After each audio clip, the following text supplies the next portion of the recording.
So, riddle me this. Amanda loved cats very much. One day, she visited an acquaintance and met her lovely Persian cat.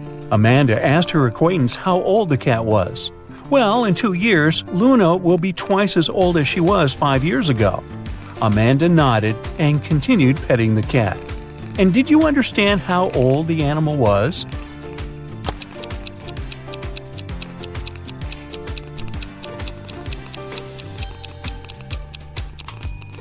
Luna is 12 years old. That's an old kitty.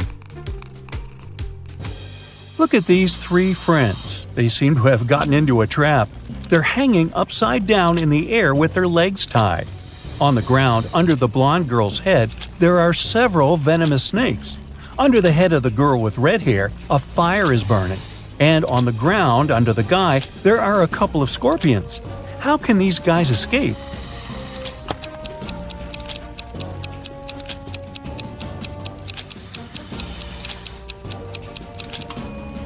See that black cloud with lightning? It's going to start raining. The rainwater will put out the fire under the girl with red hair. And look, the girl has a knife tucked under her belt. She can cut the rope tying her legs. And when she's on the ground, she can help the other 2. Hannah was running a marathon. Right before the finish line, she outran the person who was running in second place. The woman was happy she was going to win. But in a few seconds, she got very disappointed. Why?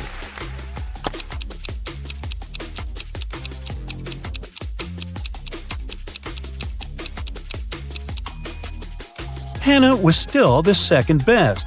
She was faster than the second person, not the first. Olivia was a secret agent on a mission. At one point during the mission, she had to get into a room with ancient artifacts. But to enter, she needed to choose between 2 doors. In front of them, there were 2 guards. Soon, Olivia realized that one guard always lied and the other always told the truth. One door was safe to open and the other hid a terrible danger. The secret agent could only ask one guard one question to figure out which door she needed to go through. What question should it be?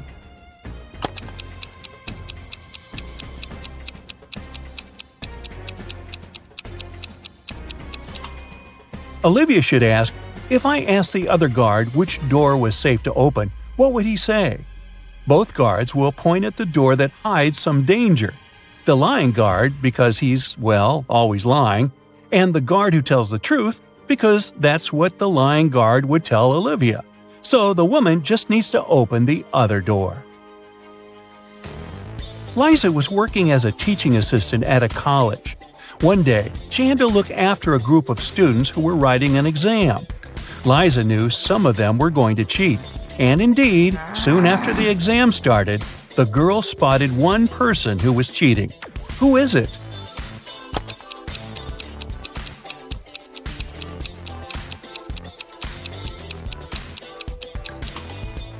It's the guy in the back of the classroom. He's got the answers written on his ruler. Can you figure out which of these 2 watches is real and which is just a toy?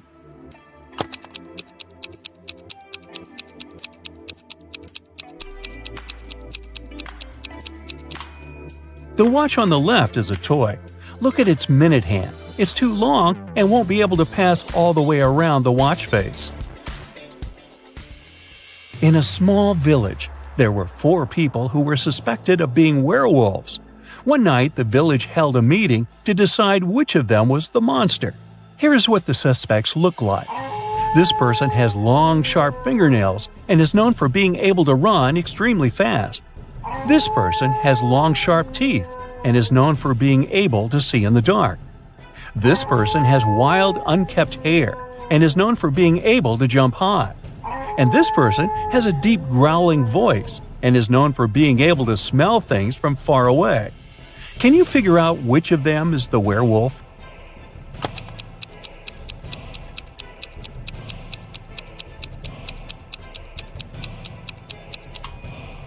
Suspect B is the werewolf. The description of long, sharp teeth and being able to see in the dark are both typical characteristics of werewolves in mythology and folklore.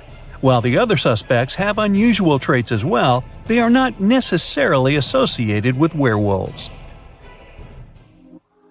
Joe has a friend, Lucas, who never answered any questions directly. Once, Joe sent Lucas a message inviting him to join their common friends in a cafe. Lucas's answer was kind of weird. "Sorry, no money, JOBINJOB." Luckily, Joe knew his friend well enough to understand what he meant. But can you figure it out?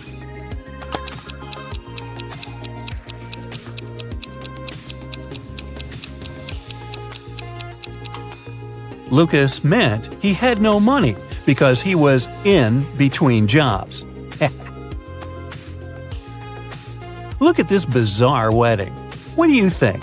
Why are these people, who are about to get married, wearing black balaclavas?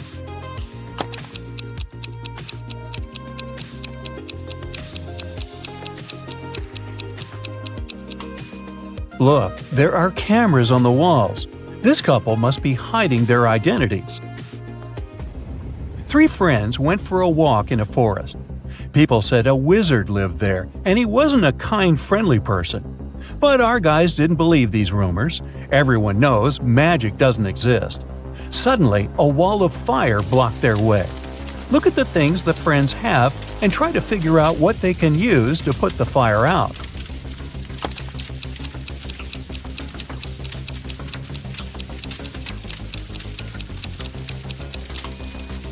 They could use this bucket to bring some water from that puddle, but it wouldn't be enough to put out such a large fire. This hose is useless, there's nothing to attach it to. The friends should choose this spade and use soil to put the fire out. You're in a forest. Suddenly, it starts raining. You notice a cave and hide there. But as soon as you get inside, the opening behind you closes. There are 3 tunnels in front of you, and one of them leads to freedom. But the first tunnel is full of crocodiles that haven't eaten in 2 years. In the second tunnel, there is a hungry lion that hasn't had any food in 2 weeks. And the third tunnel leads to a scorching hot desert. Which tunnel should you choose?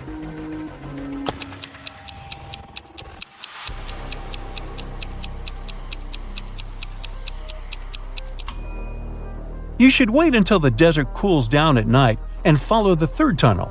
As for crocodiles, yes, these animals can indeed live without food for up to 2 years. Lions can also survive for 2 weeks without eating anything. But before you get a chance to leave the cave, you hear some deafening noise. It's a landslide. The tunnels end up blocked, but you now see 3 other passages.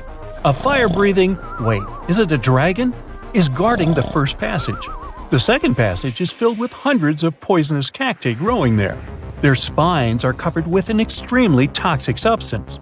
And in the third tunnel, you can see the red eyes of some very hungry wolves. Which tunnel can lead you to safety?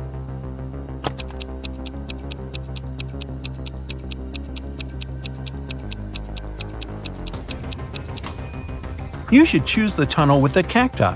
At least they can't move. And if you're careful, you'll be able to walk around the cacti without touching their spines.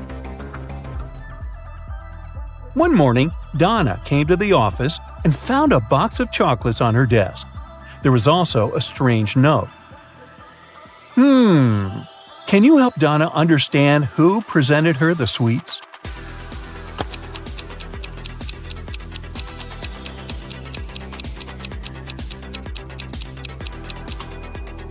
Her secret admirer is Ryan. Those are not dates. The number actually means the needed letter in the name of the month. A man told his boss, "Don't take your planned flight today. I had a dream last night that if you do, it might end badly. Your plane will crash." The boss fired the man. Can you figure out why?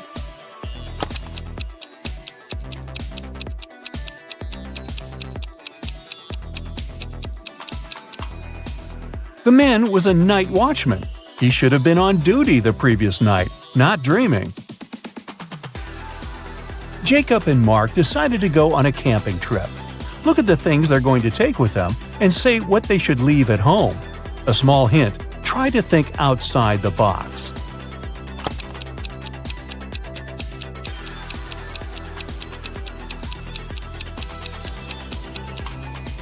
Look, a tent, game, rice, lamp. All of these words consist of 4 letters. But a chair? This word has 5 letters. The friend should leave it at home. A man went around the world in a ship, and still he was always in sight of land. How is it possible?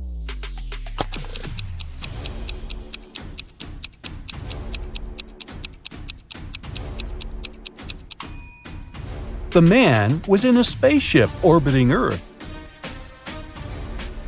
Hannah's birthday is on January 23rd, but she always celebrates it in the summer. Why?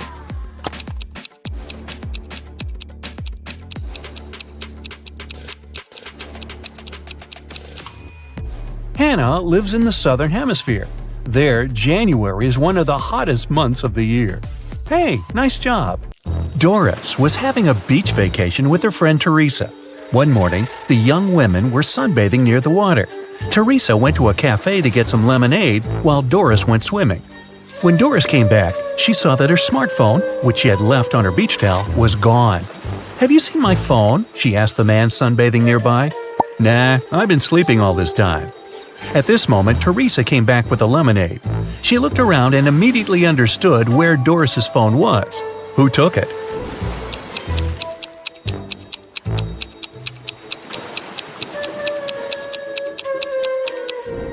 It was the man, all right.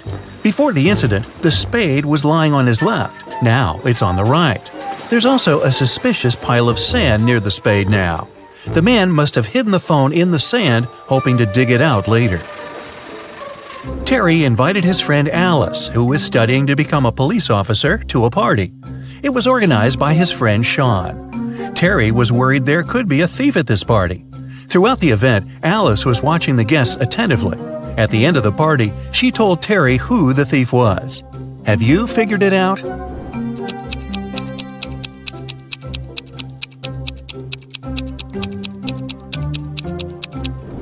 It's the host, Sean. At the beginning of the party, one of the guests had a watch on his wrist, and this woman had a beautiful necklace. But at the end of the party, the watch is already on Sean's wrist, and the necklace is in the flower pot. Detective Carlson was walking along the street when he heard the sound of glass shattering.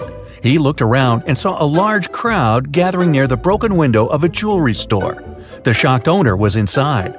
The detective ran up to him. "Has anything been stolen?" The man said he hadn't understood yet. But then Carlson exclaimed, "Sorry, I've got a thief to catch," and rushed away. What did he see?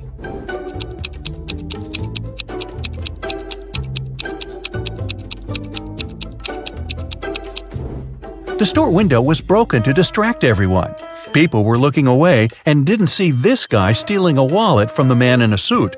At first, the wallet was in the man's pocket. Now the thief is rushing away, the wallet in his hand. The police had long suspected that Mr. Hall was a smuggler, transporting forbidden things on his yacht. That day, they knew for sure the cargo they were looking for was on his vessel. Several police officers came with a search warrant to the marina where Mr. Hall's yacht was parked. They examined every nook and cranny of the yacht, but didn't find what they were looking for. Mr. Hall was sneering while seeing them off. Suddenly, the youngest police officer exclaimed, "I know where the cargo is!" What did he understand?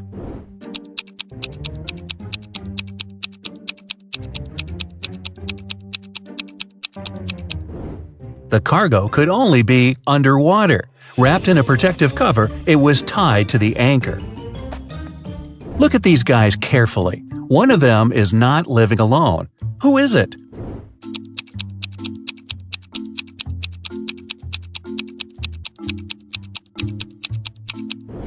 It's the man on the right. He's got 2 toothbrushes. Austin, a rich businessman, brought very important documents to his office. But he had a meeting and needed to leave for several hours. Austin asked his secretary to be on the lookout for anything suspicious. His competitors could try to break into his office to look at the documents. When he came back, his secretary told Austin everything had been quiet. But when the man looked around, he realized someone had been inside his office. The secretary eventually admitted having fallen asleep while Austin was away. How did the businessman understand someone had visited his office?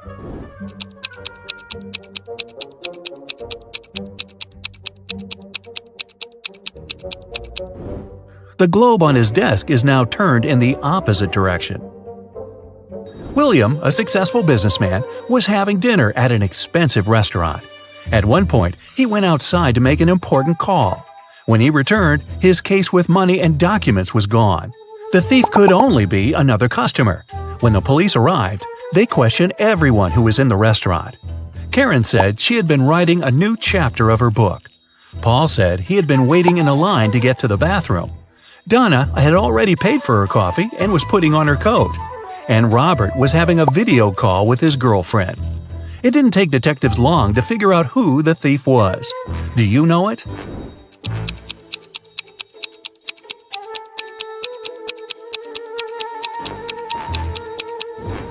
The criminal is Paul. Besides him, there were only 4 other visitors at the restaurant, and they were all busy. How could there be any line for the bathroom?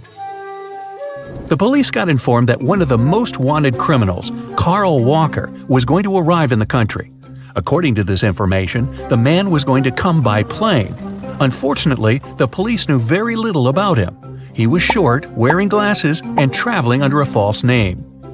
Detective Adams went to the airport. He detained 4 people who fit the description. They were Mr. Lewis, Mr. Relcaw, Mr. Taylor, and Mr. Wilson. Look at these men carefully and try to figure out who the criminal is.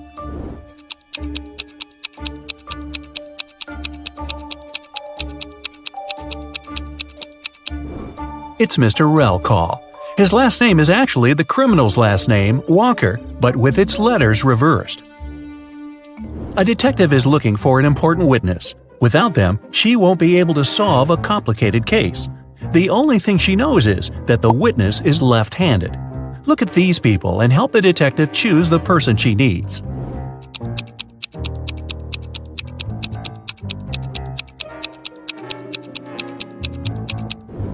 It's the waitress. She's holding the tray with her right hand and serving people with her left dominant hand.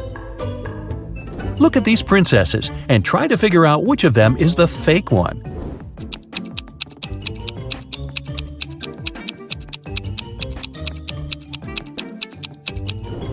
It's the princess on the right.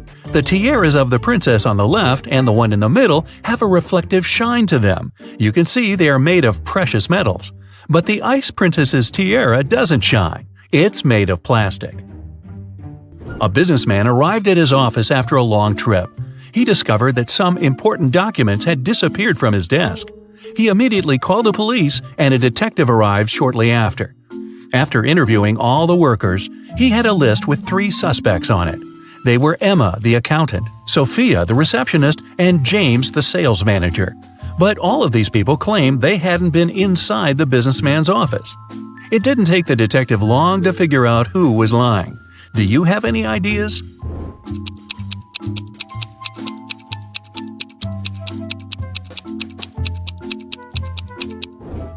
The thief is James. Both women wear high heels in the office, but the footprints on the floor are obviously left by a pair of sneakers. An elderly lady called the police. She told them someone had sneaked into her house while she had been asleep. The intruder took away the money she kept hidden in her kitchen cupboard. The woman was sure it was one of her neighbors. The police visited all the neighbors, but each of them claimed they had spent the entire day at home. Look at their houses and try to figure out who the thief is.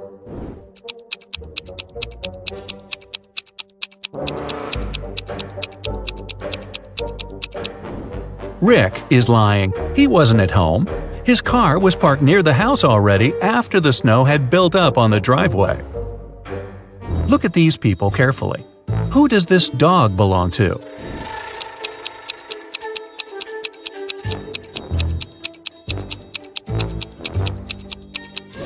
The dog's owner is the guy in the middle. He's the only one who isn't trying to pet the animal. Can you figure out how many watermelons there are in this picture?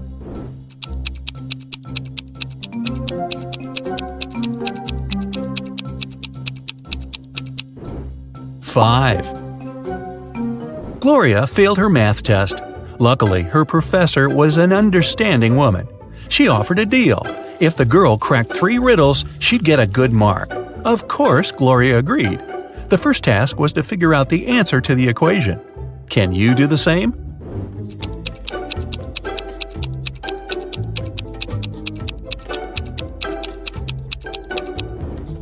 The answer is 232. Gloria didn't need much time to solve it and got the next puzzle. The student saw several numbers made up of matches. What should be the last number?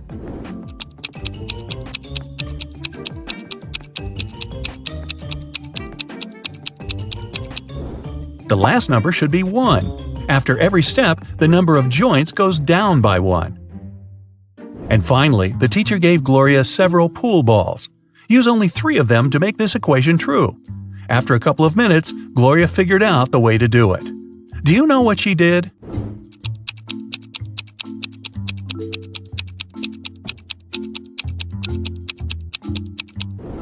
The girl rotated 9 and got 6. After that, she took the balls with numbers 13, 11, and 6 and got 30. Gloria's quick wit helped her, and she passed the test. You're trapped in a room with no doors or windows. All of a sudden, the room starts filling with water. You check everywhere, but can't find any way to turn it off. You know that help is on the way, but it's still at least 5 minutes until their arrival. You only have 2 minutes. After that, the entire room will be flooded. Obviously, you can't hold your breath for 3 minutes. You've got 3 objects, but only one of them can save your life. What should you choose? A straw, a rope, or an empty bucket?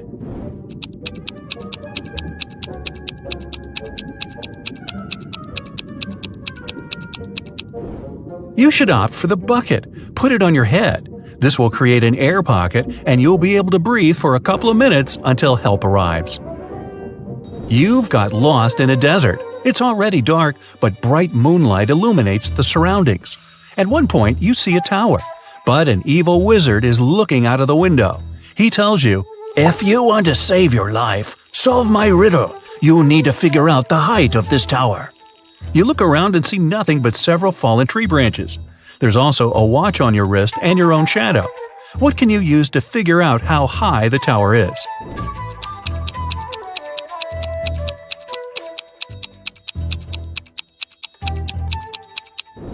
Your shadow will help you. You can compare its length with the length of the shadow cast by the tower. Then, since you know your height, you can calculate the height of the tower. You're at Aaron and Cleo's wedding. Here's Aaron, standing alone. Which of these ladies is his wife-to-be?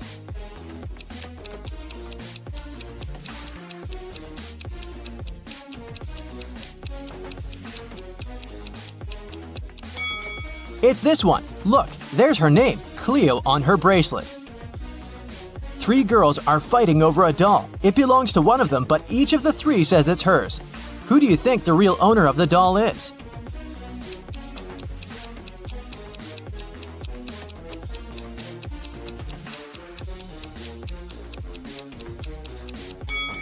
It must be this girl. Look, she and the doll have matching outfits. It's Halloween, and some people got dressed as ghosts, but there's one real ghost among them. Who do you think it is?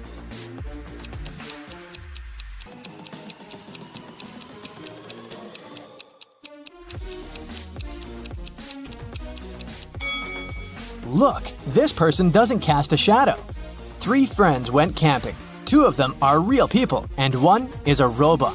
Take a closer look at the photo of them and tell me who you think the robot is.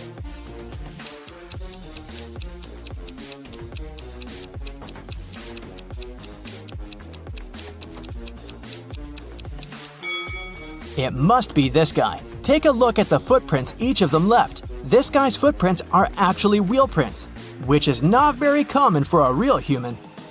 Amanda and her mom are participating in a game show. It's the final round, and Amanda's task is to figure out which of these 2 women is her mom. Both women are wearing masks, so Amanda cannot see their faces. Can you help her?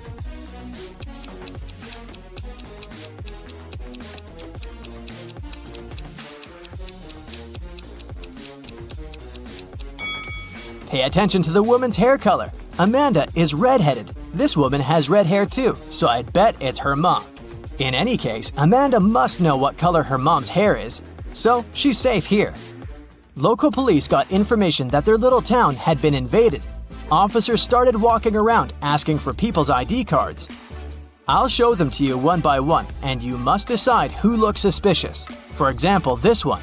What's your verdict?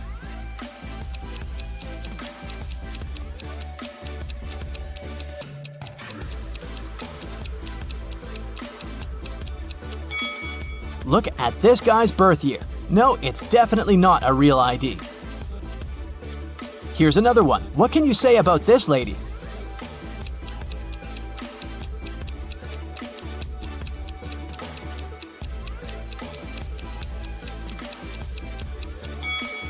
Look at her place of residence. It's just the name of some place. There's no mention of a state or country. Nope, this person is suspicious too. The next person is this young lady, and here's her ID card. Do you see anything suspicious?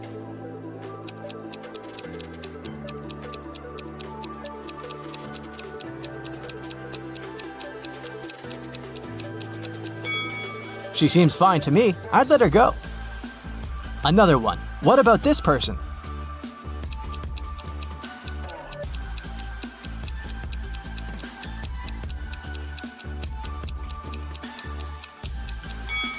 This time, pay attention to this photo.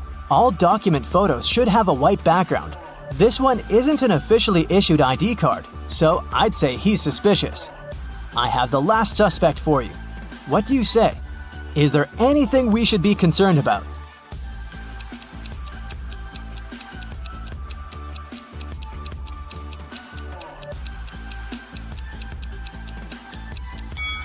No, he's okay. Let him go. A rich lady, Mrs. Reed, was looking for a person to clean her house every week. She invited 3 candidates and asked them why they wanted the job. Amelia said she wanted to earn some money during the summer to travel to another state with her friends. Colton said his mother forced him to do something in the summer so that he didn't play video games all day long. Danica said she was totally broke and needed money to survive. When they left, Mrs. Reed saw that her diamond necklace was missing. She guessed that one of the candidates had stolen it, so she invited them again. Take a look at them and figure out who the thief is.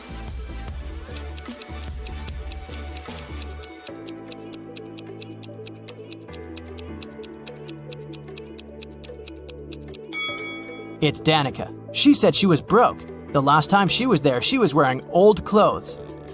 But look at her now. She has new clothes, gold earrings, and an iPhone. She must have stolen the necklace and sold it.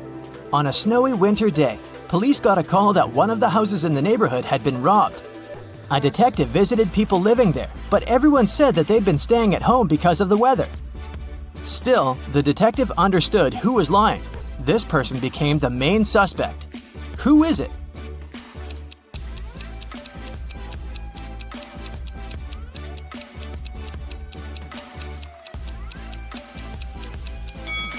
It must be the person living in this house. He said he'd been staying at home, but he obviously parked his car after the snow had already built up on the driveway. So, the car was away for a while. Why would he lie? Another day, another crime. Mr. Spencer, a businessman, was robbed. He said he'd had a heavy safe full of cash in his bedroom. Now it was gone, and he was worried that he didn't have any proof that he'd ever possessed it. Still, a detective said that he believed the man and asked for details. How did the detective know the businessman wasn't a liar?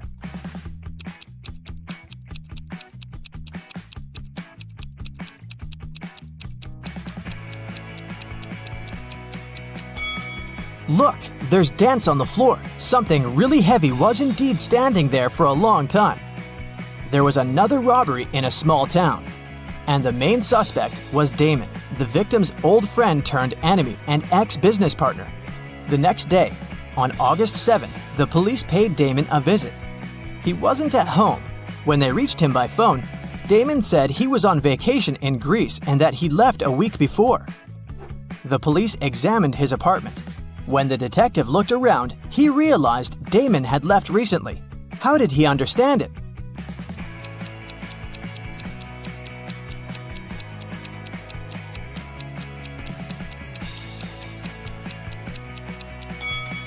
Look at the calendar on the wall. It says August 6th, which is the day of the crime. If Damon had really left the week before, his calendar would date back to the day when he departed instead of yesterday. In a small town, someone had stolen all the chicken nuggets from a local store. The store owner called the police and they started the investigation.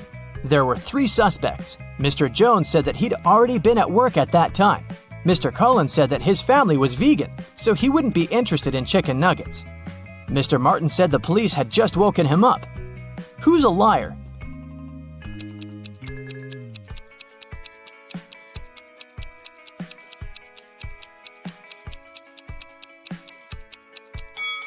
The thief is Mr. Collins. He said his family was vegan, but look, they keep chickens. That's suspicious. Someone stole a bike in a small town, and the police were working hard to find it. There were 3 main suspects, all of them teenagers. Ava said that she'd been out with her friends and had just returned home. Brian said that his mom had made him paint a fence, and that's what he'd been doing. Caleb said he'd been playing with his brother in the garden. Who lied?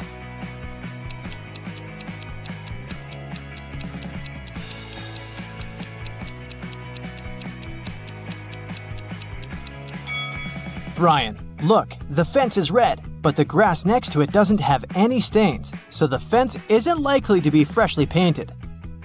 Aiko and Della were sisters. Aiko was broke. She asked Della to lend her some money, but Della refused. Several minutes later, Della went downstairs, and Aiko noticed there was a $20 bill on Della's desk, so she took it, with an intention to return it 1 week later. When Della came back and asked where the bill was, Aiko said that a gust of wind had suddenly blown inside and the bill had flown out the window. Della didn't believe her and asked her to give the money back. How did Della realize it was a lie?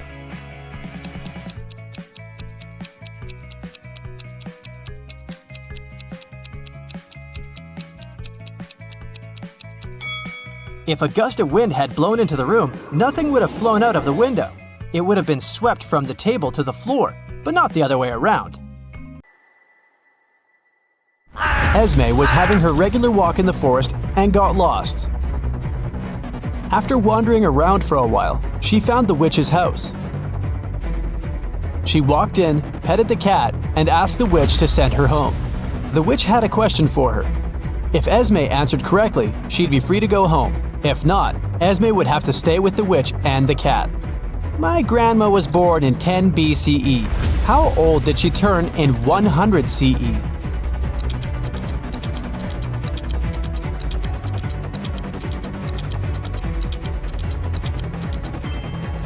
She turned 109 because there was no year 0. There was 1 BCE and then 1 CE. Take a look at the picture and try to find teeth.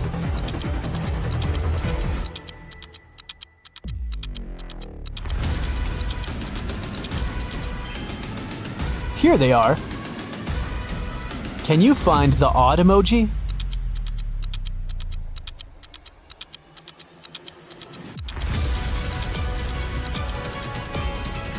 It's right here. Okay, here's another one for you. Which emoji is different?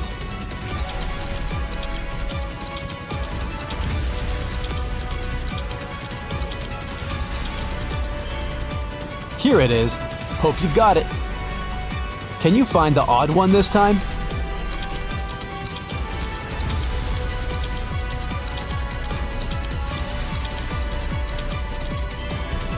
Here it is. A group of students was having a history lesson. They used a time machine to observe different periods of time. When the teacher left them for a minute, the students used the time machine without permission and were taken to different times. Take a look at the pictures and try to find our time travelers. Can you see a student here?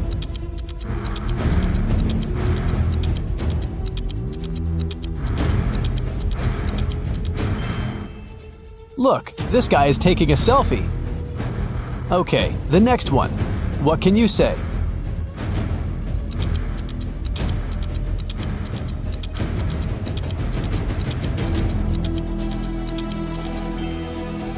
Look at this girl. She's wearing sneakers. They didn't exist in ancient Egypt. What about this picture? Can you find a student here?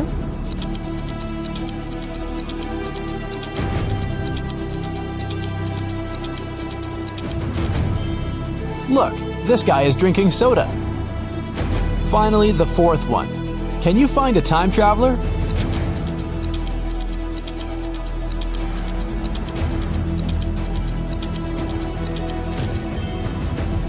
This girl has pink hair. Now, take a look at the picture and try to understand what's wrong with it.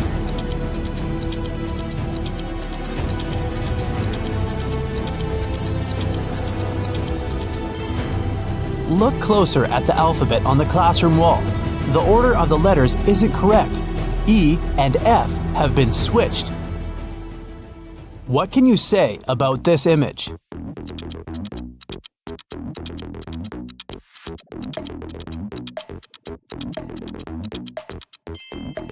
Yeah, the skyscrapers definitely don't belong here. Mrs. Mitchell fell from the 3rd floor of her mansion. Atlas was walking by and saw it happen, so she called the police and ambulance immediately and stayed with the woman to make sure she was all right. The girl said she had seen Mrs. Mitchell washing the windows, so it probably was an accident, but Detective Callum didn't believe it and said that someone had pushed her out. Why?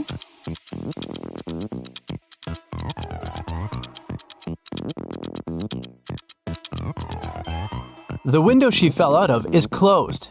If it had been an accident, the window would have remained open, but someone closed it. One late evening, someone robbed the arcade. There were 3 suspects: Ginny, Cyrus, and Charles. Ginny said she had indeed been to the arcade that day, but she was innocent. Cyrus said she had a date that day. She looked at the clock hanging on the wall and left the arcade at 6:30 p.m. Charles said he had been busy playing and hadn't seen or noticed anything. Who's lying?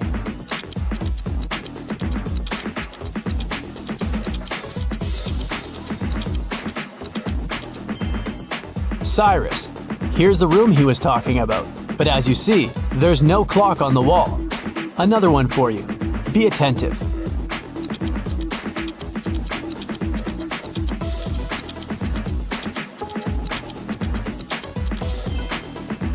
Look, the girl isn't reflected in the mirror. Weird. What's wrong here?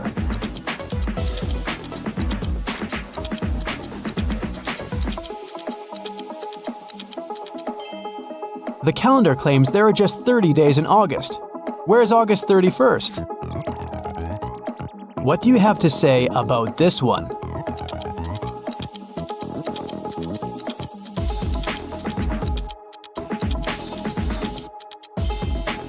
It's morning, but there are stars in the sky, but they aren't visible during the day. Everly got into a car accident and lost memory. 2 guys, Toby and Dustin, came to take her home from the hospital. Each of them said he was her boyfriend. Can you tell who Everly's real boyfriend is?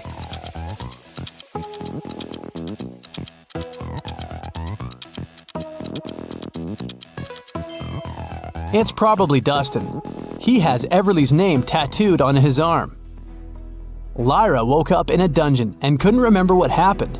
The girl saw a door, but once she walked towards it, the wall started to move. Lyra could get out, but she needed to type in the 6 remaining digits of the passcode. Can you tell what the passcode is?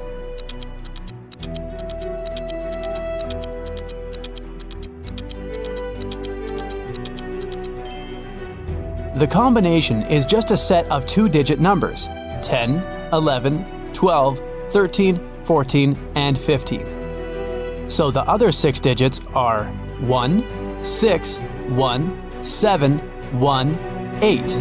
They make the remaining 16, 17, and 18.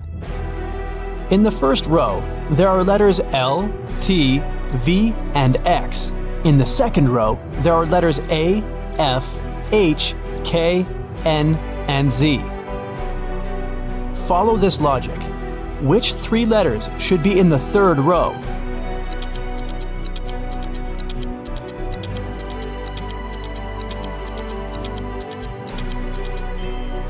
The letters in the first row all require 2 straight lines to be written, and they're in alphabetical order. In the second row, the letters are also in alphabetical order, and they are made of 3 straight lines. So, in the third row, there should be letters that require 4 lines, and they should be in alphabetical order too, which means these 3 letters are E, M, and W. Antarctica, Australia, Africa, Asia, and Europe. Can you tell what's similar about the names of these continents?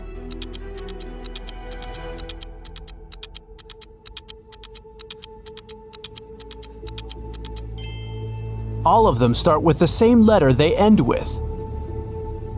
Ada and Celeste are going to work by car and are running late. Who's doing something wrong?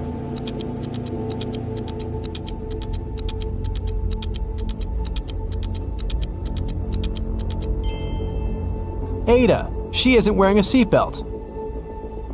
Leo and Liberty are going on a date after Liberty has spent a month in London. The woman is driving to the restaurant, and Leo has already arrived and is waiting for her. Who is doing something wrong?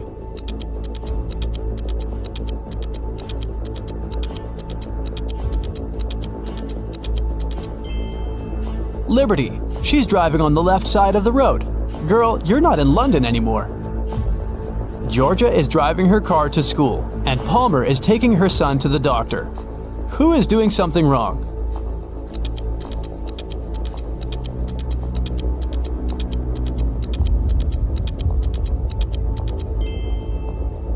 Georgia, there's a cat wandering around in her car. The animal can get spooked, and then it may scratch the driver or hide under the pedals. It can lead to an accident.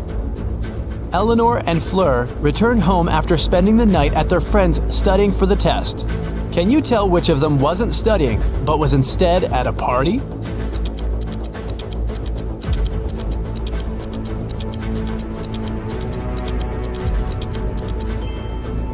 I'd say it's Fleur.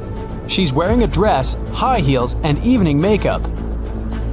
A college soccer team played 6 matches in the season. They won 2, drew 2, and lost 2. In total, they conceded 2 goals and scored 3. What are the results of all 6 matches?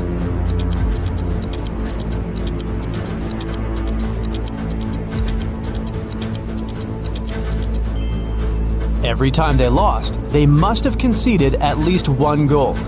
They lost 2 matches and conceded 2 goals, which means they conceded 1 goal in each match. The score of these must be 0-1.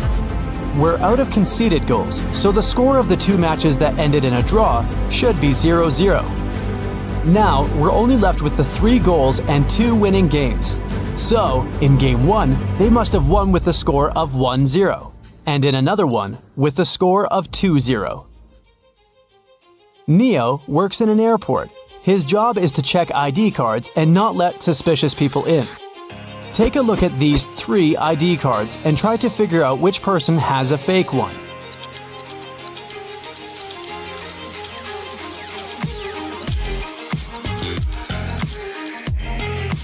The second ID looks suspicious. The month and day of birth are switched, so I'd pay closer attention to his documents. One evening, in the city's Museum of Natural History, the lights went off for 3 minutes.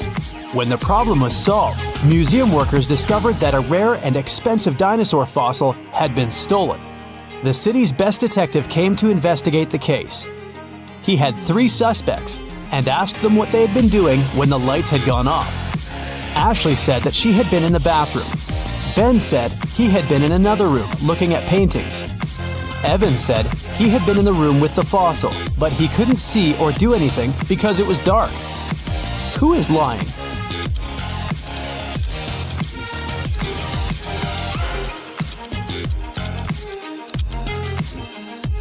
Ben, it's the Natural History Museum. There are no paintings. In a little town, someone stole a bucket of chicken wings from a local store. There were 3 suspects. All of them were customers who had been to the store that morning. A detective visited each of them and asked if they'd known anything about the incident. Mr. Gibbs said he'd been in a rush that morning. He had to be home on time for a work call. Mrs. Connor said her family was vegetarian, so she wouldn't be interested in chicken. Haley, a college student, said she had got her orange juice and sandwich and left. Can you tell who's lying?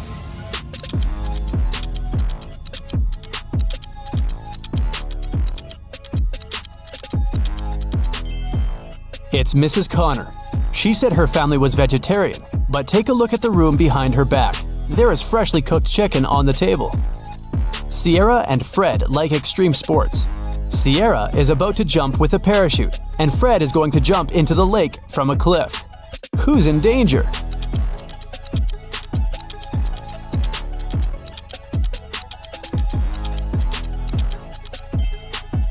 Fred, there are rocks under the cliff he's about to jump from. Ava has 3 sisters, and all of them are mothers. Ava has 1 daughter. Eliza has 2 nephews and 3 nieces. Chloe has 1 nephew and 3 nieces. Ava has one nephew and 5 nieces. How many nephews and nieces does Ava have?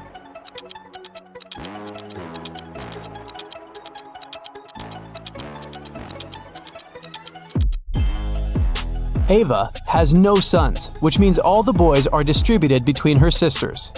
Chloe and Ava have only one nephew each, while Eliza has 2. It means that Eliza doesn't have sons. Chloe has 1 and Ava has 1. Therefore, Ava has 2 nephews. Chloe has 3 nieces and Ava has 5. They both have Eliza and Ava as sisters. So the difference between them must be because of Chloe, who has 2 girls. Eliza has 3 nieces. 2 of them are Chloe's daughters and 1 is Ava's. It means Ava doesn't have any daughters, but Ava has 5 nieces. 1 of them is Ava's daughter, and 2 are Chloe's daughters. Eliza must have 2 daughters then. So, Ava has 2 nephews and 4 nieces. A peasant boy was caught in the king's palace. The king was very mad and didn't want to let him go just like that. He loved all kinds of riddles, so he gave the boy a chance to escape. He said the boy could walk out of any of the 3 doors, and if he stayed safe, he was free.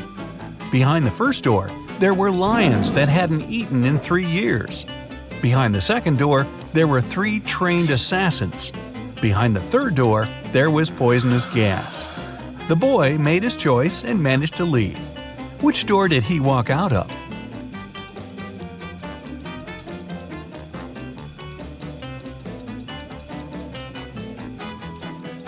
He used the first door. If lions hadn't eaten in 3 years, they couldn't have survived. They were just skin and bones. A young woman, Julia, drank a spiked tea and left a note. The note was saying, "I just can't live like this anymore, and so I won't. Nobody's guilty." However, the officer didn't think she drank the tea willingly. He suggested that someone had staged everything and made her do it. After a careful analysis, it was confirmed that the note was really written by Julia. Still, the police officer arrested the one who was guilty. There were only 3 people in the house: Julia's boyfriend, Ian, her older sister, Kate, and her lab partner, Mia. Can you guess who's guilty?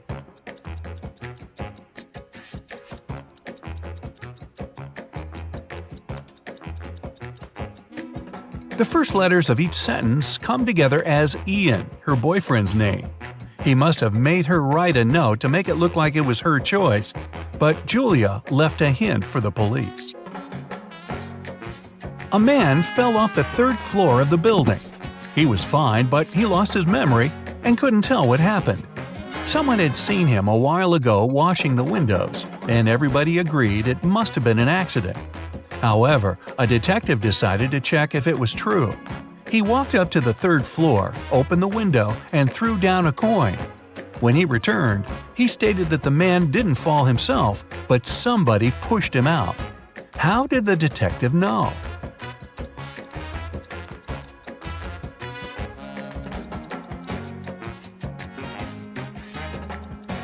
The detective opened the window. It means it had been closed before. If the man had fallen by accident, the window would have remained open.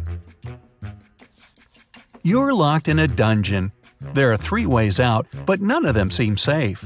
Behind the first door, there's a huge and strong guard. Behind the second, there's 3 big and hungry dogs. Behind the third door, there's 2 sharp spinning cogwheels. Which way should you follow to get out and stay safe?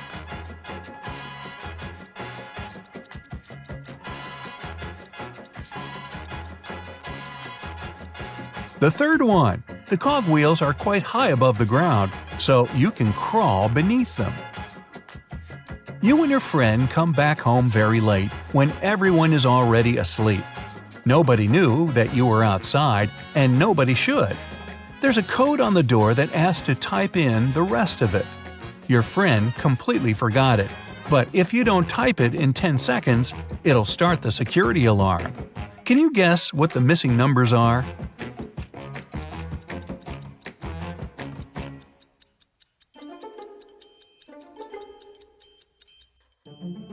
combination is just a set of two-digit numbers: 10, 11, 12, 13, 14, and 15. So the other 6 digits are 1, 6, 1, 7, 1, 8 that make the remaining 16, 17, and 18. James is a single father of triplet daughters.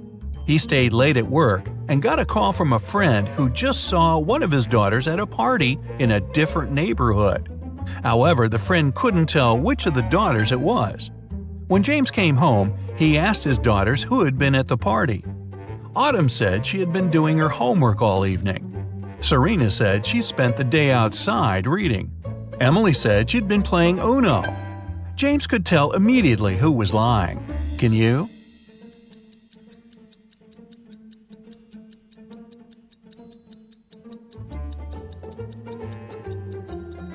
Emily.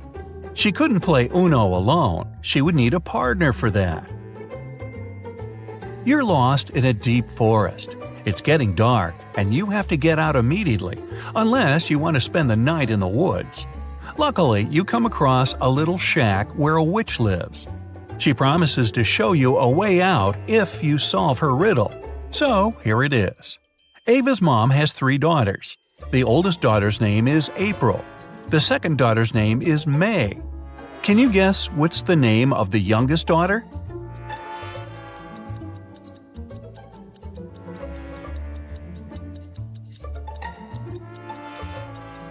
It's Ava's mom, so the last daughter's name is Ava. A young woman went to another town to look for a better job. She promised her mother she would come and visit her often. But 4 months passed, and she still didn't come home. Her mother missed her very much. One day, in the middle of winter, the woman shouted, "April is here!" How is it possible?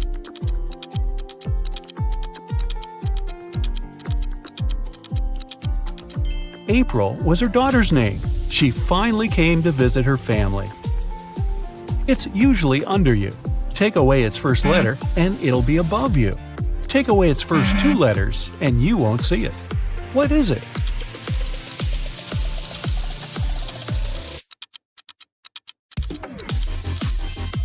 It's a chair, which can transform into hair and air. Look at this picture and try to understand what's wrong with it.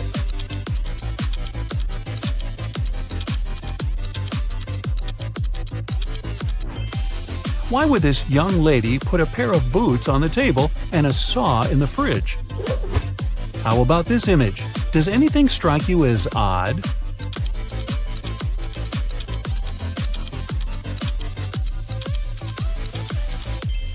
There's a snowman in the oven and a fish in the toaster.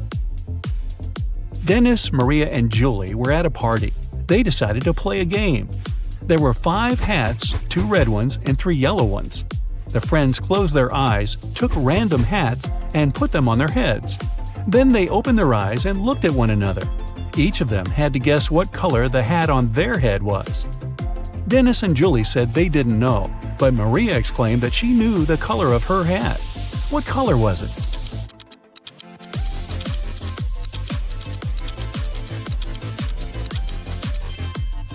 It was yellow. Maria saw that Dennis and Julie were wearing red hats, and she knew there were only 2 of those. You can't share it until you take it. What is it?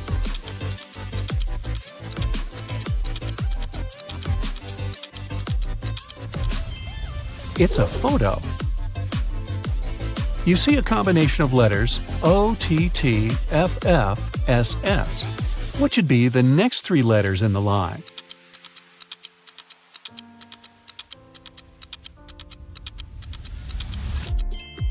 They should be ENT. These are the first letters of the names of the numbers from 1 to 10. Michael was walking along the street when a sealed envelope landed near his feet. The guy picked it up. Inside, there was a key and a note. It said, "Help, 323." Michael entered the building. Soon, he found a door number 323 and used the key to open it. He saw a man near the open window. He was gagged and tied to a chair. Once free, the man exclaimed, "2 men broke into my office, tied me up, and took all the money from my safe. Luckily, my hands were free." I managed to write this note and throw it together with the key out the window." Michael didn't believe the man and called the police. Why?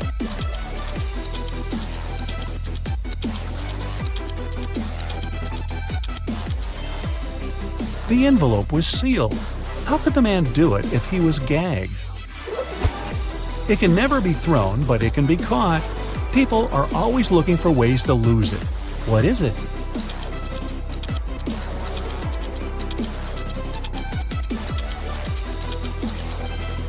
It's a cold.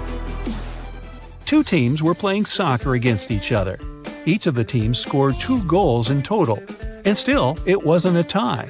One team won and the other lost. How come?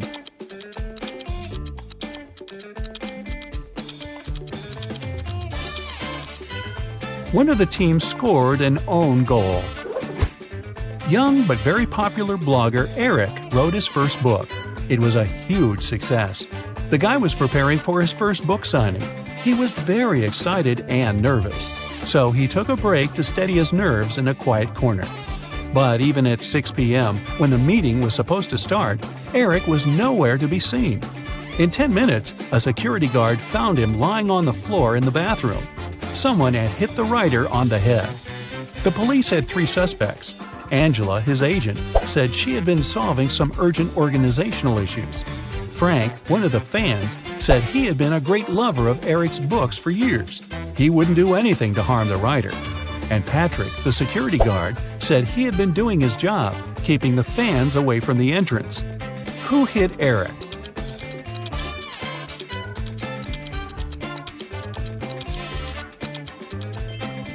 It was Frank. It was Eric's first book. Frank couldn't possibly be reading his books for years. Look at these guys carefully. Who is a fake fireman?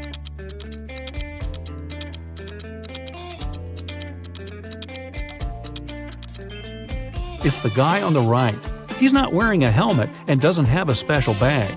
Plus, his pants aren't part of the uniform. You have 3 empty cups and 10 sugar cubes. You need to distribute these sugar cubes between the cups so that each of them contains an odd number of cubes.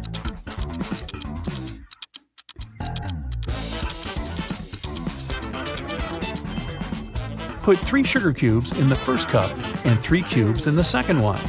After that, put the remaining 4 cubes and the second cup in cup number 3. Now, the first cup has 3 sugar cubes, and the second one has 3 sugar cubes too. As for the third cup, it has 7 sugar cubes, 4 of its own and 3 in the second cup. 2 roommates, Deborah and Rachel, were walking home after doing their weekly grocery shopping. Deborah kept complaining about how heavy her bags were. Then Rachel told her, "I don't understand why you're upset. If you gave me one of your bags, I would have twice more bags than you do. And if I gave you one of mine, we would have the same number of bags." How many bags were the girls carrying?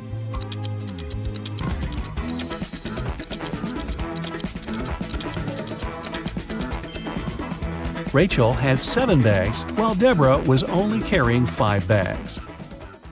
Detective Black's assistant, Josh, was late for work. When he arrived, he told his boss the following story. "I was driving along the highway when I saw an unconscious man lying on the left side of the road. I picked him up and took him to the nearest hospital. Finally, he came to his senses. He told me he had been pushed out of the moving vehicle. The bag and all of his money and documents were left inside." But Detective Black said the man was lying. How did he figure it out?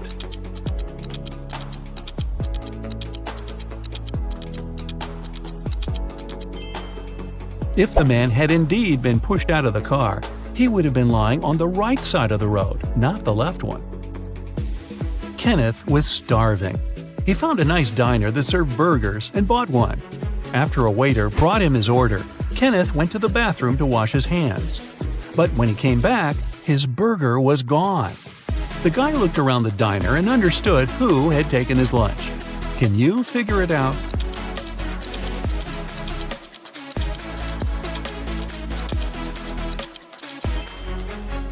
It's the young woman with a dog sitting at her feet and sniffing the air.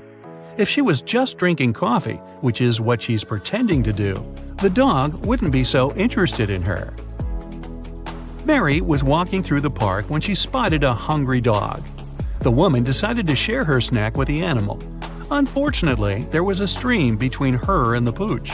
She squatted down to attract the dog's attention and showed it the food. The animal was next to her in no time. There was no bridge over the stream, and still the dog wasn't wet. How is it possible?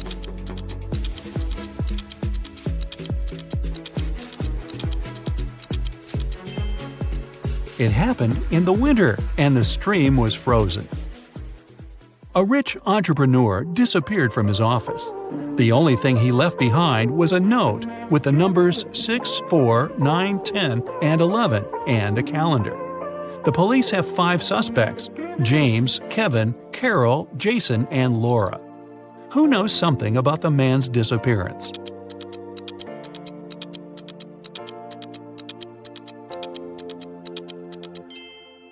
It's Jason. The numbers mean months of the year, and the first numbers of these months make up the culprit's name, Jason.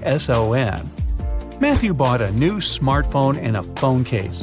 He paid $310. The gadget cost $300 more than the case. How much did Matthew pay for the phone?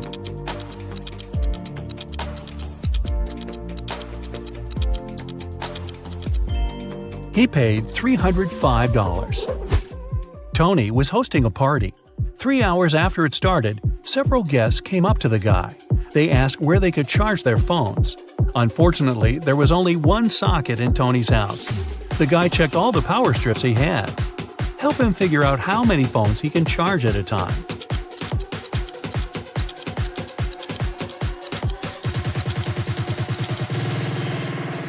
Tony can charge 8 phones. Look, one strip has its cord cut. The strip with one socket is literally useless.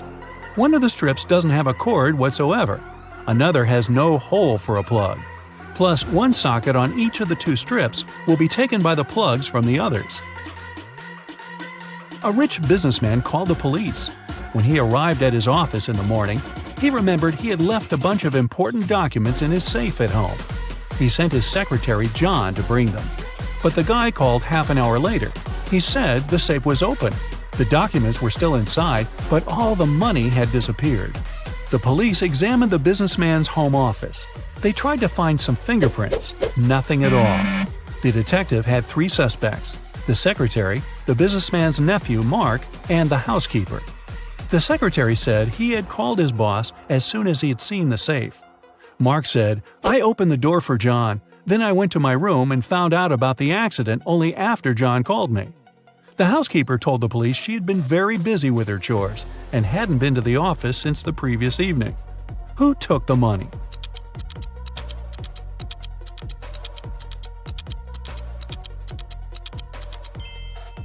It was the secretary. There were no fingerprints in the room, but John was there and definitely touched different things. If he hadn't been guilty, he wouldn't have wiped his fingerprints off. Can you find a dino that is different than the rest?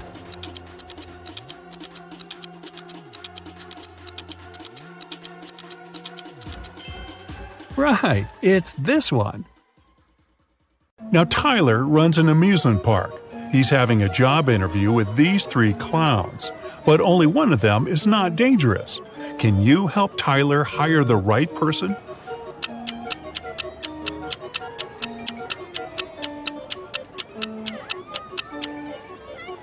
The first clown doesn't cast a shadow, so he's probably a ghost. And the third clown is stealing money from the second clown's pocket, so he's a thief. Therefore, Tyler should hire the second clown.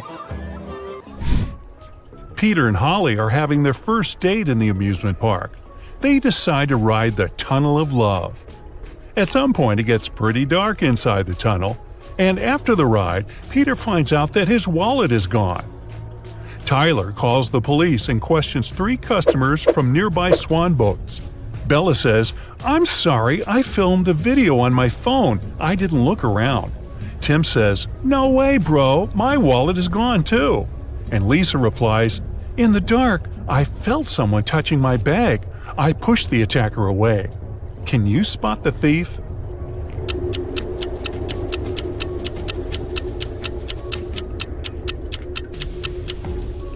It's Holly.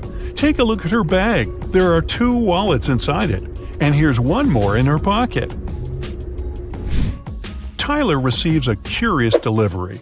It has streets, but no pavement. It has cities, but no buildings.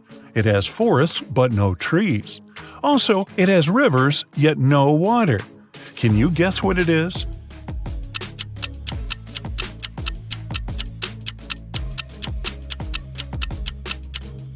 It's a map. There are 3 bakeries in the park. Wendy has exactly $100 and she needs to buy 100 cupcakes. She must spend the money entirely. Also, Wendy must buy at least 1 cupcake from each bakery. The first shop is selling each cupcake at 5 cents.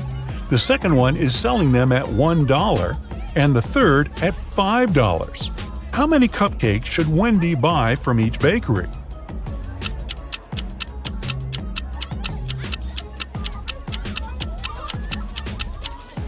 To fit the budget, Wendy should buy 80 cupcakes from the first shop, 1 cupcake from the second shop, and 19 cupcakes from the third shop. Brian decides to take a ride on the Ferris wheel. On his way up, someone suddenly throws ice cream right in his face. When the trip is over, he interviews 3 suspects. Zoe says, "I don't eat ice cream. I'm on a sugar-free diet." Peter says, "I didn't see anything, bro. I'm terrified of heights, so I kept my eyes closed the whole ride." And Fred says, "Sorry, I was streaming a video, so I didn't look around." Who is lying?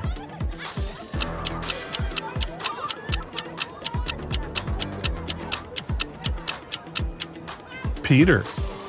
If he's terribly afraid of heights, why would he ride the Ferris wheel? Brian is wandering around the park. Suddenly, someone approaches him from the back and grabs his phone. The thief is wearing a mask, so Brian can't see his face. The thief runs into a cafe and hides among the customers. Can you help Brian spot the criminal?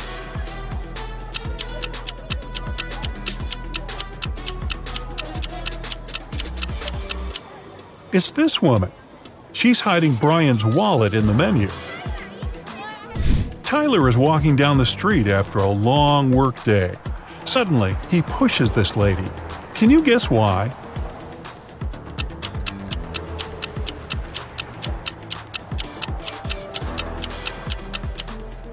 Tyler saved her from getting hit by a car. Tyler keeps on walking and sees a group of ducks crossing the road. Can you count the exact number of ducks?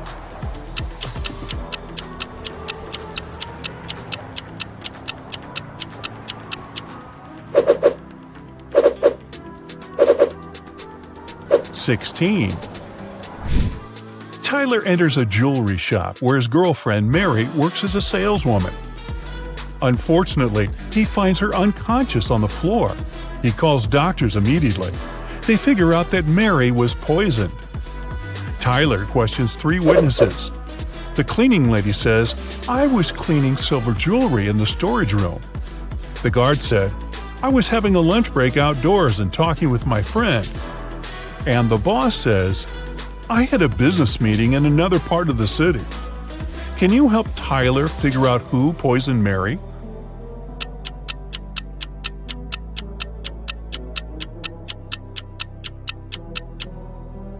Take a look at the hint that Mary left on the wall. It literally says that the boss did it. A few days later, Mary gets better and decides to prank Tyler. She brings 3 similar boxes to his house. There are 2 delicious cheesecakes in 2 boxes, and the remaining box contains dog food. Let's spin the boxes back and forth. Can you find the pranked box now?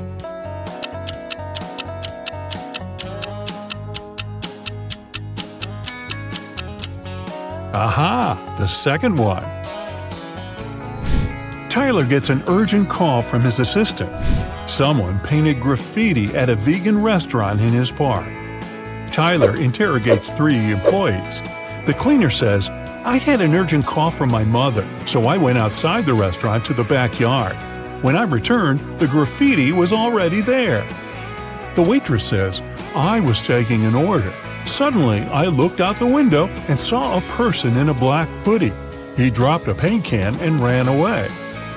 And the cook says, I was wearing my earphones and frying chicken wings in the kitchen, so I didn't notice anything suspicious. Who's lying?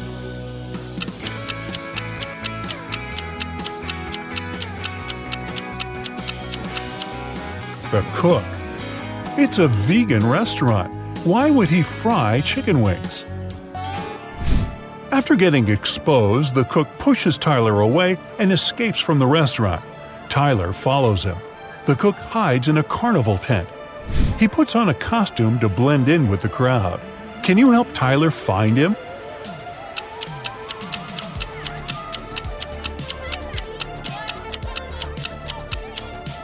There he is. It was raining heavily outside, so his shoes got wet.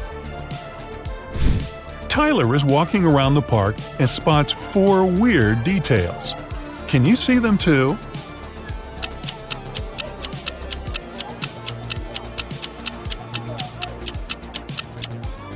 This teddy bear has 3 ears.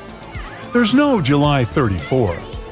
There's pink ice cream inside the chocolate ice cream box. And this old lady is carrying a crocodile in a stroller. There are 3 fortune tellers working in the amusement park: Zelda, Salma, and Freya. One of them is an imposter. Can you decide who?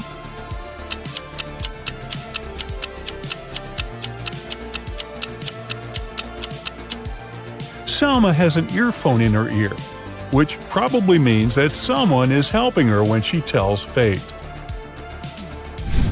Later that night, Tyler finds Zelda lying unconscious at her workplace. There's a weird note in her hand. Tyler calls the doctors and the police. He also finds out that Zelda had only 5 customers that night: Alex, Rick, Emma, Rose, and Zoe. Can you figure out who's guilty?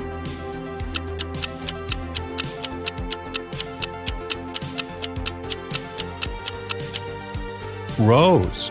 There's a tricky hint hidden in this note. Q plus 1 is R, N plus 1 is O, R plus 1 is S, and D plus 1 is E. Tyler spends all morning in his office. Then he leaves it for a couple of hours to have lunch with Mary. When Tyler gets back, he finds out that someone had robbed him. How?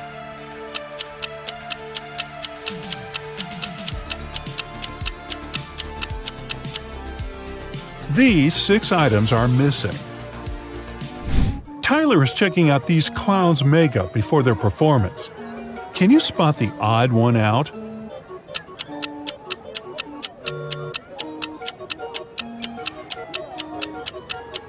It's this guy. He's the only one who has eyebrows. What about these houses? Can you find the odd one out?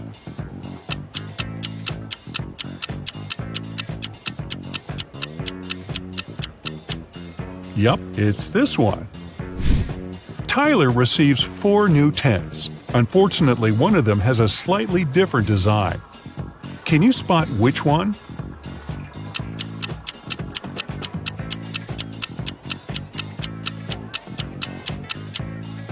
The second tent doesn't belong here. Tyler wants to improve the scary tunnel, so he gathers all actors playing ghosts and monsters for a brief team building. But there are real monsters and ghosts among Tyler's employees. Can you spot them?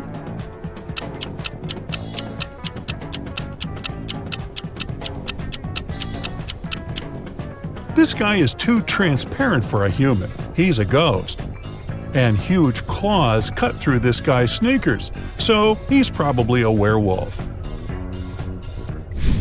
Tyler wins a cute teddy bear for Mary. They get distracted for a second and then see that the toy is gone. They look around and find 3 suspects. Can you guess who is a thief?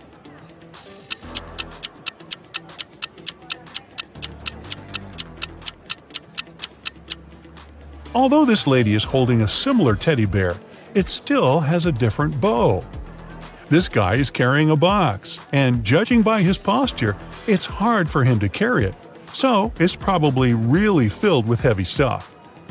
And the third guy's guitar is outside the bag, which means he can be hiding the teddy bear inside the guitar case. Tyler throws an epic party at the amusement park. All guests are treated to free food and drinks.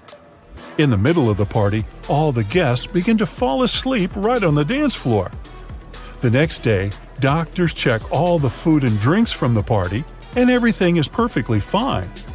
Can you guess what happened here?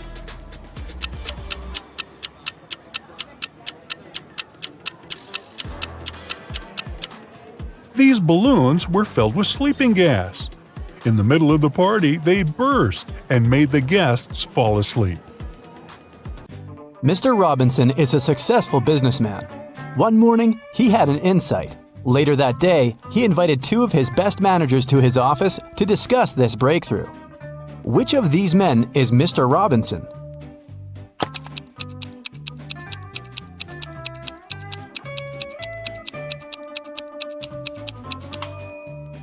It's the man on the right. His suit jacket is on the boss's chair. It's an animal. Take away its last letter, and you'll get a water body where this creature usually catches fish. What is it?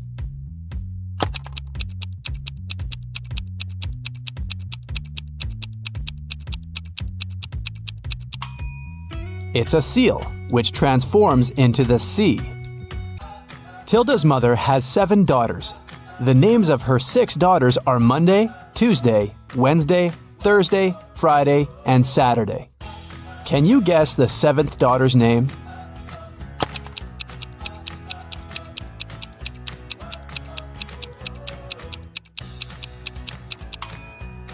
That's right, it's Tilda.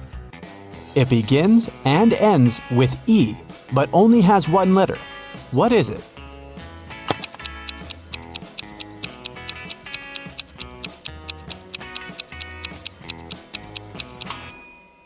The right answer is an envelope. Mrs. Sally baked her favorite chocolate cookies for a charity fair. She left them on the kitchen table and went to the garden. When she came back, all the cookies had been eaten. Mrs. Sally got very angry and questioned her 3 children. Her eldest son, David, said he hadn't eaten the cookies because he had spent all day in the garden. Her middle daughter, Shelley, wiped some crumbs off her face and said she'd just eaten a sandwich. The youngest daughter, Sarah, said she didn't eat sweets because she was on a diet. Mrs. Sally knew exactly who was lying. Have you figured it out too?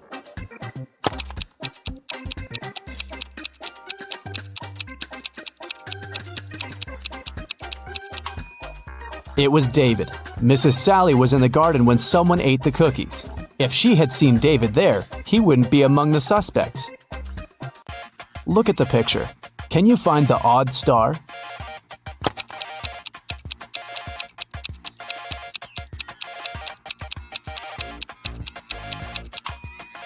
The star that's different is in the left corner. The middle of this star is smaller than that of the rest. Delivery guy Robert entered a jewelry store to pick up an expensive diamond necklace for his boss.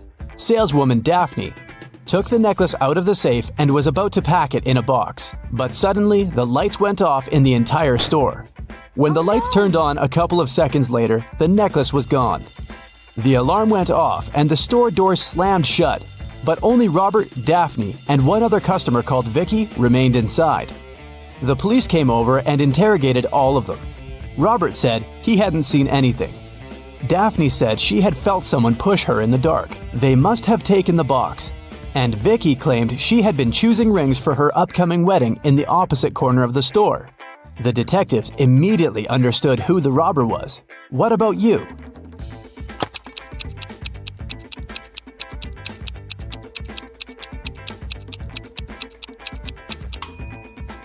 Vicky stole the necklace. She's already wearing a wedding ring on her finger. Kitty was walking in the woods and got lost. At one point, she met a magic fox. The fox said, "If you can solve my riddle, I'll help you find your way home. But if you don't, you'll turn into a fox and stay here with me." Uh-oh. When you have it, you want to share it. But if you share it, you don't have it. What is it? Kitty returned home that night. What did she say to the fox?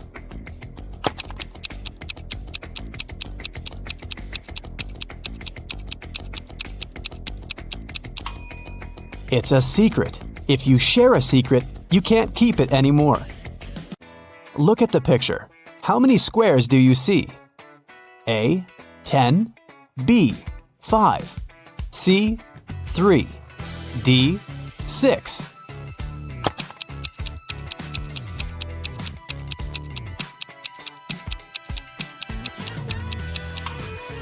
You're right. There are 10 squares. You're supposed to count all the colors. Stephen had a dream of becoming a successful geologist and traveling the world. That's why he took a very difficult test and answered all the questions correctly. Professor Smith said he had one final question for Stephen. If the guy answered it correctly, he'd go on an exciting mountain expedition the following week. Mount Everest was discovered in 1852, but what was the highest mountain in the world before that? The next week, Stephen was proudly walking in the mountains with his colleagues. What did he say to the professor?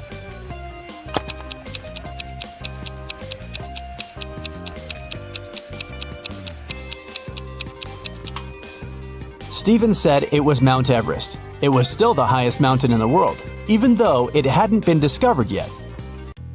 Jenny worked as a cleaning lady at a museum. Once, she found a beautiful diamond ring on a sink while she was cleaning the ladies' room. 3 people showed up to claim it. Tyler said he hadn't seen the ring after visiting the bathroom. He needed to get it back to propose to his girlfriend. Kelly showed Jenny a tan line on her finger and said it was her engagement ring. Leah just asked whether there was an engraving on the inside of the ring. Jenny decided that the ring belonged to Leah. Why?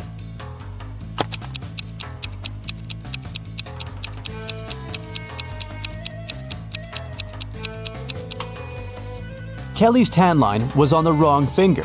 Tyler wouldn't have been allowed into the ladies' room, and Leah was the only one who knew the ring had an engraving. Susie entered an elevator and pressed the 7th floor where she lived. Suddenly, the elevator got stuck between floors. Susie got anxious and hit the emergency button. The operator said, "I'll restart the elevator, but first, you have to solve my riddle." "What can you hold without touching it?" he asked. 1 minute later, Susie was on her floor. What did she say to the operator?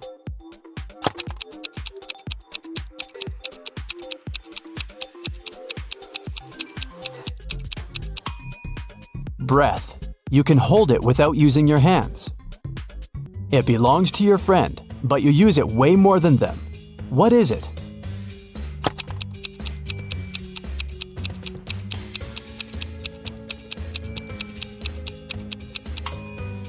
That's right, it's your friend's name. Alice was walking in a field and suddenly saw a white rabbit. She took a picture of the animal. Suddenly, the rabbit said, "Hey, I can show you where the treasures are hidden." Alice got very excited, but then her friend called her and the rabbit ran away. When Alice returned to the field the next day, she saw 9 rabbits. They all kept silent. Can you help Alice find the right rabbit?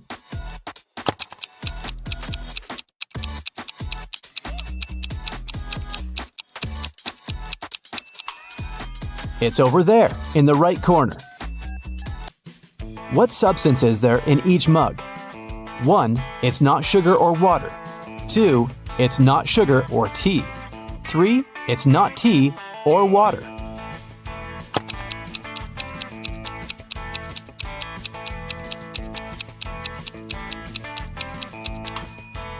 The first mug contains tea. The second mug contains water. And the third mug is full of sugar. Gemma overslept and arrived at her office an hour later than usual. She found a beautiful bouquet of roses on her table. Gemma got very excited when she saw a postcard tucked among the flowers. She reached for it and accidentally pricked her finger on a thorn. The card said the flowers were from a secret admirer. Gemma looked attentively at her 3 colleagues. Serge was on the phone. Will was printing out some documents. He winked at the girl, and Peter was making coffee. He offered Gemma to join him. At that moment, Gemma understood who had sent her the bouquet. How?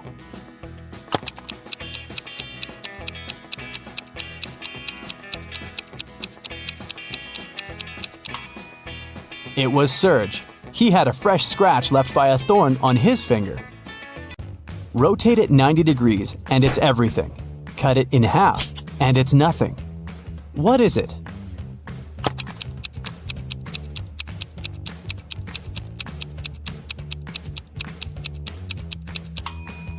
When you cut 8 in half, it turns into 2 zeros. If you place it on the side, 8 turns into the infinity symbol.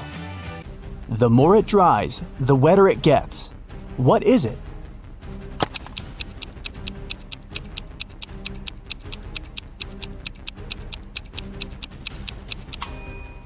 It's a towel. Tim loved his girlfriend Christy very much, so he went to a tattoo artist to get her name tattooed on his arm. But the artist turned out to be a crazy scientist. He used Tim's DNA to create 2 evil clones. When Christy came to the tattoo parlor to pick Tim up, she saw 3 identical guys. Help Christy determine which Tim is the real one.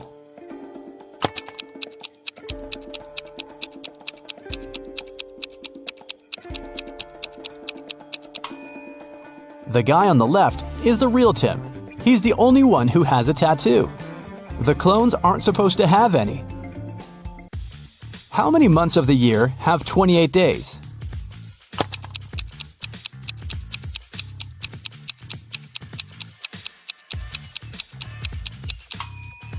All 12 months.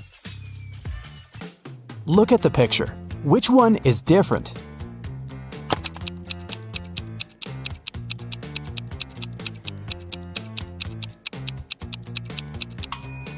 It's A.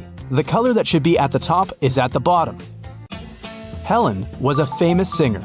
When she was applying her makeup in the dressing room, her agent called her. He said that her song had become the main hit of the year. Helen told her assistant, Nick, "Hurry up, bring my best friend Lisa here. I want to celebrate." Nick came out of the dressing room and saw a crowd of fans in front of him. All of them wanted to get Helen's autograph. Nick asked, "Which one of you is Lisa?" Each girl claimed she was Lisa. Help Nick to identify the real Lisa.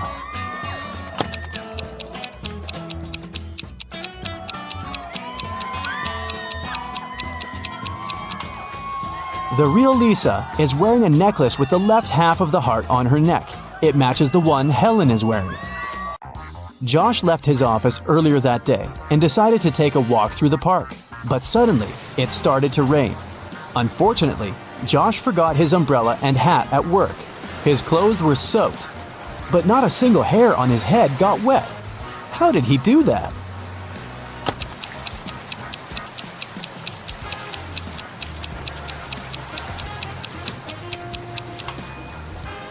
Josh was bald. Richard is a famous writer. On a Sunday morning, he finally finished his book and called his agent Stacy to share the good news.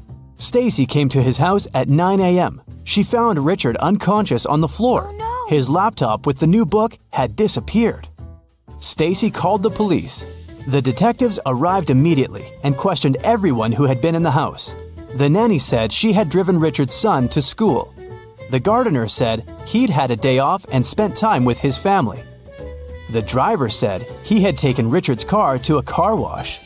Once the detective listened to everyone's stories, they knew who was lying. How did they find out?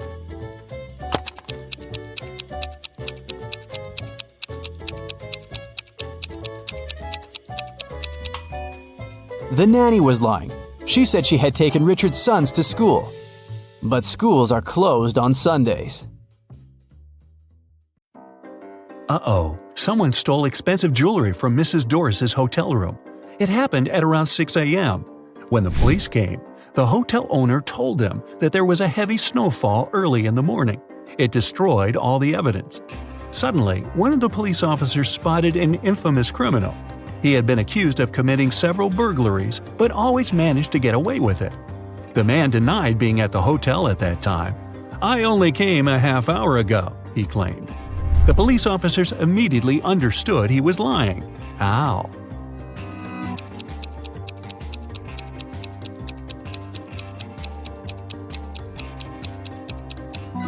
There's a thick layer of snow on the criminal's car. If he had been driving to the hotel, there would be no snow on the hood. It would have melted or got blown away by the wind. And since it's sunny now, it can't be new snow. You are wandering through the forest, trying to find the way to a bus station. Suddenly, you meet a man. He tells you that soon you'll see a crossroads. There will be a post with several signboards.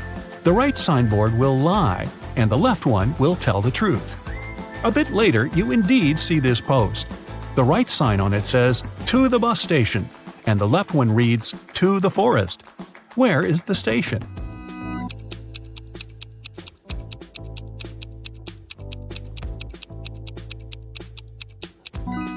If the right sign lies and the left sign will lead you back to the forest, go straight and you'll get to the station.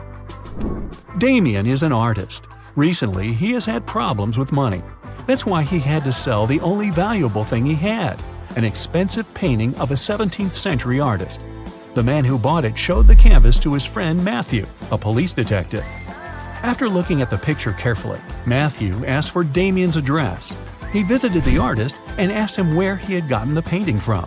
The man said, "My granddad left it to me." "You're lying," the detective said. "You painted it yourself." How did he figure it out?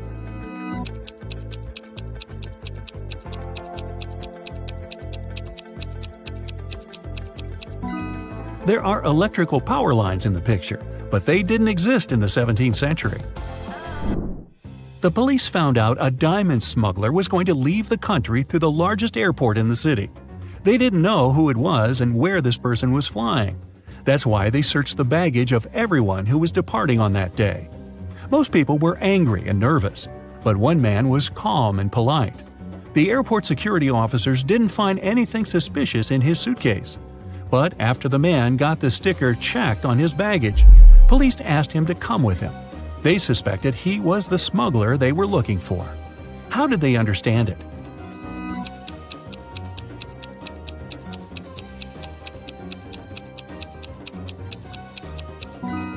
While the security officer was putting the sticker on his suitcase, the man surreptitiously put his coat inside. The diamonds must be hidden in this coat. Mr. Carter, a rich man who collected antiques, asked Detective Morris to visit him. When the detective arrived, the collector said, "I've just got a precious statuette, but I need to go away on business for a week, and I'm afraid someone will break into my house. My neighbors are so suspicious." Of course, the statuette is insured, but still. Detective Morris had some other urgent things to do. He promised to come back in the evening to figure out how to deal with the situation. But when he arrived several hours later, Mr. Carter rushed to him. "I was away for an hour, no more. I drove my sister to the doctor, but when I came back, the statuette was gone."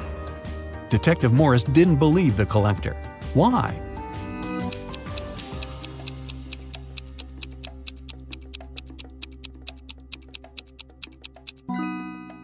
When he left the house in the afternoon, he noticed an apple lying in front of the left part of the gate. It's still there. But for a car to drive through, both parts of the gate have to be open. This means that Mr. Carter lied about leaving his home by car.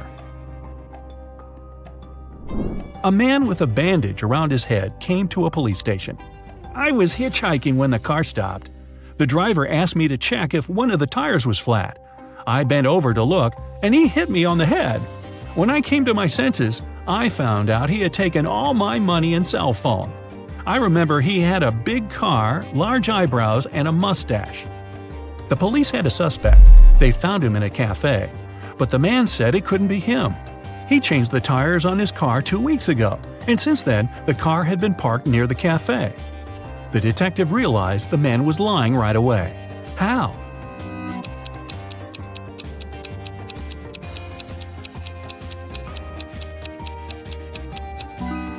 There's a no parking sign near the cafe. No car could be staying there for 2 weeks. Mr. and Mrs. Williams had to go on a business trip. It was a sudden and urgent matter. They didn't have time to take the money they had to the bank. That's why they decided to hide it under the doormat. When they returned, the money was gone. 3 people visited the apartment while the owners were away. The Williams' neighbor, he helped them fix the TV. A housekeeper came to clean the apartment. and an electrician visited to deal with some lighting problems. Who took the money?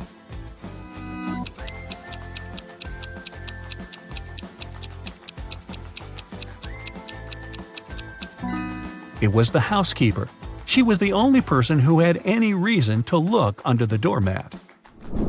Laura took part in an experiment. She was locked in a room and had to crack a riddle to get out of it. On the table, she found a note with the numbers 11, 69, 96, and 88. The girl needed to figure out what they had in common. Can you do the same?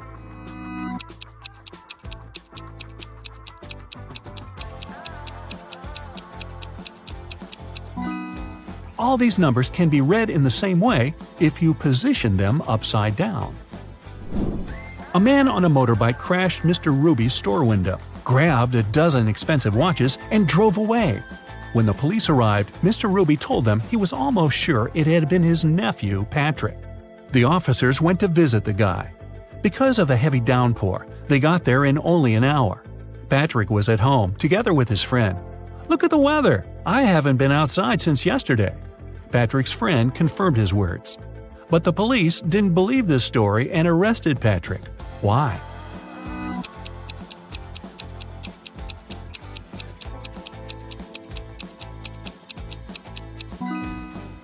The guy's helmet is hanging on his motorbike. If it had been there since the previous day, it would be filled with rainwater now. Look at these two girls and their fridges. One of them has never had enough money until recently. A month ago, she won the lottery. Which girl is that?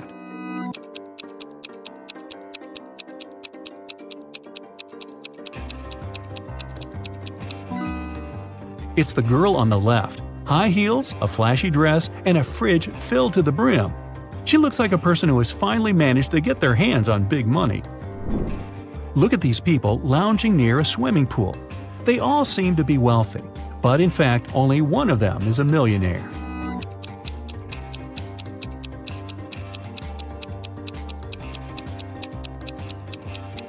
The girl sitting under the palm tree is wearing a lot of gold jewelry.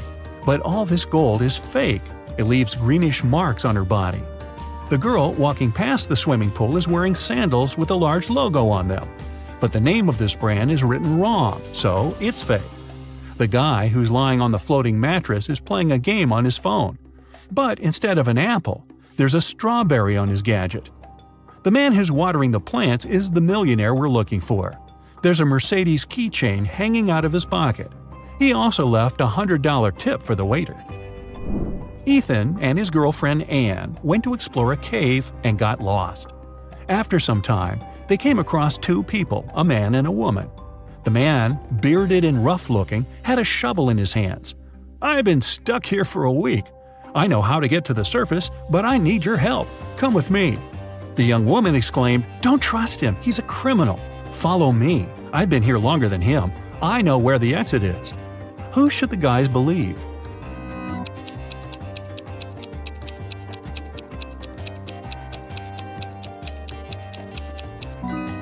Ethan and Anne decided to follow the man. If the girl had been in the cave for more than a week, why does she look so tidy and has fresh flowers in her hair? Several gold bullion bars were stolen from a bank. The police figured out where they could be and who could take them. Without wasting time, they arrived at the main suspect's house. But since they were in a hurry, they forgot to bring a warrant.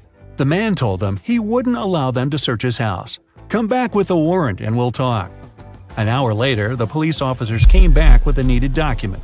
They thoroughly searched the house and garden but didn't find the gold. Suddenly, one of the officers exclaimed, "I know where he hid the gold." Have you figured it out?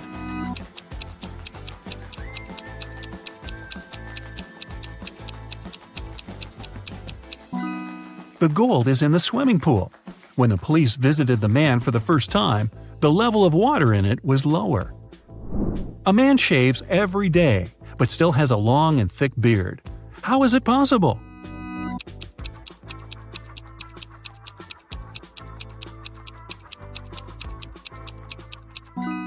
The man is a barber, and he shaves his clients. One day, a famous soccer coach went missing right from the locker room. The detective has 3 suspects, and all of them are from the coach's team. Brandon says that after training, he stayed on the pitch to practice a bit more. He hasn't been to the locker room yet. Andrew swears that straight after the training, he went outside to meet with his girlfriend. And James claims that when he was leaving the locker room, the trainer was still there. Who is the criminal?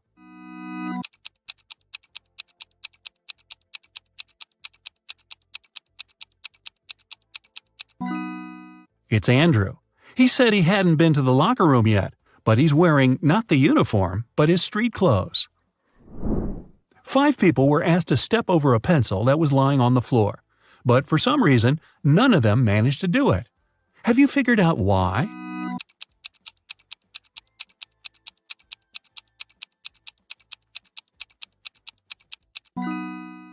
The pencil was placed near the wall. How tricky. Well, today, you'll need to be as attentive as you've probably never been. To crack these riddles, you'll have to pay attention to every little detail and try to figure out what is important and what's not. Are you ready? Yeah. A student has failed his test and came to his teacher asking how he could improve his marks. The teacher replied, "If you manage to solve my riddle, I'll give you a better mark. You have a cardboard box. It's easier to lift from a wooden floor than from a steel table. What's in the box?" The student thought for a while and answered correctly. What did he say?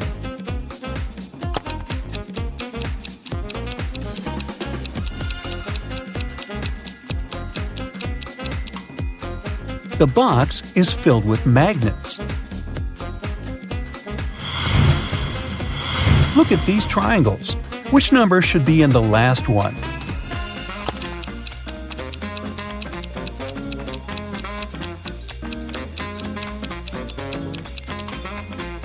It should be 3. To get this answer, you need to subtract the left number from the upper number and multiply the result by the number in the bottom right corner. Now, both of these watches seem perfectly fine, but only at first glance, because one of them is real while the other is just a toy. Can you figure out which is which?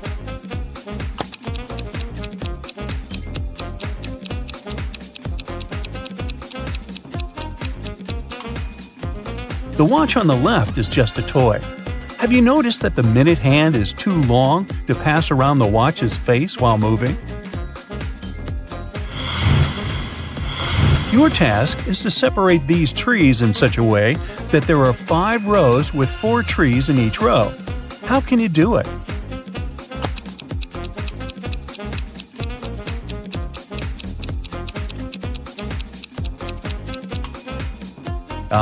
That's the best way to fulfill this task. A dangerous criminal managed to escape from the police. He got a job in a wealthy mansion. When the detectives arrived there, they found out that 3 men had been hired recently. They questioned each of them. Michael, the cook, told the police he'd been working in a restaurant before. But then the restaurant went out of business and he found a new job. John, the gardener, answered he had always been interested in plants. After finishing garden design courses, he landed this job. And Robert, the security guard, said his father was the house owner's friend. He helped Robert get his position. Who's the criminal?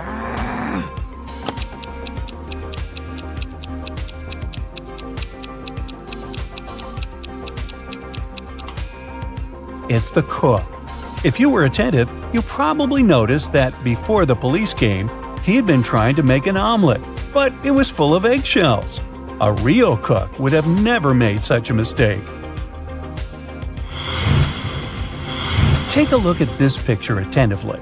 A few things are wrong here, but to make your task more complicated, I won't tell you how many mistakes you can find.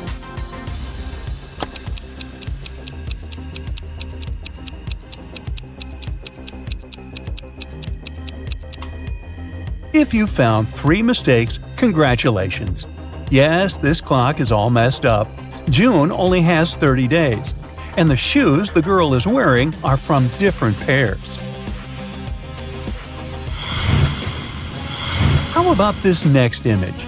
Can you find any mistakes here?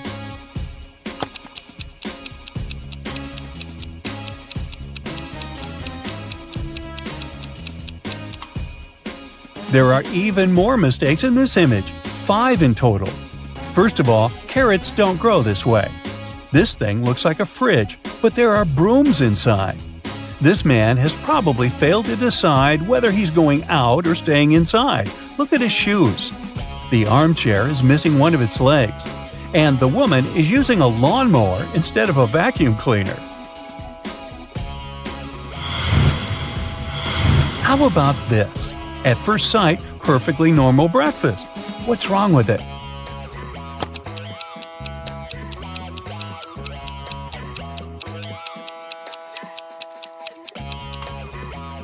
It's the kettle. In a regular electric kettle, max is at the top and min is at the bottom, not vice versa. Duh! It's definitely not the best time to be waiting for a bus. Anyway, can you spot anything weird in this image?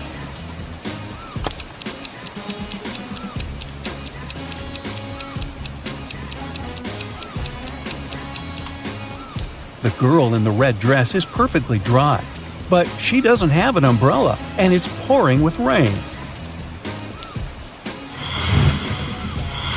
Now, Sherlock, you need to figure out what's wrong with this picture.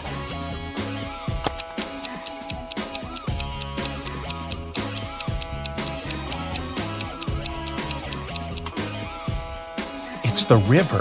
Where does it disappear after going under the bridge?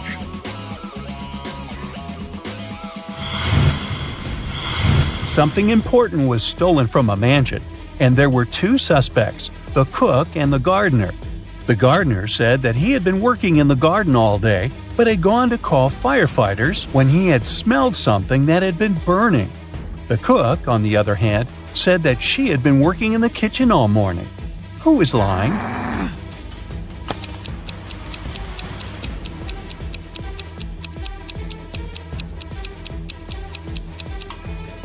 The cook is a liar. Take a look at that cake on the table. The cook must have left the kitchen at some point for it to burn so badly. Now look at these animals attentively. Which is the odd one?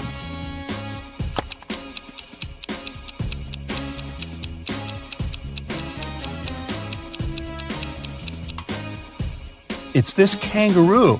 It's the only creature whose name doesn't start with C. Melissa stayed late at work one evening. When she was walking home, it was already dark. Suddenly, she noticed a group of people. They were moving in a strange, jerky way, coming closer and closer. With growing horror, Melissa realized that the approaching people were actually zombies. In the next moment, she got surrounded. Interestingly, the next day, the girl was in the kitchen making a vegetable salad. How is it possible?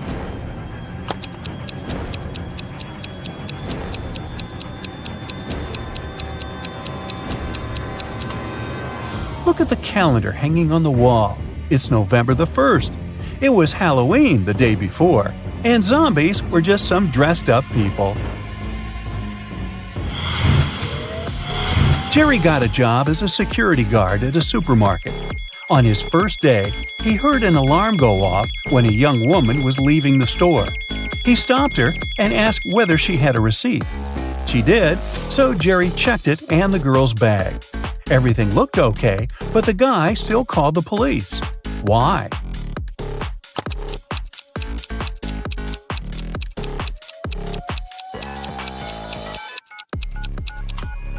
Look, the date on the receipt is wrong. It's different from the one on the screen over the entrance.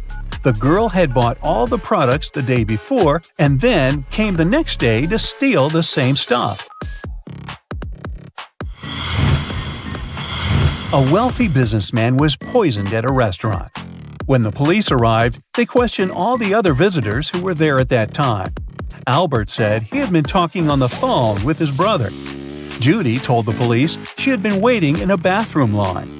Diana said she had been writing a report for her boss. and Philip said he had been putting on his clothes, ready to leave. Who is the culprit?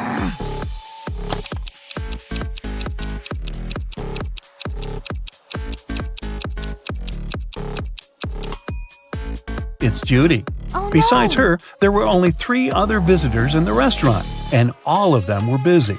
There couldn't be any people waiting to use the bathroom. It's something that comes with a train, leaves with a train, but is of no use to a train. And yet, no train can go without it. What is it?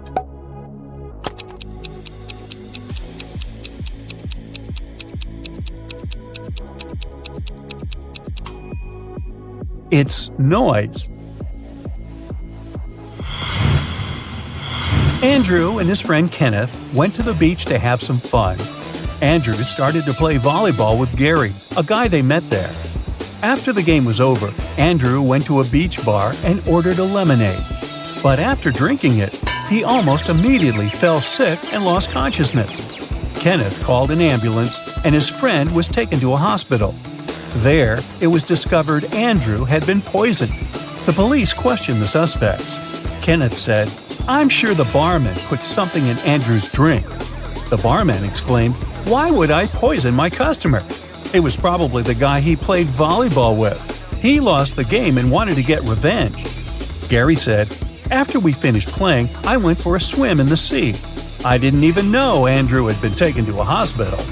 Can you figure out who poisoned Andrew?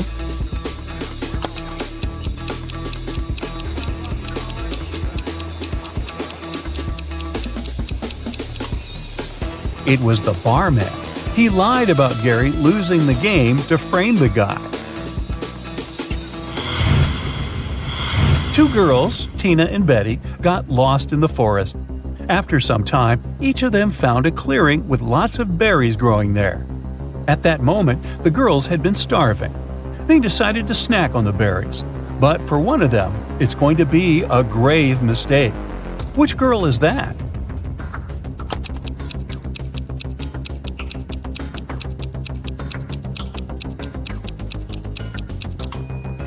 Betty is eating berries from endangered plants. She's not supposed to do it, but they won't make her sick. On the other hand, Tina is munching on berries that have bought the farm for a bird, and it ain't coming back. It means they might be poisonous for the girl, too. It's too risky to eat them. Put them down, Tina, and walk away. Ah, good girl. Miss Harrelson called the police and reported that someone had broken into her house. When the officers arrived, they found the woman tied up to a chair. She said a man in a black mask had entered her house and tied her up so that she couldn't even move. Then he had stolen all her savings and left. But the officers didn't believe Miss Harrelson and arrested her for misreporting. Why?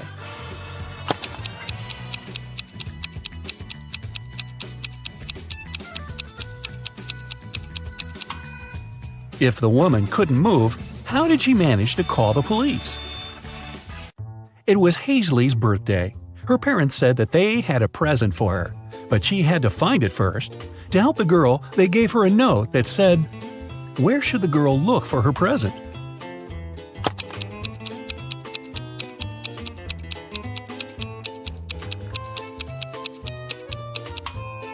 It seems as if the note doesn't make any sense, but that's only because the 2 halves of each word are switched. If Hazley places them in the correct order, she'll get pretty straightforward instructions. Your present is hidden in the basement. Sydney told her mother that she and her gymnastics team were going to a sports camp for the weekend. Mrs. Stevenson knew her daughter well and suspected it was just an excuse. Sydney was going to spend the weekend with her boyfriend instead. Still, the woman helped Sydney pack and let her go. When the girl returned, she was angry with her mom for forgetting to pack a toothbrush. That was when Mrs. Stevenson realized she had been right, and Sydney hadn't been to the sports camp. How did she figure it out?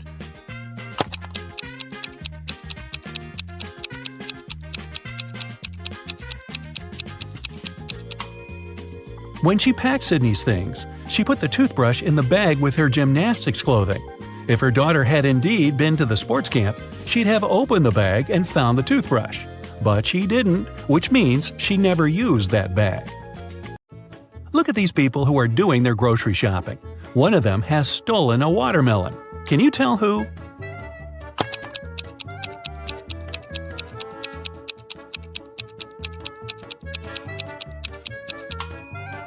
It must be this guy on the right. He's holding a soccer ball, but it looks as if it's very heavy. And since soccer balls don't weigh much, it must be a disguised watermelon. Mason went on an expedition to Antarctica. His boss asked him to send pictures as proof that he was actually there. Mason sent pictures every day, but when he returned from the expedition, his boss fired him. Take a closer look at the pictures and try to understand what his boss didn't like.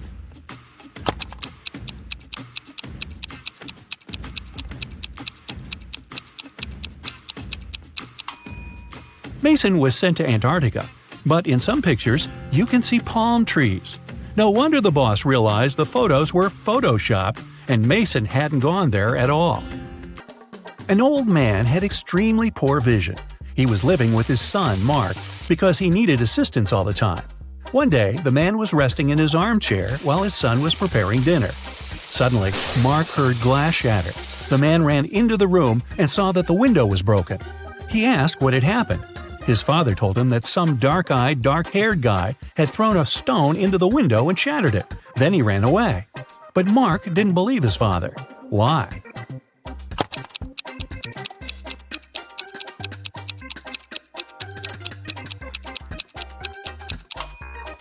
The man had extremely poor vision, and he wasn't wearing his glasses at the time of the accident. He couldn't see the guy, let alone the color of his hair and eyes. Savannah went on a business trip with her husband. In the evening, the woman didn't feel well and suddenly blacked out. When Savannah woke up a couple of hours later, she couldn't remember anything. There were two men in front of her, and both claimed to be her husband. The woman couldn't remember which of them was her real husband. Can you help her figure it out?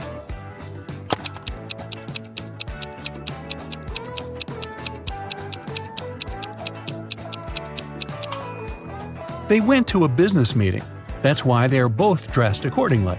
The guy in a hoodie doesn't look formal, so her husband must be the other one, the man who's wearing a suit. Now, this girl, Susanna, can't remember who her husband is too. Can you help her?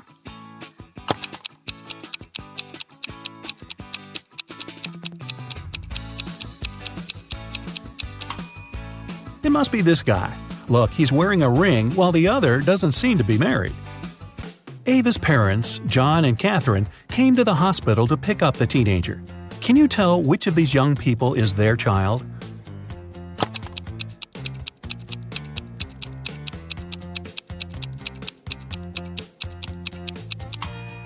It's this girl. John and Catherine are Ava's parents. Ava is a girl's name, and she's the only girl in the room. Esme was having her usual walk in the forest. By nighttime, she realized she had gotten lost again. She was wandering around until she came across the witch's house. The girl petted the cat, greeted the witch, and asked the woman to send her home. At that time, the witch was participating in a math tournament for witches from all over the world. She really wanted to win and to prove she was the smartest witch out there. There was one last task she couldn't solve. The witch promised that if Esme helped her, she'd let her go home. If not, Esme would have to stay with the witch forever. Here's the task. Make 3 identical squares by moving only 3 matches.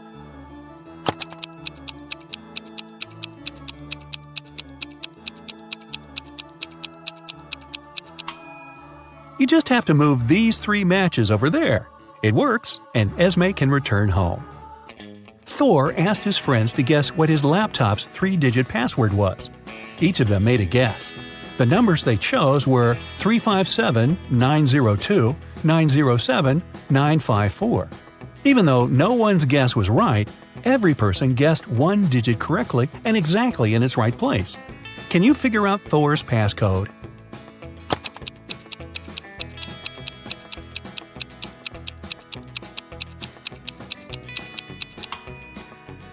Since just one of them guessed 1 digit correctly, the first digit can't be 9. In this case, 3 people would have guessed it right, and there wouldn't be enough people to guess the 3rd digit. The only other option for the first digit is 3. which means the second digit can't be 5 and the third one can't be 7. Since the second one can't be 5, then it's 0. 2 people guessed it correctly. And the third digit is 4. If it was 2, it would mean someone guessed 2 digits correctly, 0 and 2. But that's not true. So, Thor's code is 304. Students were divided into 2 teams to do one task. Storm, Dean, and Brooke were in Team Yellow. Elsie, Emma, and Veda were in Team Purple. Following the same logic, what group does Lexi belong to?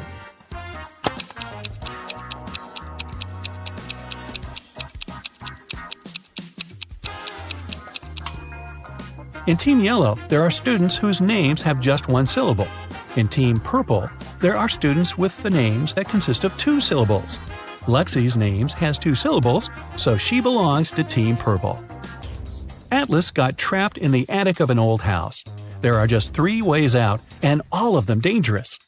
Behind the first door, the roof and the floor are made out of magnifying glass, and the sun will burn anyone who comes in. Behind the second door, there's a room filled with poisonous gas, and the third door is hiding a hungry lion. How can Atlas escape?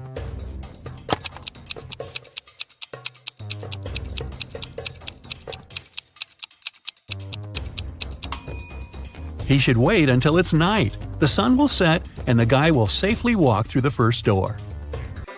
Now, take a look at Iris and her close friends, Max, Ginny, Josh, and Ren. Who's her partner?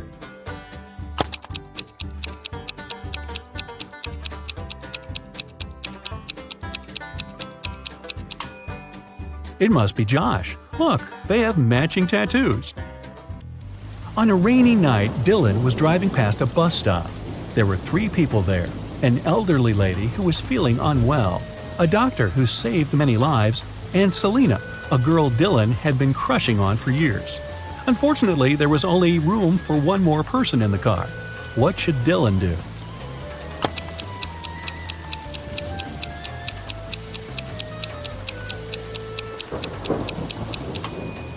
He should give his car to the doctor, who would take the elderly lady and drive her to the hospital. And Dylan can stay at the bus stop with the girl of his dreams. Charlie, Andy, Taylor, and Alex are all related to each other, but one of them is the opposite gender from the other 3. Here's what you know. Alex is either Charlie's brother or Charlie's only daughter. Alex's sister is either Andy or Taylor. Taylor's only son is either Charlie or Andy. Can you tell who's the opposite gender from the other 3?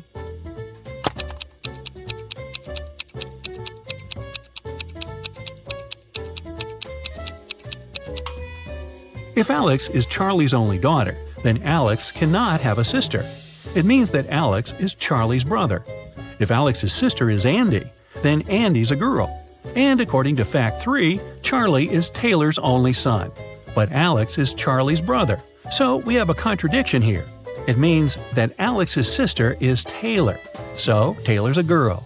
Charlie, Alex, and Taylor are siblings. And Andy is Taylor's son.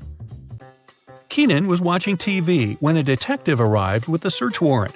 The detective said that the city bank had been robbed, and Keenan was the main suspect.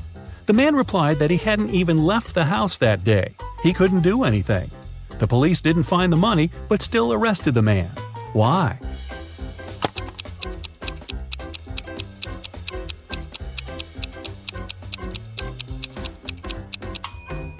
Keenan said he hadn't left the house. But take a look at the calendar and the grocery store receipt. The dates are the same. It means Keenan at least did some grocery shopping and lied about not leaving the house. Carol was invited to a Halloween party in an abandoned house. Her friends asked if she was up for a challenge, and she said yes. Soon enough, she was locked inside a room. In this room, there was one door and 3 light switches next to it. Behind the door, there was an empty closet with nothing but a light bulb. Her task was to figure out which switch controlled the light bulb inside the closet. She could flip the switches however she wanted, but once she opened the door, she couldn't touch the switches anymore. Sometime later, she managed to get it right. How did Carol do it?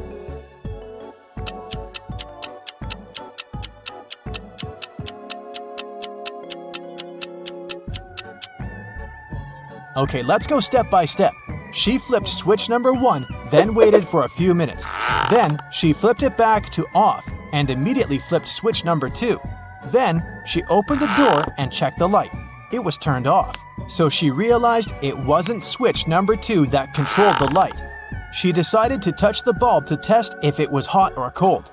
If the bulb was cold, it would mean that switch number 3 controlled it. But the bulb was hot, so that meant that switch number 1 controlled it. Way to go, Carol! To get back to the party, Carol had to solve another riddle. There were 2 hourglasses in front of her. One hourglass measured 7 minutes, and the other measured 4 minutes. She needed to time 9 minutes using both hourglasses. How could she do it?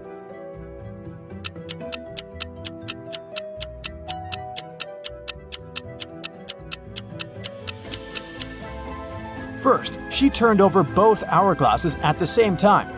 By the time the 4-minute hourglass was done, the other one still had 3 minutes left. Carol flipped the 4-minute hourglass over again. By the time the 7-minute hourglass was empty, there was 1 minute left on the other hourglass. And by the time the 4-minute hourglass emptied again, there was 1 minute's worth of sand in the bottom half of the 7-minute timer. She flipped it over again, so there was 1 minute's worth of sand in the top part of the hourglass. And when the 7-minute timer finally emptied again, 9 minutes had passed in total. Phew, that took some work. Someone stole a rare diamond from Mrs. Monica Fraser's house. Mrs. Fraser claimed she'd walked into her bedroom one morning and found that the glass box in her dressing room had been broken and the diamond had been gone. She called a detective, who soon arrived at her place and asked some questions. Based on his inquiries, he gathered 3 suspects. Mrs. Fraser's gardener, Steve, had the key to the house. Her cousin Sophia was staying with her for the week, and the cleaning lady Adeline cleaned the house every day. Steve said he was on holiday that week, so he wasn't anywhere near the house when it had happened. Sophia said she didn't even know her cousin had a diamond hidden in her house. And Adeline said that she'd been cleaning the house at around 10 p.m. the previous night. Everything had seemed all right. Who stole the jewelry?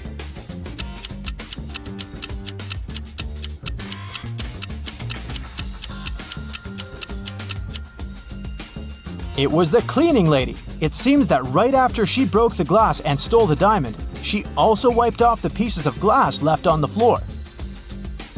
On a cold winter day, Jason woke up after a medical procedure. He was lying in bed when the doctor walked into his room, saying there were 3 women outside claiming to be his wife. All 3 of them wanted to see Jason, but only his wife was allowed to do so. Look at the women. Which one do you think is telling the truth?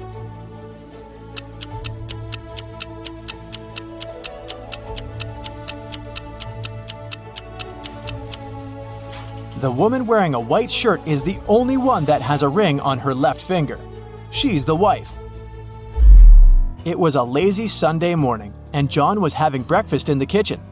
Suddenly, he heard glass shattering. He walked into the living room and saw that someone had just broken one of his windows. He was mad and decided to go outside to see if he could find the culprit. There were only 3 people in the street, so he talked to each of them. The first was one of his neighbor's children. He was coming back from his football practice, holding a ball in his hands. He said he'd been going home at the time of the incident. The second person was Stephen, John's neighbor and longtime friend. He was carrying a toolbox. The man said he decided to come home to fix John's window. The last person was Julio, a mailman. He was riding his bike, throwing newspapers on people's front lawns. He said it had been hours since he'd passed John's house. Soon enough, John figured out who had done it. How?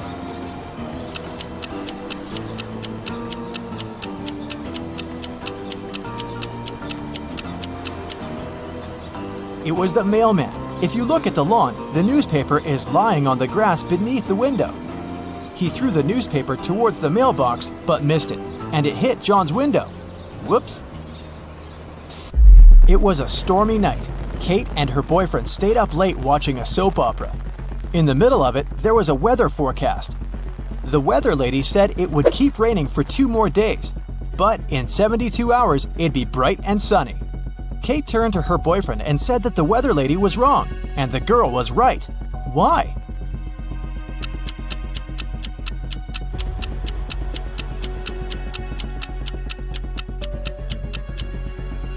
Because in 72 hours, it will also be nighttime, so it can't possibly be bright and sunny. It was Amelia's dream to go skydiving, but she was afraid of heights. One day, her friend took her to fulfill her dream. Amelia jumped from an airplane without a parachute and didn't get hurt. How is that possible?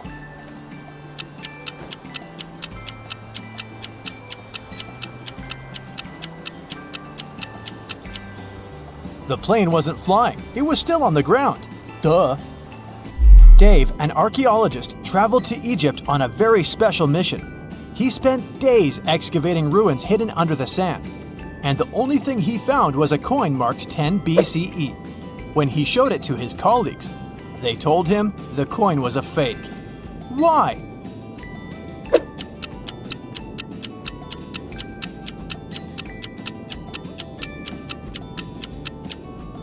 Well, because the designation BCE didn't appear until after the beginning of our era. It was raining when Mrs. Moore called the police. She said someone had just bumped into her car and driven away. When the police arrived, the only person next to the place of the incident was a man fixing his tire. Mrs. Moore said that that was the car that had bumped into hers. However, the gentleman said that it couldn't be true because he'd been busy fixing his car the whole time. Can you tell who's lying?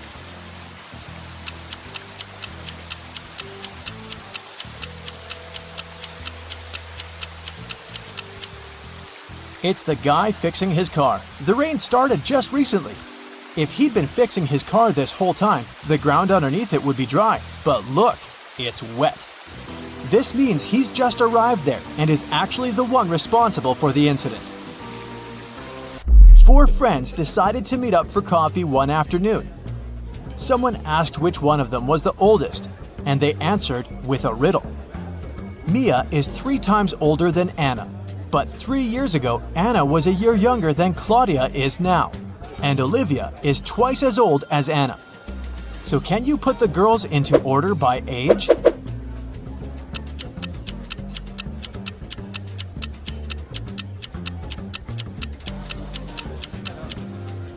The correct order is Mia, Olivia, Anna, and Claudia. Here's a quick one. What belongs to you, but others use it more often?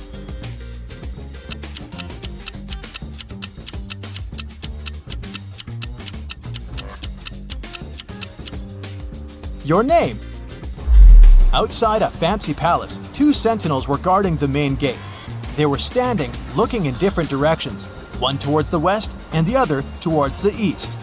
At some point, one of the sentinels asked the other, "What are you smiling about?" How could he know that his colleague was smiling?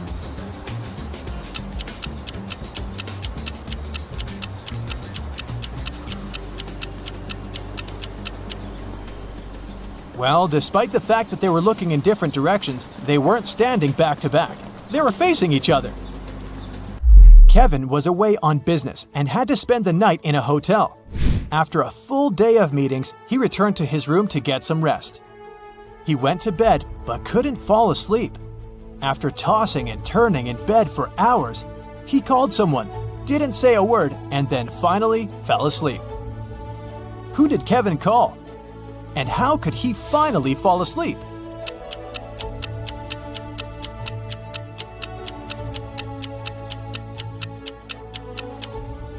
He called the room next door, as his neighbor was snoring very loudly. The ringing woke the neighbor up, the snoring stopped, and Kevin managed to doze off. You've just come back from a long vacation. There, you bought a new suitcase to store all the new things you got, but you don't remember the code. Luckily, you left yourself a note on your cell phone to help you decipher the code to open the lock. 682. One digit is right and in its place. 614. One digit is right but in the wrong place. 206. 2 digits are right but both are in the wrong place. 768. All digits are wrong. 380. One digit is right, but in the wrong place. What's the 3-digit code?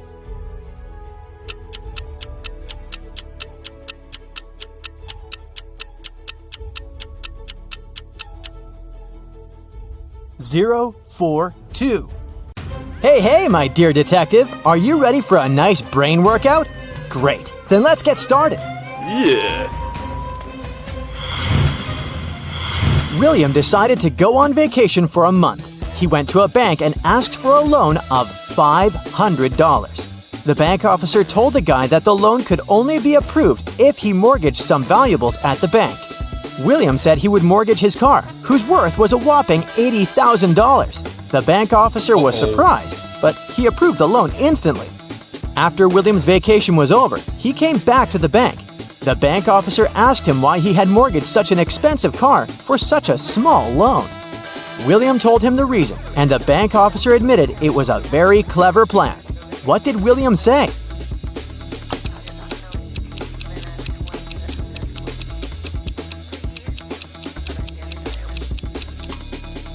The guy said that he mortgaged his car to keep his expensive vehicle safe while he was away. Plus, he saved a lot of money on parking.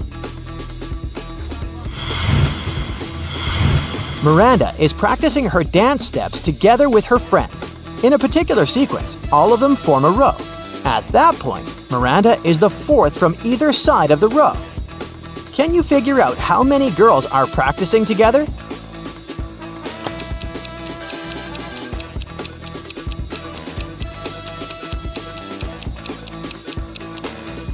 In total, there are 7 girls. Miranda is the fourth from either end of the row, which means there are 3 girls on one of her sides and 3 on the other.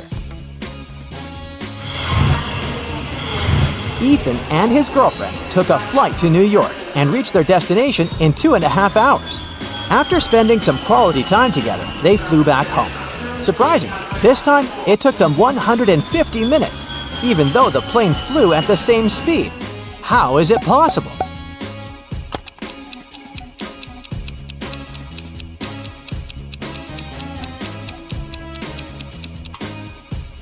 It's easy. 2.5 hours are the same as 150 minutes. Look at this matchstick arrangement. Do you see a donkey-shaped figure? Your task is to move just one matchstick to change the direction of its movement.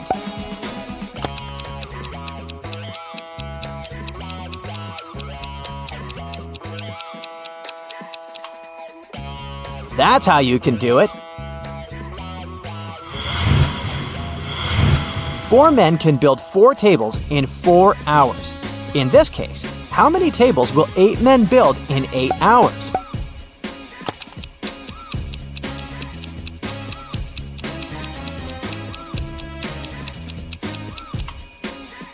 Was your first instinct to say 8 tables? Because that's what immediately came to my mind. But in fact, the correct answer is 16 tables. And it actually makes sense, because 8 men worked twice as long as 4 men. Look at these people attentively. Who do you think is in greater danger?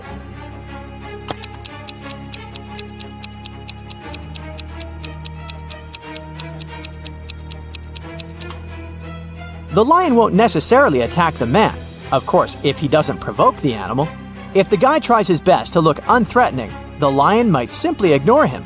But the snake can easily tighten its grip, which can end very badly for this woman. Mark came to visit his friends in Chicago. While they were having dinner, they told the guy about a mysterious building in their city. It had a very bad reputation. People said that those who once entered it never came back. Despite his friends' warnings, Mark decided to explore the building. The place looked creepy, and soon the guy realized he was lost. Whatever he did, he couldn't spot the exit. Suddenly, he found himself in a large room. There were 4 doors in this room. Behind the first door, there was a mummy. Behind the second door, a vampire was hiding. The third door led to a den of a hungry wolf. And behind the fourth door, there was a ghost. Which door should Mark opt for to get out of the house unscathed?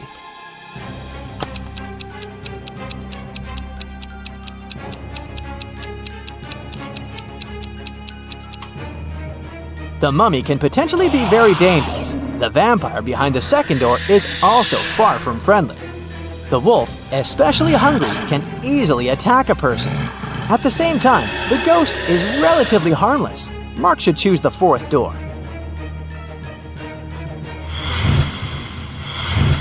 Now, look at this image. Can you figure out which man is the girl's husband?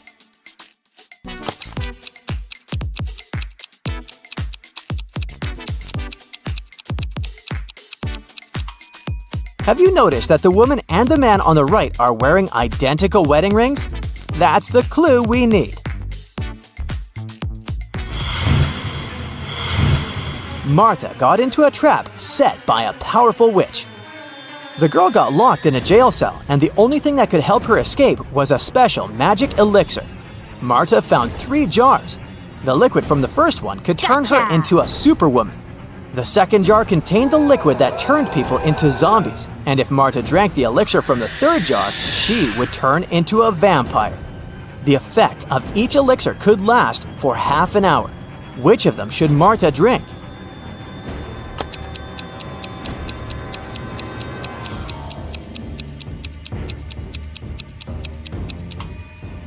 Marta should wait till the morning and drink the elixir from the third jar. Then she'd be able to turn into a bat and fly out that tiny window. Can you figure out which of these women is alive?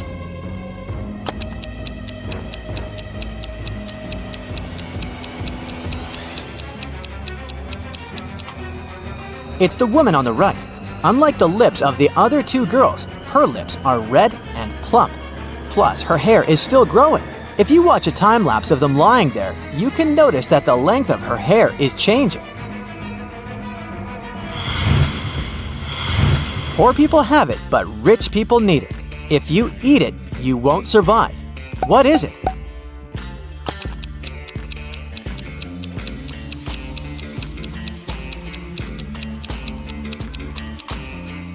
It's nothing. Now this next riddle is kind of funny. To solve it, you need to think outside the box. Why are all the rivers in the world rich?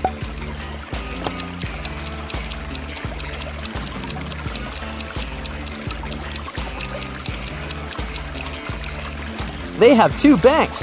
Now, did you get it right? Imagine you're running a marathon, and right before the finish line, you pass by the person who's running the second. What place are you in now?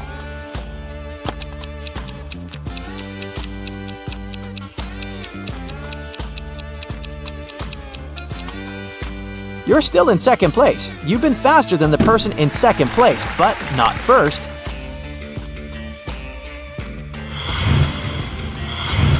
I can sting without moving. I can poison without touching. I can bear the truth and the lies. You can't judge me by my size. What am I?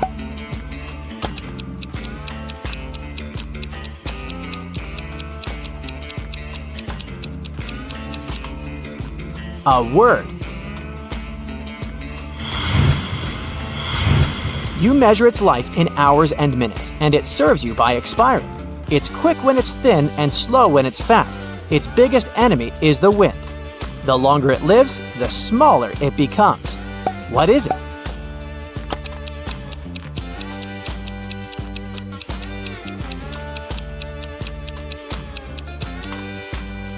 A candle. You probably know that ants move in groups. In one such group, there were 2 ants in front of the other 2 ants, 2 ants behind the other 2 ants, and 2 ants next to the other 2 ants. How many ants were there in the group? A small hint. You probably won't need your calculator to crack this riddle.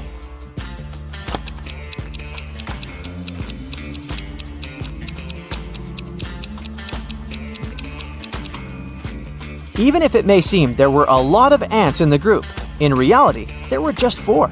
They simply stood in a square formation. Did you get it right? There are some flowers growing in the field and some bees flying over them. How many flowers and bees are there if both of the following statements are true? If all the bees land on all the flowers, one bee for a flower, one bee won't get a flower. If every two bees decide to share a flower, one flower will be left without a bee. How fast will you be able to find the answer?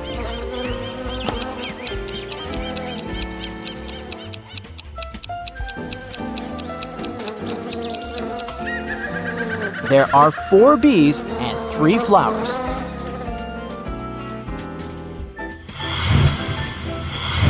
Once, Mrs. Smith, Peter, Paul, and Patrick's mom heard a loud sound of shattering glass coming from the living room. She ran into the room and saw that her favorite vase was broken. She also spotted a football. She asked her sons what had happened, and each of them told her his own version of the accident. Peter said that Paul hadn't kicked the ball. He added that he knew for sure that Patrick had done this. Paul said that Patrick wasn't guilty. He also added that he hadn't finished his homework. And Patrick said that Paul had broken the vase, and he knew that for sure because Peter didn't play football at home. How could Mrs. Smith understand who broke the vase if the following is true? One boy lied in both of his statements. 2 boys told the truth.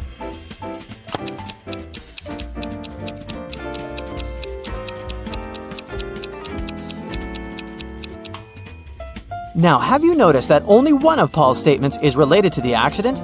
The one in which he says that Patrick isn't guilty? What he says about his homework changes nothing. The first of Peter's statement contradicts Patrick's first words and vice versa. This means that it's impossible for both of them to tell the truth. Peter and Paul can't both tell the truth as Paul's words contradict Patrick's second phrase. That's why Patrick and Paul can't lie, meaning that Peter lied in both of his statements. This way, Paul has broken the vase.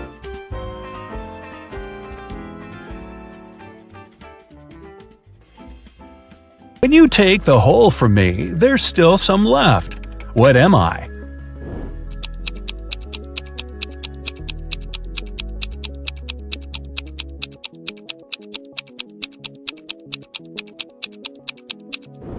Both you and your sister answer wholesome.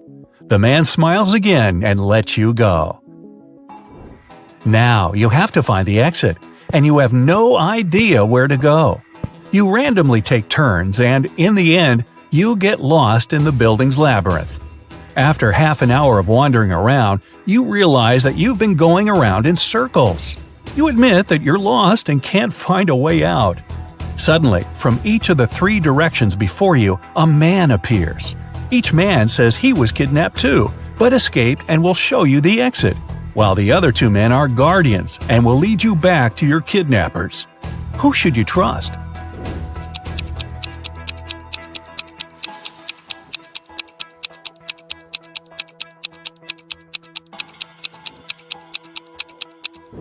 You notice that the second man has bruises from the handcuffs on his arms, so you decide to believe him. You look at your sister and realize that she noticed it too. You nod, and each of you walks towards one of the other 2, and unexpectedly for them, knock them out.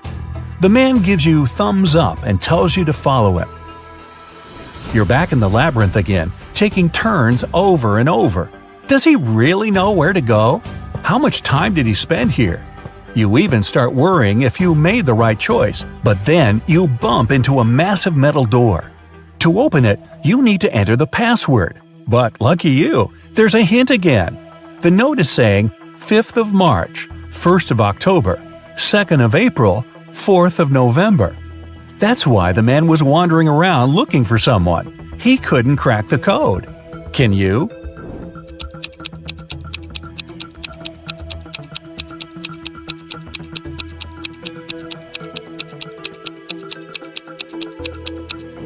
The 5th of March means the 5th letter of the word March, which is H.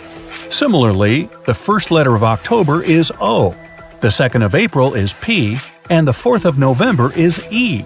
The password is HOPE. You type it, and yes, it works! Great job! The lock clicks, and you pull the heavy door open. You did it! You are outside once more. It's early morning, so you spent the whole night inside. But wait, can you hear it? Footsteps! They're after you, and you have to run to a safe place immediately. There are 3 ways. On the left, there's a dark forest. Straight, there's a city. And on the right, a lake. Which way will you choose?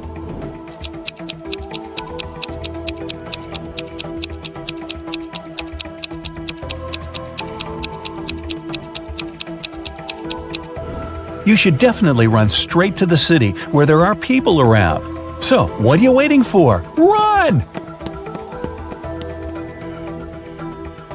Vincent got locked in a room with no windows and only one massive door.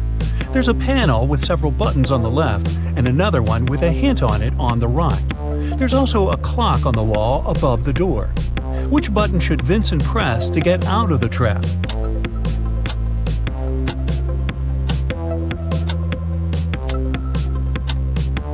The green triangle. The numbers on the panel represent hours. If you connect them on the clock face, you'll get a triangle. The door opened and Vincent got into a dimly lit hall. There, he saw one more door, but this time, both the lock and the key were hanging together on the same chain. But after examining this system for a couple of seconds, the guy understood he wouldn't get out this way. Why?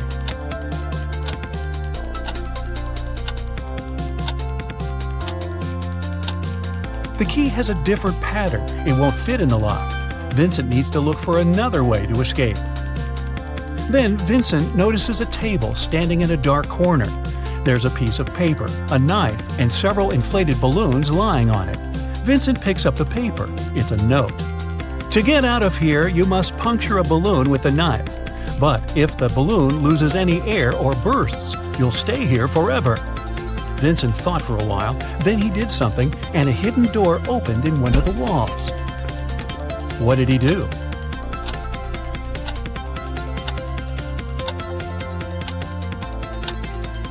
He let the air out of one of the balloons. After that, he easily punctured it with a knife. Detective Marcus and another passerby became witnesses of a car accident. A man, hit by a minivan, was lying on the ground, unconscious. Marcus rushed to the nearest cafe to call an ambulance. When he got back, the passerby told him the man had turned onto his back but hadn't come to his senses. After looking at the scene for a couple of seconds, the detective said, "You'd better return everything you've taken from this man." Why did he say so?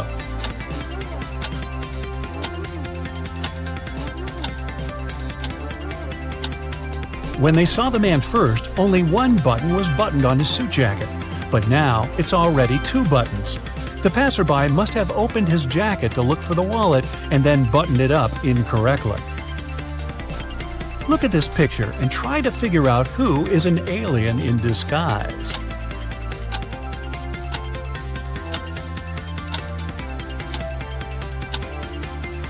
It's the guy in the yellow shirt. He's eating a banana, but he hasn't peeled it before biting on it. He probably sees this fruit for the first time. 3 famous detectives came to a coffee shop to discuss a tricky case. A waiter came up to them and asked, "Does everyone want coffee?" The first detective said, "I don't know." The second detective answered, "I don't know." And the third detective said, "Yes." Do you know what the first 2 detectives ordered?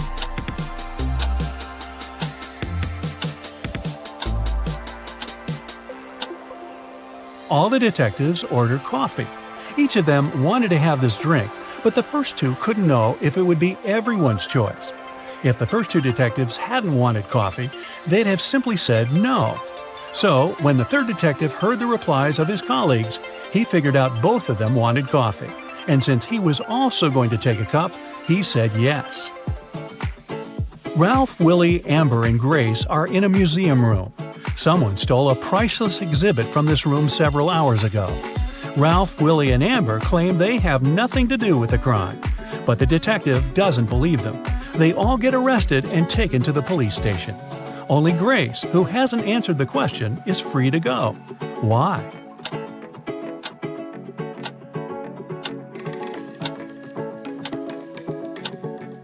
Grace is the detective. Janice was having her morning coffee in a cafe when she heard a car screeching to a halt, then loud shouting. She ran there and saw a man with his bicycle on the ground and a car standing nearby.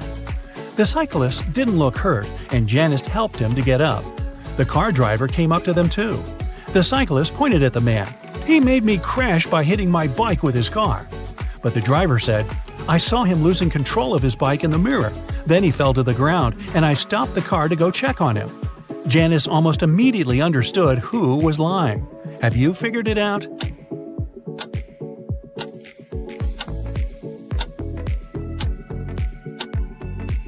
The car doesn't have side mirrors. There are also lots of things in the back seat. They block the view of the road. So the driver couldn't have seen anything in his rearview mirror either. He's lying. One wealthy businessman was famous for always wearing a white hat. But one day, he came to his office with a bunch of fruit on his head. His employees were shocked, but they didn't dare to question the man. The situation repeated the next day. On the third day, the businessman's secretary plucked up all his courage and asked what was going on. The man answered, "That's because I lost a bet. I haven't fulfilled it yet, but I'll do it today. There's no need to order lunch for me." What did the businessman have to do to fulfill the bet?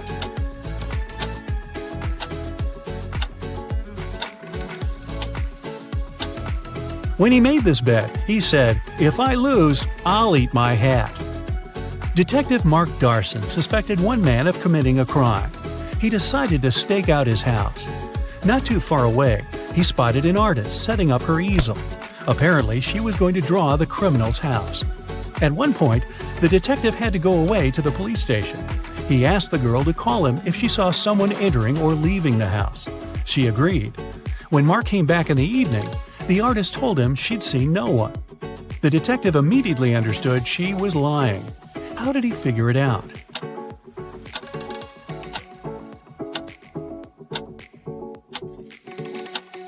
When he was leaving, all the windows in the house were closed. But in the picture the girl drew, the windows are open. It means someone was inside while Mark was away. Take a look at this picture and try to understand which guy is Ben.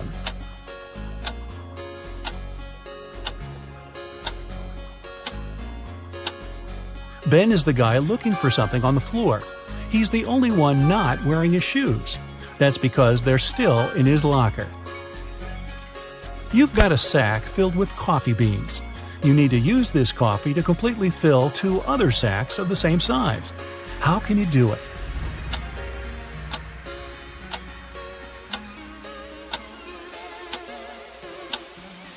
Put one empty sack into the other and fill them with coffee. A large sum of money was stolen from Mr. Green's safe.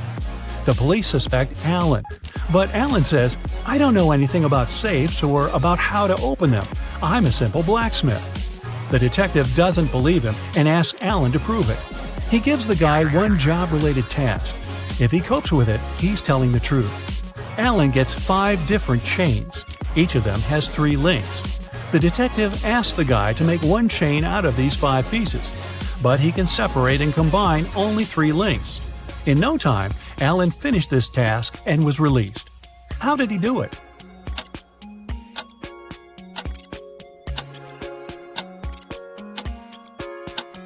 Alan separated 3 links of one chain and used them to connect the remaining 4 chains.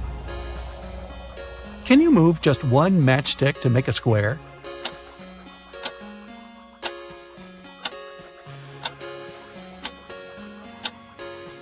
Pull this matchstick up a bit.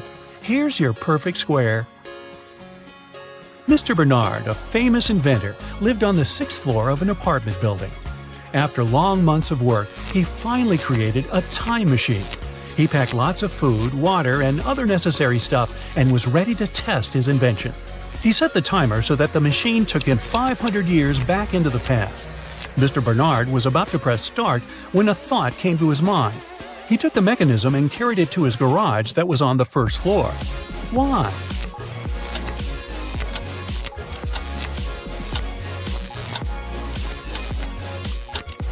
This way, the inventor would avoid getting hurt. 5 centuries ago, there were no such high buildings.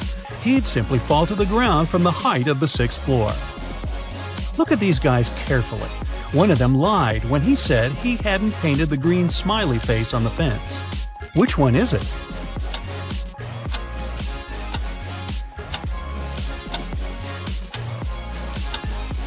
It's the guy on the left. Check out his left hand. Even though it's in his pocket, you can still spot some green paint he'd used. Bruce was walking along the beach when he found a glass bottle. The thing looked old, and the guy spent a long time trying to open it. Finally, he succeeded. To his shock, a genie rose from the bottle.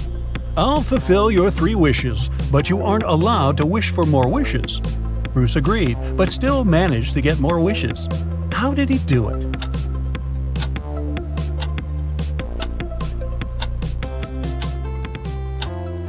His first wish was that the genie allowed him to ask for more wishes. Several birds landed on trees, one bird for one tree. But in this case, one of them didn't have a tree of its own. Then they regrouped with 2 birds sitting on one tree. After this, one tree was left free. How many birds and trees are there?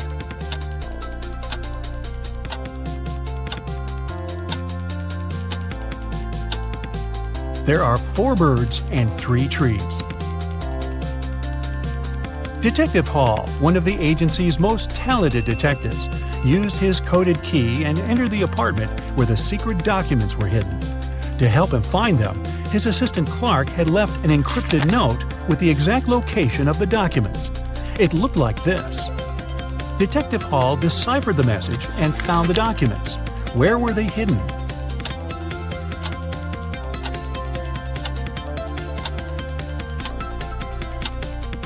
The note says, "Under the carpet in the studio."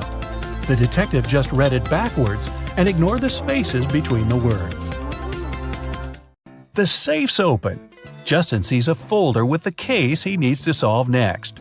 Mr. White, a rich businessman, disappeared from his bedroom, but he managed to leave a note. It read, "The 1st of July, the 4th of January, the 1st of December, the 8th of February." The police questioned the people who were in the house at that time. Judy, Mr. White's wife, said, "I'm shocked. My husband was always so careful. Sadly, I don't know anything. I was away staying at my parents'." Logan, Mr. White's secretary, told the police he had been working on the report for his boss and hadn't left his study. And Rose, Mr. White's daughter, answered, "I was having guests. We didn't leave my room." The case is still unsolved. Can Justin crack it?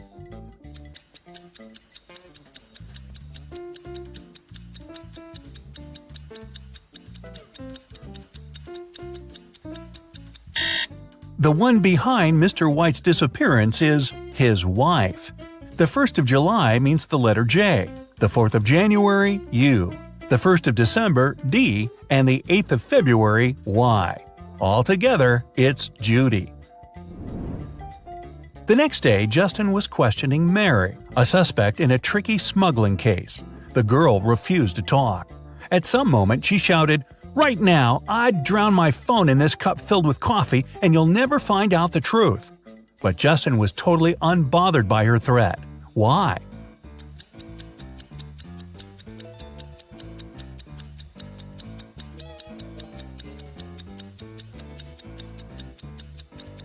The cup was filled with coffee beans. They would do no harm to the gadget. A shoe shiner was arrested and taken to the police station where Justin worked. The man was shouting he was an honest person. He cleaned people's shoes for free. His clients paid him of their own will. But Justin soon realized which trick the shoe shiner used.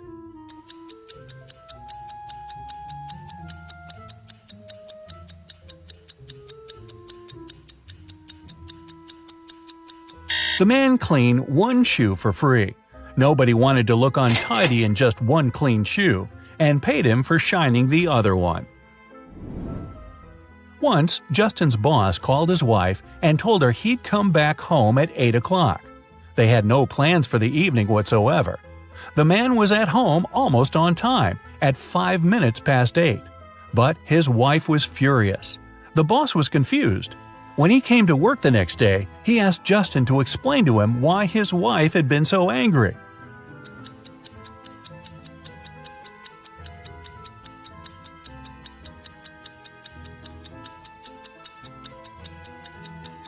Justin told his boss, "Well, your wife expected you to come home at 8 p.m., but you came at 8 in the morning." Justin was sent to patrol the streets.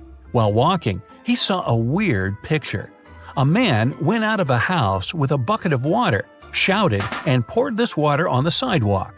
It took Justin some time to figure out why he had done it.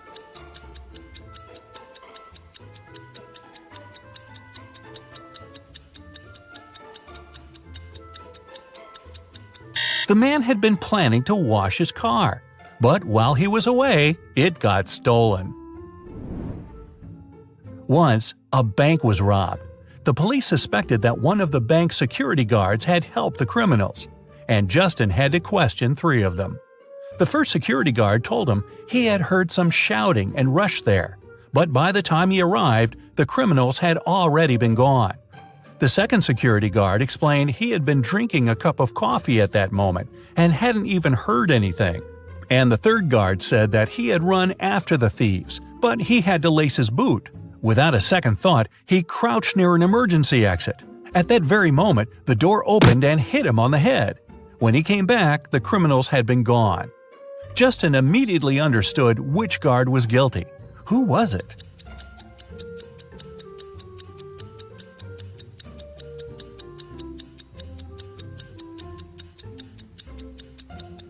It was the third security guard. All emergency doors open outwards for safety reasons. Justin's next suspect was a young woman.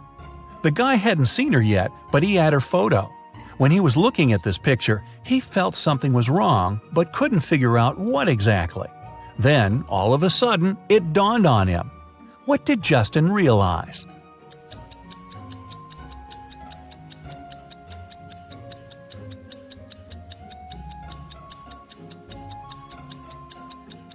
The girl was inside the house, but the door was blocked from the outside. How did she get in and out of the house? Through the second-floor window? Unlikely. A notorious criminal escaped from a 150-foot tower. Someone had managed to get him a pair of scissors and a rope. Justin found out that the rope was just 75 feet long, and the criminal had cut it in the middle. Now, the future detective needs to understand how it helped the man get away.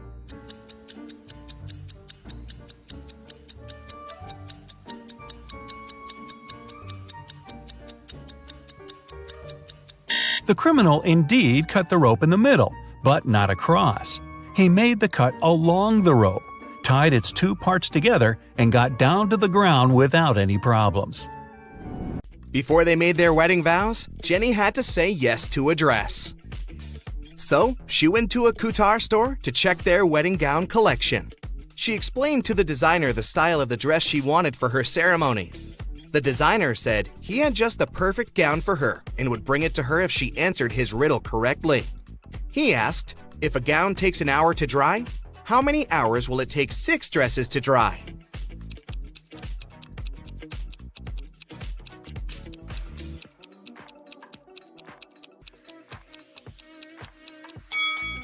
It'll still take 1 hour because they'll all dry at the same time. Ben had one last item to buy on his wedding shopping list, and it was what fastens 2 people yet touches only 1. Can you figure out what it is?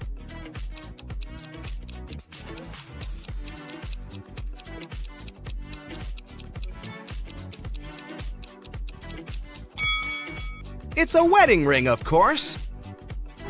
Ben headed to a jewelry store to get something blue for his bride. The store owner showed him 3 different wedding rings with blue gemstones. Which one should he buy?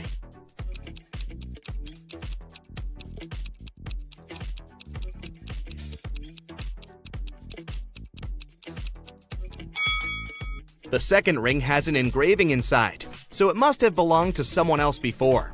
The gemstone on the third ring has a tiny crack in it.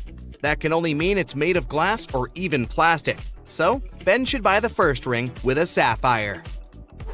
Next, Ben and Jenny were going to send out invitations. One print shop offered them 3 different versions of invitations. Which one should they choose?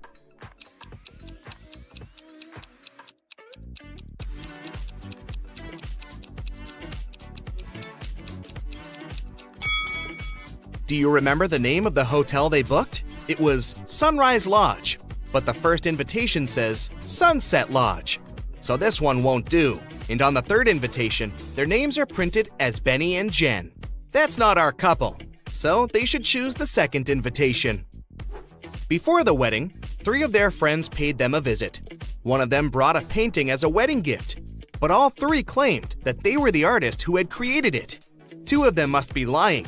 Can you figure out who the actual artist is?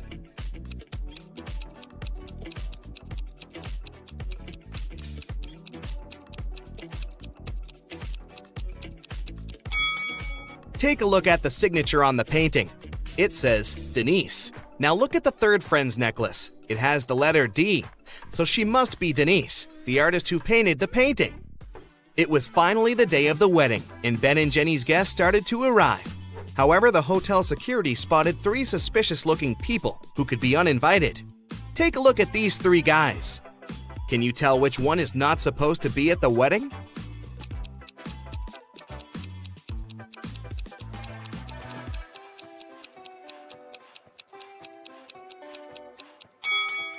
Do you see the hotel wristbands that say Ben and Jenny that the second and the third guys are wearing? That can only mean they are actually invited. So it's the first guy who's crushing the wedding. Sorry, dude, no free drinks for you. After the vows were exchanged, it was time to party. As Ben and Jenny were dancing, someone spilled their drink on Jenny's dress, but no one saw who it was. Jenny spotted 3 people who could have done it. Take a look at them. Can you tell who ruined her dress?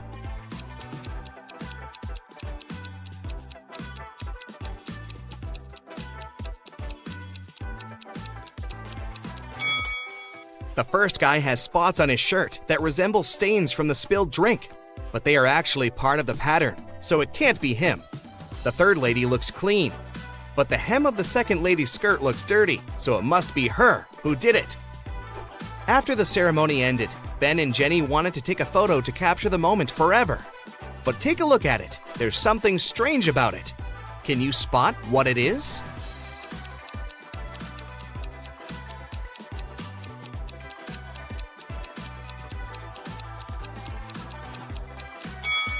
Can you see a woman hiding behind the trees watching them?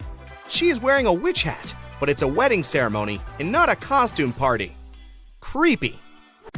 There was once a magical forest where 32 mermaids, 43 elves, 26 unicorns, and 57 fairies lived. The forest got cursed, and life there got disrupted. The mermaids started living on dry land, forcing the elves to move out. The elves had to move to the territories of the unicorns. The unicorns started to lose their magic powers and needed fairy dust to sustain themselves. So, fairies had to work overtime and were exhausted.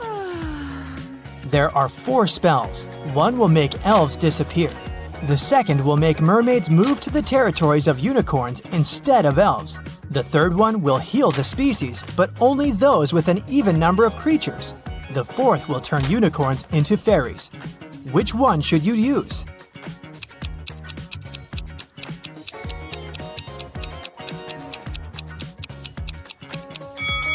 You should use the third one. The mermaids and unicorns are the species that need to be healed, and both have an even number of creatures. Mrs. Collins has 5 daughters: Hannah, Elle, Eve, Anna, and Ava. What is special about their names?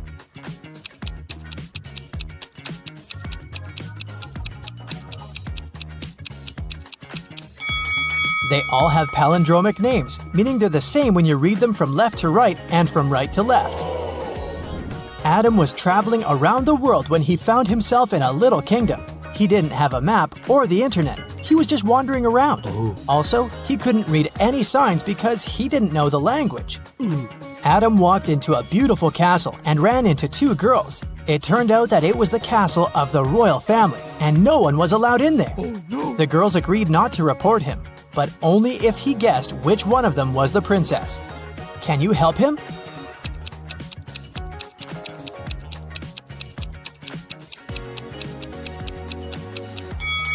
Look at the wall. There's a painting of the queen and her daughter. She looks exactly like the girl on the right.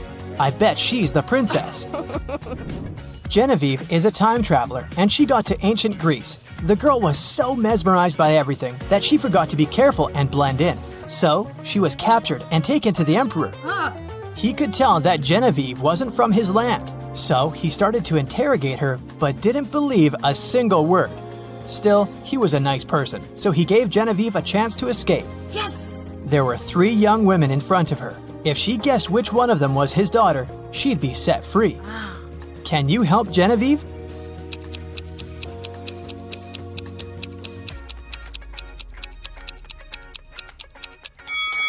Look, this girl has the exact same necklace as the emperor. It must be his daughter. People invented the time machine, and now there are criminals traveling in time and disrupting time flow. The time police tried to catch the imposters, and they need your help. Look at this picture. Do you see the time traveler?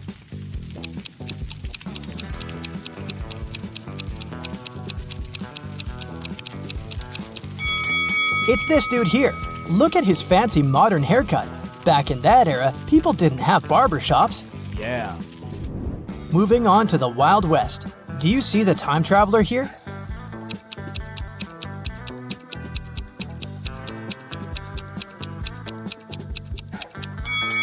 It must be this person, the one wearing modern sneakers. The next stop is ancient Egypt. Take a very close look and find someone who doesn't belong here.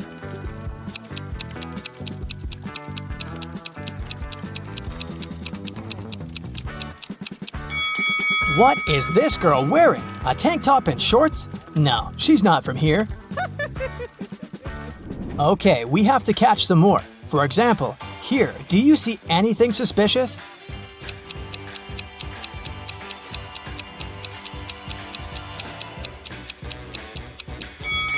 I don't think people had cell phones back then. This is the imposter. Okay, another Stone Age image for you. Who doesn't fit in here?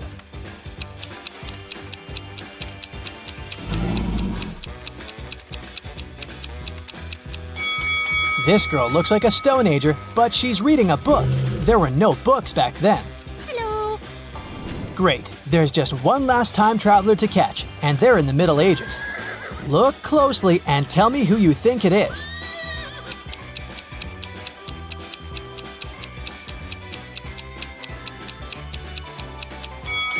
This guy is wearing headphones. Yeah, that's him. Oh my god! Mr. Thompson was in his house reading a newspaper when he heard some noise outside. He walked out and saw that someone had crashed into his car.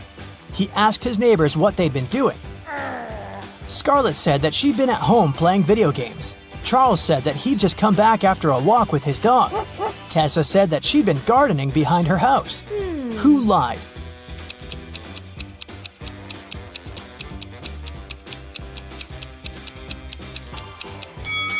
It must be Tessa. She doesn't have any gardening tools with her. And she isn't dressed properly for gardening. Serena was having a party in her house, and she invited all her classmates. In the middle of the party, the lights went off for a couple of minutes. When the light came back on, Serena realized that her parents' expensive vase covered in diamonds had been stolen. 3 people seemed suspicious to her.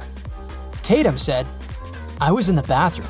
Quinn said, "I didn't steal anything. I didn't even know the vase was so expensive." Dean said, "When the lights went off, I fell into the pool and I was pretty busy getting out." Who lied?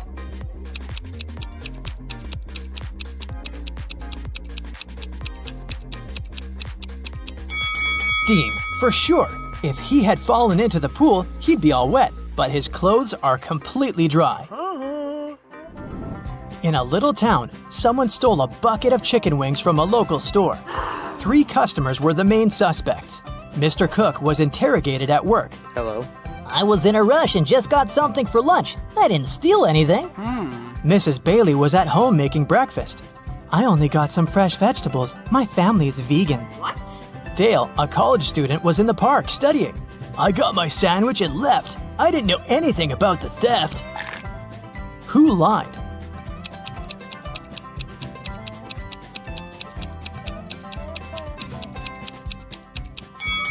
Mrs. Bailey. She said her family was vegan, but she has cheese and cow milk on the table.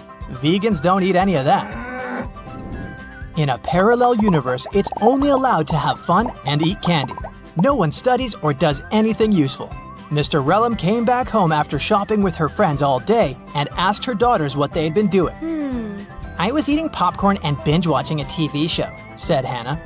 I was playing soccer with my friends, said Elle. I was at the beach with some friends, said Ava. Who lied?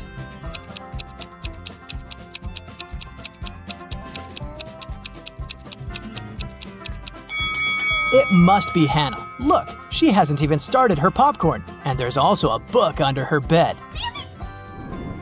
Elle's soccer team played 6 matches in the season. They won 2, drew 2, and lost 2. In total, they conceded 2 goals and scored 3. What are the results of all 6 matches?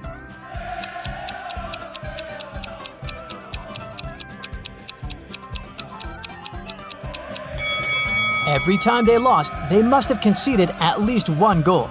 They lost 2 matches and conceded 2 goals, which means they conceded 1 goal each time. The scores of these matches must be 0-1. We're out of conceded goals, so the scores of the 2 drawn matches should be 0-0. Now, we're only left with 3 goals and 2 winning games.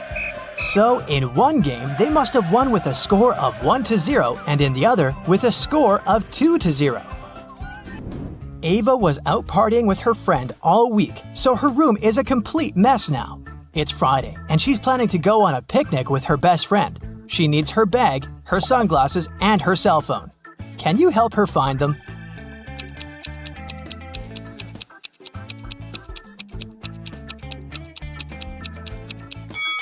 Here they are. Great job! It's Saturday, and Ava still hasn't had time to clean. Now she's heading to her classmate's place for a pool party. She needs her swimsuit, her necklace, and her heels. Can you find them?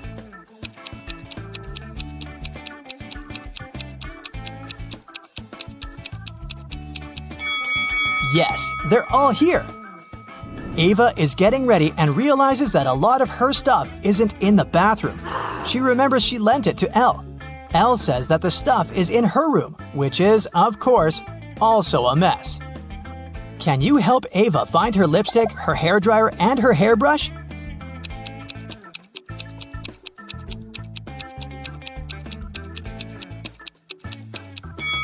Here they are. Did you find them all?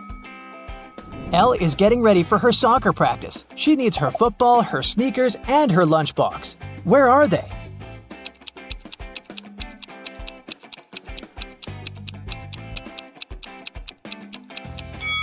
They're all right here. Hannah returned home after a short walk and immediately noticed that her favorite bracelet was gone. She knew that Ava loved it and that she was getting ready for a party, so she was the main suspect. Hannah ran into Ava in the bathroom and demanded her bracelet back. I was taking a shower while you were gone and then getting dressed without leaving the bathroom. I wouldn't have had any time to take your bracelet. Hannah knew that Ava lied. How?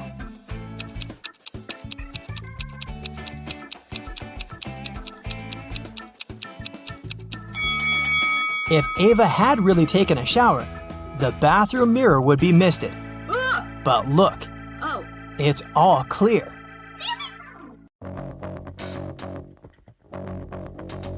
Hey there, Brightsider.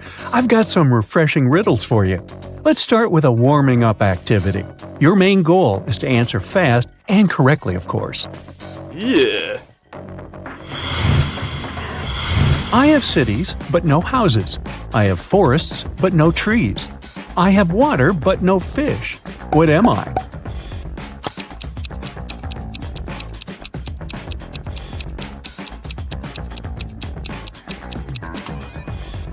Right. I'm a map.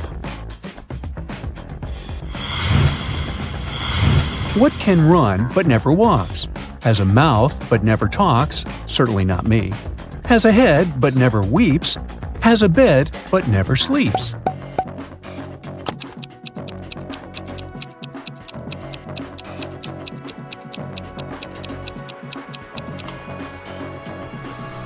It's a river. Did you guess it right?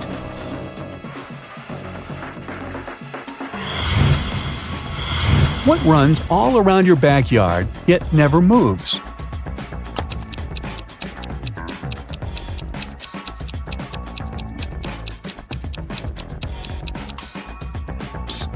a fence. I'm a box that holds keys without locks, yet my keys can unlock your imagination. What am I?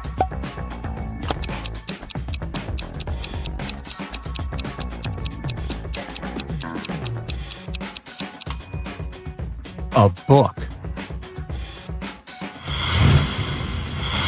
Now I've got a bit tougher brain teaser for you. What TV series is represented by this rebus? Here's a hint.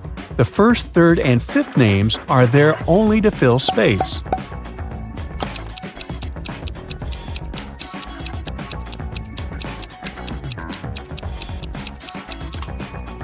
And the answer is Even Stevens. All of the even numbers correspond to some kind of a variation of the name Stephen. Now, which letter comes next in this sequence? You can pick from the following letters: L, V, Y, T, or D.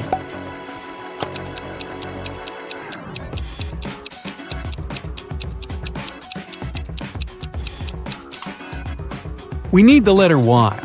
The sequence stands for second, minute, hour, day, week, month, and year.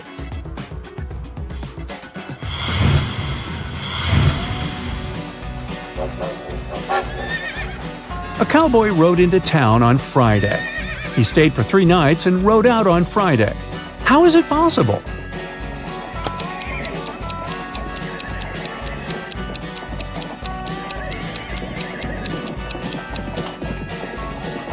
His horse's name was Friday.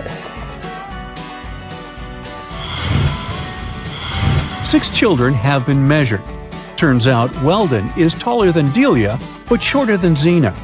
Alicia is taller than Benito, but shorter than Delia and Weldon. Benito is not the shortest.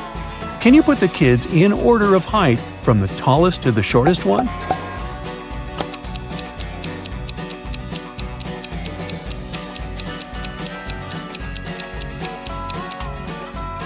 The right order is Zena, Weldon, Delia, Alicia, Benito, and Charlotte. Look at these athletes. Who will win the race?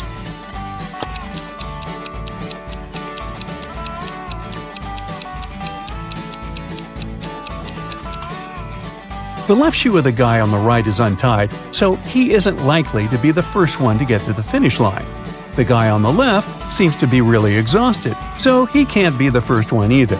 Meanwhile, the guy in the middle looks really confident, so he has the highest chance of winning this race. Now get ready for a nice logic puzzle. You've been invited to a party at Charlie's house, but you've never been there before. The guy has 7 friends who live nearby. They've given you a map showing all their houses as well as Charlie's house and provided you with the following information. Daniel: I can't see Benita's house because Greta's house is in the way. Adam: I live directly, but not diagonally, across the street from Daniel. Benita: Elena's house is to the west of my house. Elena: I have to cross 3 streets to arrive at Franco's house. Hal: I live east of Benita. Can you figure out which house is Charlie's?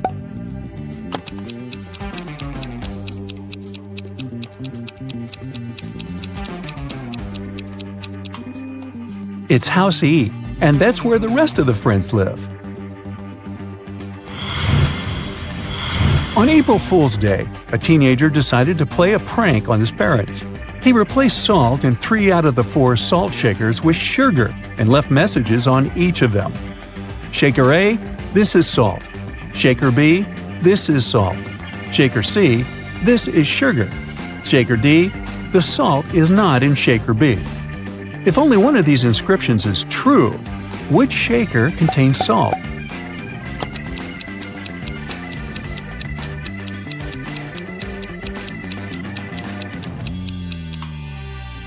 The only truthful statement is statement D. The salt is not in Shaker B. Otherwise, 2 statements will be true and it's against the rules. And if statement D is true, then the salt is in Shaker C. If Teresa's daughter is my daughter's mother, What am I to Teresa? You can choose from the following options.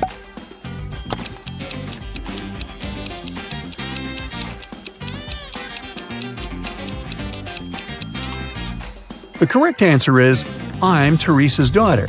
You see, in this riddle, you, the reader, are Teresa's daughter. That's what you are to her. How come?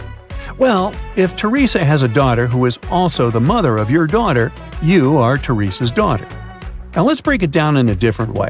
Teresa is your daughter's grandmother, which makes Teresa your mother and makes you the daughter of Teresa. The tricky part is the multiple choice answers.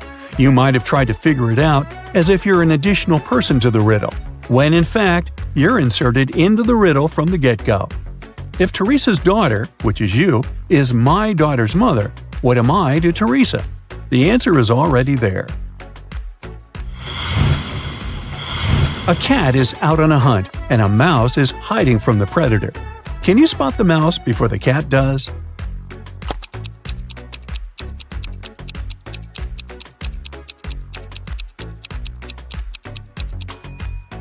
Here it is. Find the number that best completes the following sequence.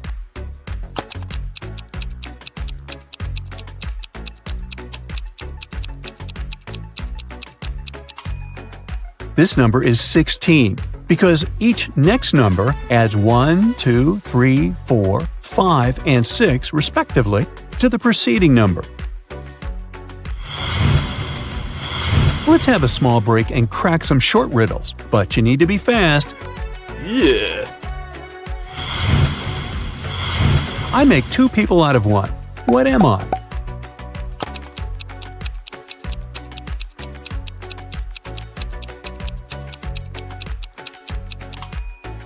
A mirror. What comes once in a minute, twice in a moment, but never in 1,000 years?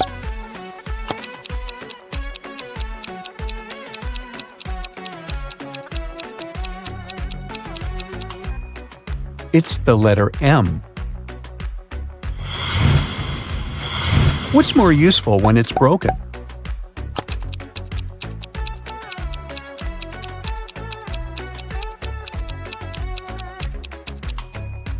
The answer is an egg. What did a computer eat on the moon?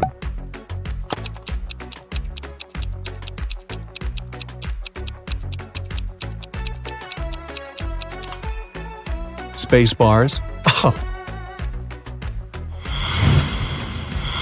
Now look at this picture and try to figure out which figure doesn't belong here.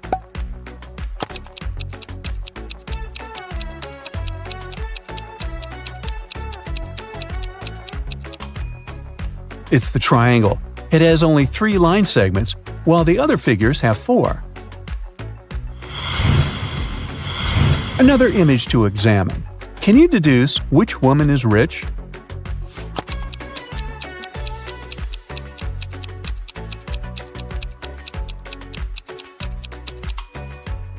Sarah's watch is fake. Look at the way the name of the brand is written, Versace. Pam's gold bracelet looks very old and has scratches all over it. At the same time, Jessica's wearing a real Tiffany bracelet. Mr. and Mrs. Anderson wanted to celebrate their wedding anniversary. They were going to organize an extravagant party and invite hundreds of guests. But Mrs. Anderson was worried about all the expensive stuff they had in their villa. The couple decided to invite a detective to look after the guests. And indeed, in the middle of the party, the detective noticed a thief. Look at the people gathered in the garden and try to spot the criminal.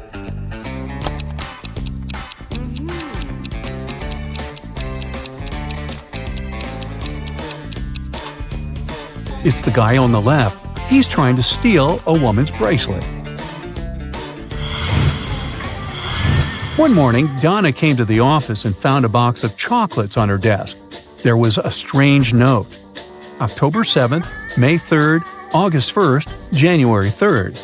Can you help Donna understand who presented her the sweets?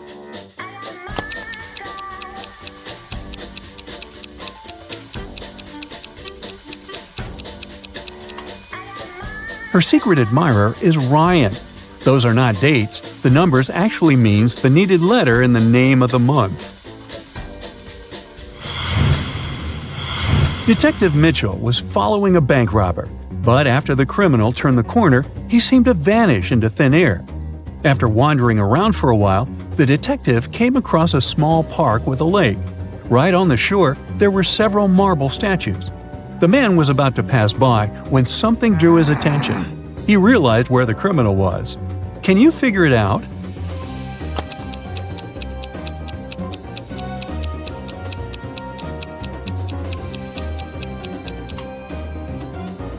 One of the statues is looking at its watch. It's the bank robber. Dennis is taking part in a competition. If his last answer is correct, he'll get a prize, an expensive watch. But first, he needs to figure out which of these two watches is real and which is just a toy.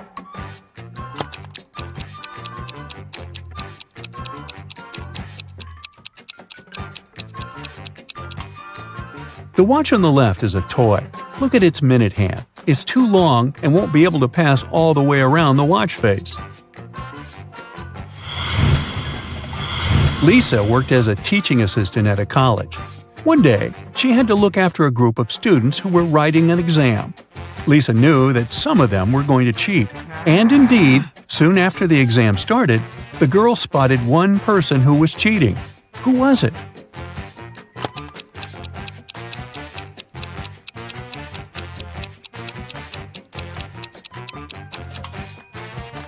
The guy in the back of the classroom. He's got the answers written on his arm.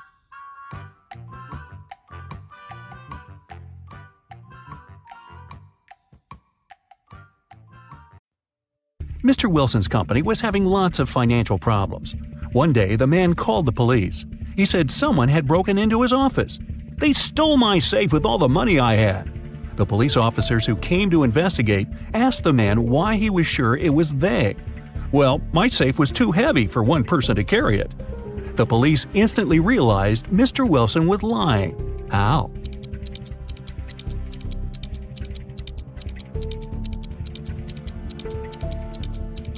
If the safe had been indeed so heavy, it would have left dents in the carpet.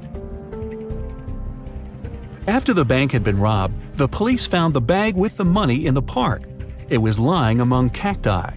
The police officers arrested 3 suspects. It didn't take long to figure out who the bank robber was. Do you know who it is?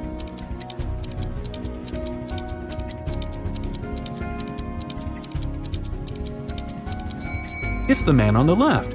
He's the only one with some scratches. They were left by the cacti. The police suspected that Deborah took part in smuggling diamonds out and into the country.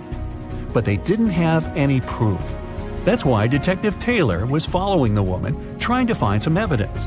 One day, he noticed that Deborah entered a house, but when she left it, Taylor realized she didn't have any diamonds on her. She must have left them in the house. How did he understand?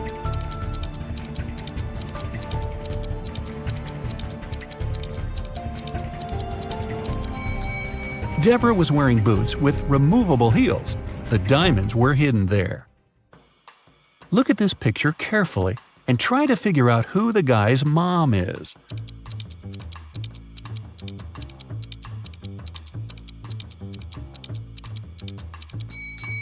The woman on the right is definitely human. She can't breathe underwater. But the guy doesn't have any problems with that. He's smiling and looks relaxed. Plus, he has gills. That means the mermaid is his mother. Detective Martin was choosing a diamond ring for his fiancée when a man in a black mask ran into the jewelry store. He made all the visitors lie on the floor and took the most expensive jewelry and money. After that, Detective Martin saw the man get on a red motorbike and speed away. The police officer jumped into his car and set off on a chase. At one point, he came to a crossroads. Where should he go now? Suddenly, Martin saw a car coming from the opposite direction. He asked the driver if he had seen the red bike.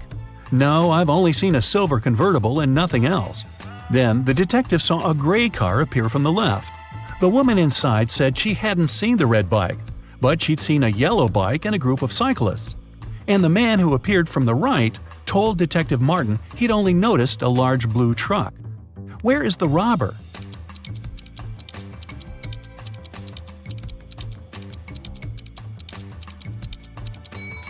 The motorbike can only be inside the blue truck. A unique diamond was exhibited in a famous museum. It was guarded at all times, and only small groups of 10 people were allowed to enter the room. After one of such groups had left, an alarm went off. The guards ran into the room and found there a young man. They searched him. There were just several bills, a lighter, a bottle with soda, a camera, and a cell phone in his bag. The guards had to let the man go. But the next morning, it was announced that the diamond had been stolen. How did it happen?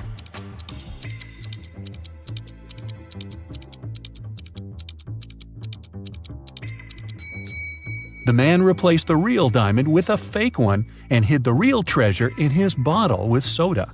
Mr. Raymond Lopez, a rich businessman, urgently needed his assistant, but the guy was on vacation in the countryside. It was Wednesday when Mr. Lopez sent him a letter asking the man to come to the city as soon as he could. Now it's already Sunday and no assistant in sight. Raymond decided to go and check on the guy. When he arrived, he found out that his assistant was okay and packing his stuff. "Oh, Mr. Lopez, I received your letter just yesterday. I was going to leave in a half an hour," he exclaimed. "You're fired. I don't need people I can't trust. You just wanted to have a longer vacation, that's all." Why did Mr. Lopez think so?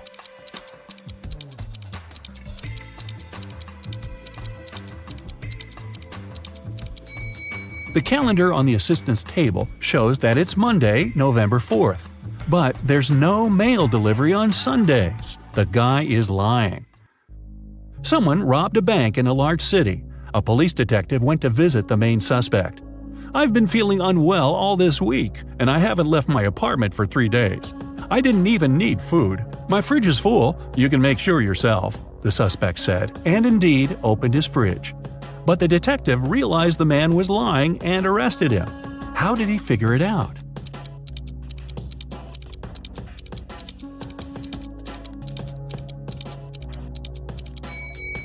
First of all, the bread on the table looks fresh.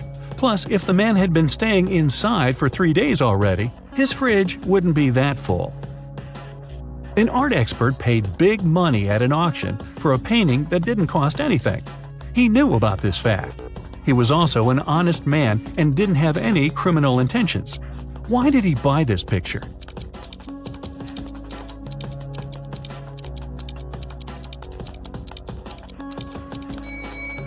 Although the painting cost nothing, its frame was a beautiful and expensive piece of art. After several crimes had been committed in the city, the police decided to visit the main suspect. He lived in the countryside. When the officers entered the house, they found no one inside. They searched the entire place, including the attic, which was in a mess. Then they decided to wait for the house owner to come home. One of the police officers went to buy some water. When he came back, he told the rest of his colleagues there was no need to wait anymore. Why?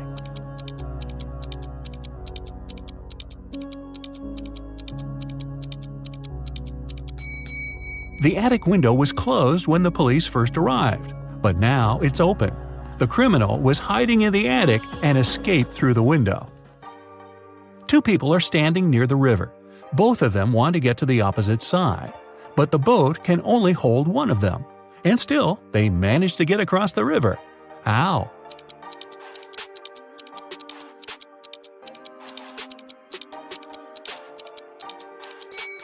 They were on the opposite banks. Detective Adams came to the park to have lunch outside in the sun, but his attention was drawn by 3 men running around a fountain. Each of them was shouting, "Thief! Catch the thief!" The detective was confused. Who was the real thief? That's why he just kept watching. After some time, the distance between the men shortened. Detective Adams immediately realized who the real thief was.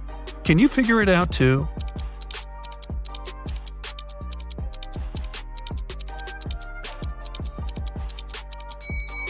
If the third man was the thief, the second one would only have to turn around to catch him. The same goes for the second man, which means the man running the first is the criminal. How can you put a whole apple into a glass bottle without cutting the fruit or breaking the glass?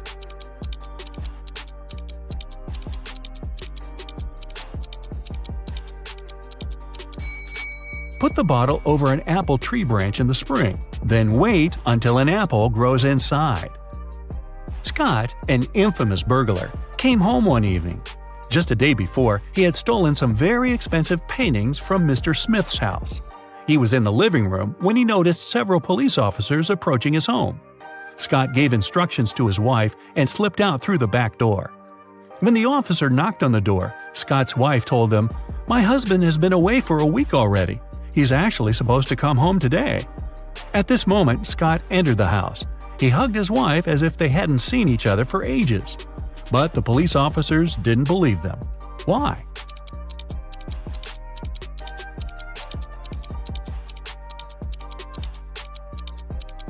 Look at the dog.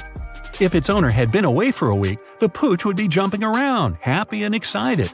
But the animal saw Scott just a couple of minutes ago and isn't showing too much enthusiasm. If it's raining at midnight, can you expect that in 72 hours it'll be sunny?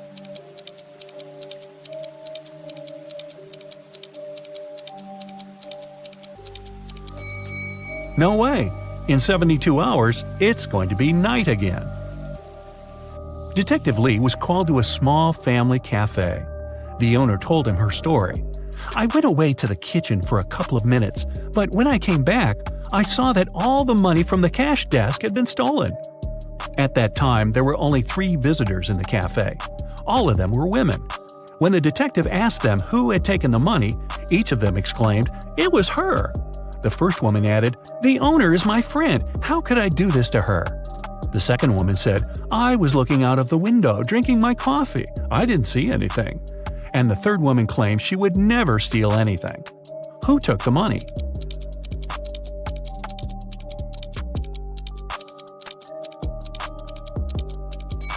Detective Lee quickly figured out that the thief was the second woman. First of all, the 2 others pointed at her. Secondly, she claimed that the first woman had stolen the money. But if she really was looking out of the window, how could she know this? During a fire, a bank was robbed. The security guard told the police that he wanted to save a bag of money, but he had to crouch to lace up his boot just in front of the emergency exit. At that moment, the door opened and hit him on the head. When he came to his senses, the money was missing. Why was the security guard arrested?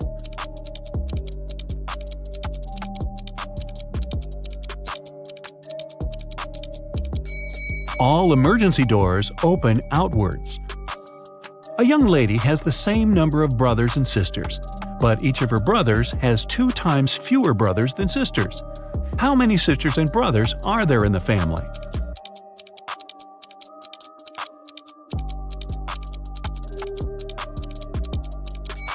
There are 4 girls and 3 guys in the family. Lucas and Hudson are walking. Which one of them isn't very smart?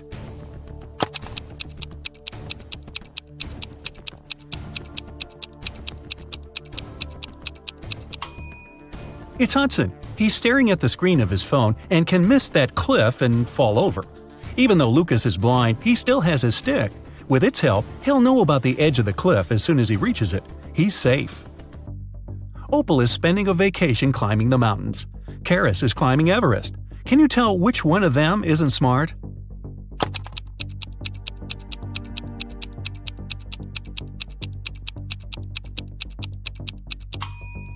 It's Opal. Look, she's forgotten about the safety rope and is climbing without it. Not good. Gabriel and Archer are bloggers who take selfies in dangerous places. This time, Gabriel is taking a selfie while surfing a huge wave, and Archer has chosen to take one while standing on the edge of the bridge above the lake. Who is not being careful?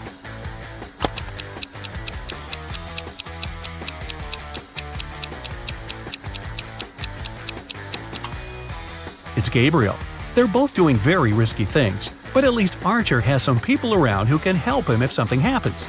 Gabriel is alone in the ocean. It's a very early morning after a party. Egan and Bradley are driving their children to college. Can you tell who's not smart?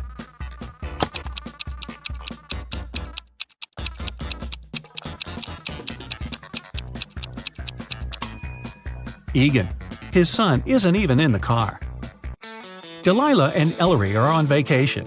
Both of them decided to learn something new. Delilah is skiing in the forest, and Ellery is practicing skating on the lake. Who's in danger?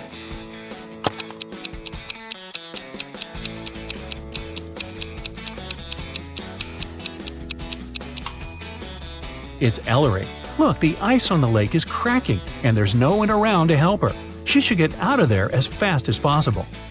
Ariana and Eliza are getting ready for a barbecue party they're hosting. Ariana is making salads outside, and Eliza is decorating the house and the garden. Who's not being smart?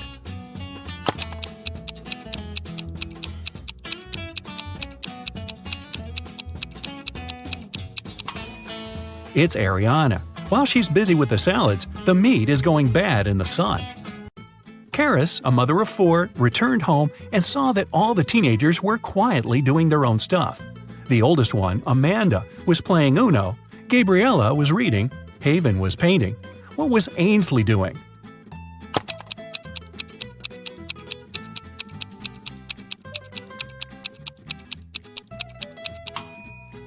Ainsley was playing Uno with Amanda.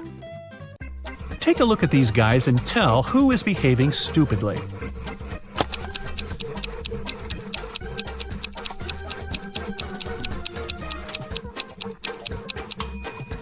All the guys on the left, they will all fall in the end. The only guy who will stay on the tree is the one on the right. Detective Callum was spending his holiday in Hawaii. He was having his evening coffee on the terrace when he heard some noise and a scream. The balcony door of the room next to his was open, so he walked in and asked what had happened. Broke into her room and tried to take her away. She screamed and the criminal ran away, disappearing in the hallway. The actress asked Detective Callum to find the man immediately. But the detective said Chanel could try to fool someone else, and he'd rather return to his coffee. Why didn't he believe the girl?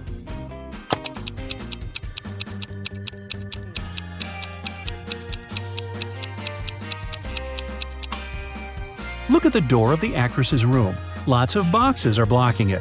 If the man had indeed run out of the door, he'd have pushed all the stuff out of his way. Otherwise, he wouldn't be able to open it. The girl just tried to make up some drama to get media attention. Adam came to his PE class and told the teacher that, unfortunately, he couldn't work out. He broke his arm the other day. But Adam had a bad reputation. The teacher didn't believe him and told the guy to stop fooling around. Do you believe Adam?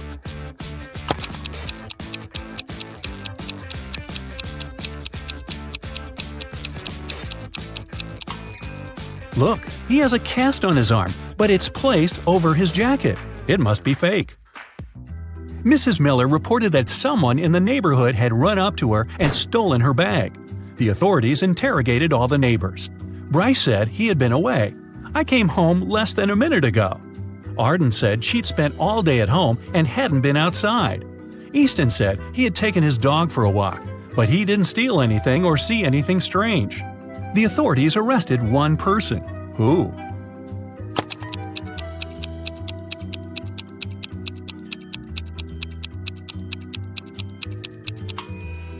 They arrested Bryce. He said he'd just come home, but the water in the pot on the stove is boiling. He must have been at home for a while already. Ames worked in a clock store. One day he called the police. When they arrived, Ames told them he had been working when the electricity suddenly went off. He tried to solve the problem by himself first. Then he called the police. They soon figured out what had happened, and the lights were on again. Ames immediately checked the cash desk. Apparently, while the lights were off, someone broke into the store and stole all the money. But the police didn't believe him and arrested the man. Why?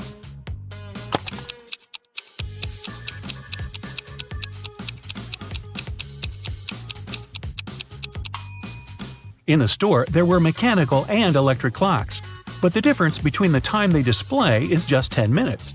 Mechanical clocks don't stop when the electricity is off. It means that the lights were off only for about 10 minutes. Ames must have switched the electricity off by himself and then called the police. Nelson was a writer. He was always disturbed by teenagers gathering outside his house and couldn't focus. One day, the man called the police. When they arrived, he said someone had thrown a stone at his office window.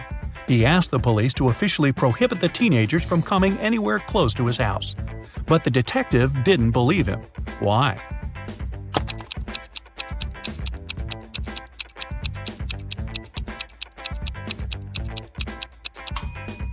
Look, the glass is broken at the bottom, but this part of the window is protected by the balcony outside. Nelson must have broken the window himself to accuse the teenagers. A family was on vacation, and they had no idea what day it was. Dad said, I'm pretty sure it's either Monday or Tuesday. Mom added, all I know is that it wasn't Wednesday yesterday. Jake said, it must be Wednesday, or the weekend. Sienna was in doubt. Maybe it's Friday. Ruby said, Friday is tomorrow. Can you tell what day it is if only one statement is true?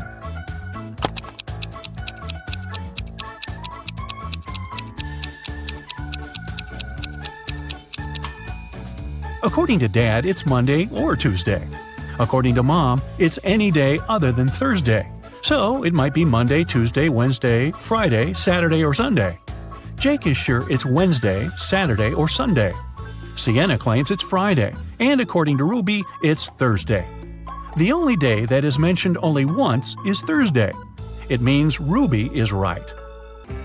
Paige and Quinley were sisters. They were hanging out together in their room. Quinley had a crush on a guy from her school. She decided to write him a letter. Paige thought it was a bad idea, but Quinley wouldn't listen to her. Once she was almost done, Quinley went downstairs to get some tea. When she returned, the letter was gone. Paige said that a gust of wind suddenly blew in and the letter flew out of the window. But Quinley didn't believe her and asked Paige to give her the letter back. How did she figure out her sister had taken the letter?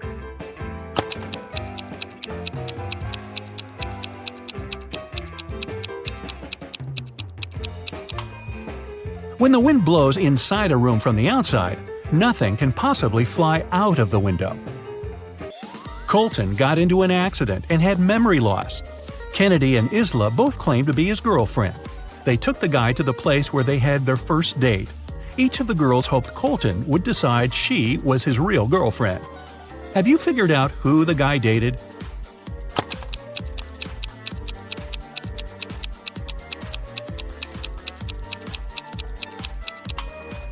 Look, there are initials painted on the tree, saying C plus I. It means Colton's girlfriend is Isla. In a hotel, someone robbed a rich gentleman. The only witness was Joseph, a cleaning man working in the hotel.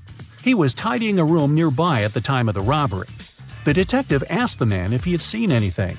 Joseph said, "When I heard the noise, I was going to enter the room, but then the door opened and hit me on the head. I couldn't see for a while." Joseph even showed the police officer a bruise on his forehead. The detective didn't believe Joseph, though, and arrested him for assisting the robber.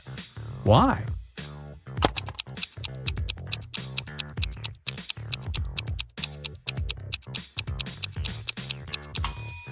The door couldn't hit Joseph because it opens inwards, so he lied. After an accident, Karis was staying in the hospital. Only relatives were allowed to visit her. But 3 guys wanted to see the girl: her boyfriend, a classmate who was in love with her, and her brother. Each of them said he was her brother. Take a look at the guys' identity cards and try to figure out who her brother is.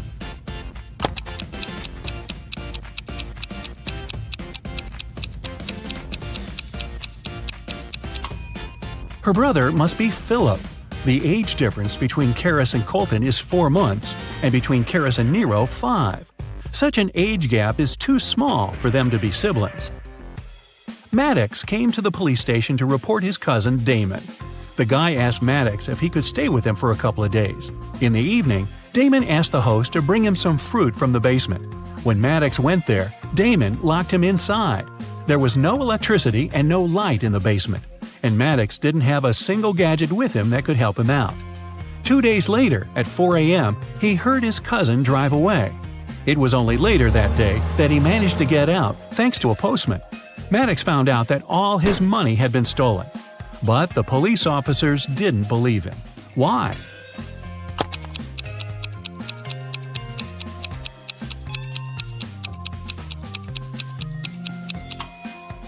Maddox said he hadn't had any gadgets to check the time. It was also too dark to see anything on a regular clock. Then how could he figure out when exactly his cousin drove away? Alex is a teenager living in New York City. His science teacher assigned him an interesting experiment, and Alex's mind was buzzing with possibilities. He ran home and found a huge watermelon in his mother's pantry. It was massive.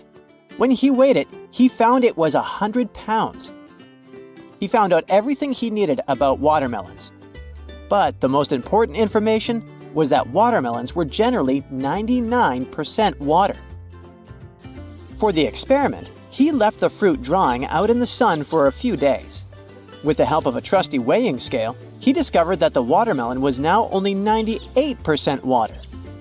To get a 10 in his science experiment, he needed to figure out the total weight of the watermelon after losing 1% of its water. Can you help Alex out with this one?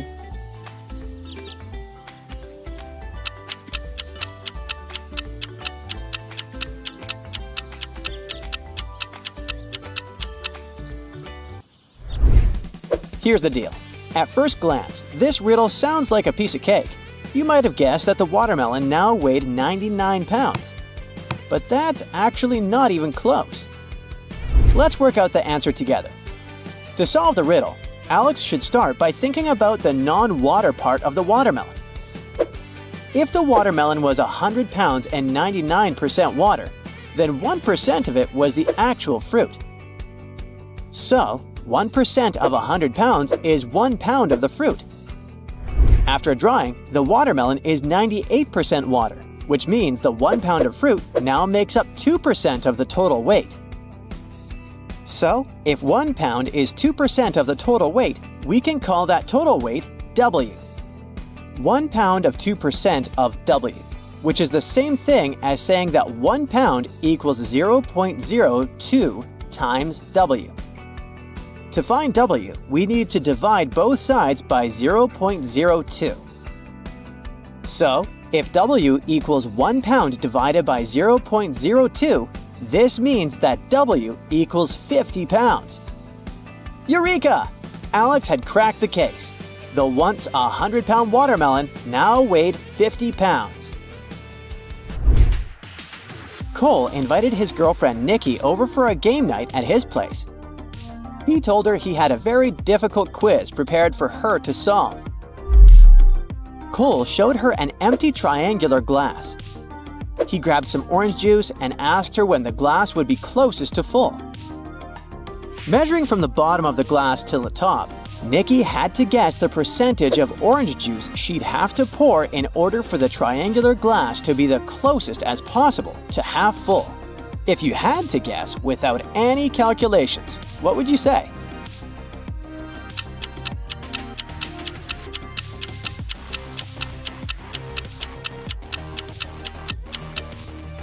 This is tricky, but let's check out the answer. Intuitively, you might have thought that the answer was 50% of the height of the glass, but that's wrong. When 50% of its height is filled, it means there's only 12.5% of juice inside the glass. In a similar way, if the triangular glass was filled up to 70% of its height, this would mean that it is only 34.3% full. The answer we're looking for is 80% of the height of the glass. To solve this riddle, we need to remember a basic geometry formula that says that the percentage of the volume is equal to the cube of the percentage of the height. So, if we're looking for 50% of the volume, we're searching for nearly 80% of the height to make it equal. Got it, genius? It was a sunny day in Los Angeles, and Harry and Maria were planning their wedding. Maria was very nervous because she couldn't figure out the seating chart for their wedding. They had 100 guests and had to distribute them around. To lighten up the mood, Harry remembered an old, difficult-to-solve riddle that would definitely take Maria's mind off things. He asked her if she could figure out the mathematical equation needed to get the number 100 out of 4 nines.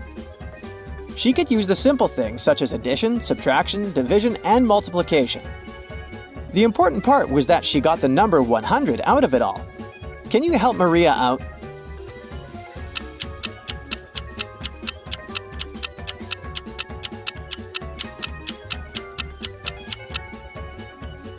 The best way to solve these kinds of riddles is to start backwards. There are multiple ways to get the total of 100. Dare to join me in brainstorming the ways? You could simply add 99 plus 1 or 90 plus 9 plus 1. But that's not what the rules ask us to do. We need to use the number 9 4 times. For example, 90 plus 9 times 9 divided by 9, well, this won't get us to 100. But what about 99 plus 9 divided by 9? I know we have two 9s as one number, but that's okay by the rules. This way, you use all the 4 9s you need to use, although you are combining two 9s into one number. But there are other possible answers. What do you say? Did you find any other answers to this crazy riddle? Once upon a time in a faraway kingdom, Queen Matilda needed to hire a worker for a 7-day project. The job was crucial, and she wanted to ensure the worker was paid daily. However, she could only pay him in gold bars, and she could only make a minimum of 2 cuts in her precious gold bar. Her plan was to pay him 1/7 of the bar per day. Can you figure out how she could manage to do this, following the conditions we showed?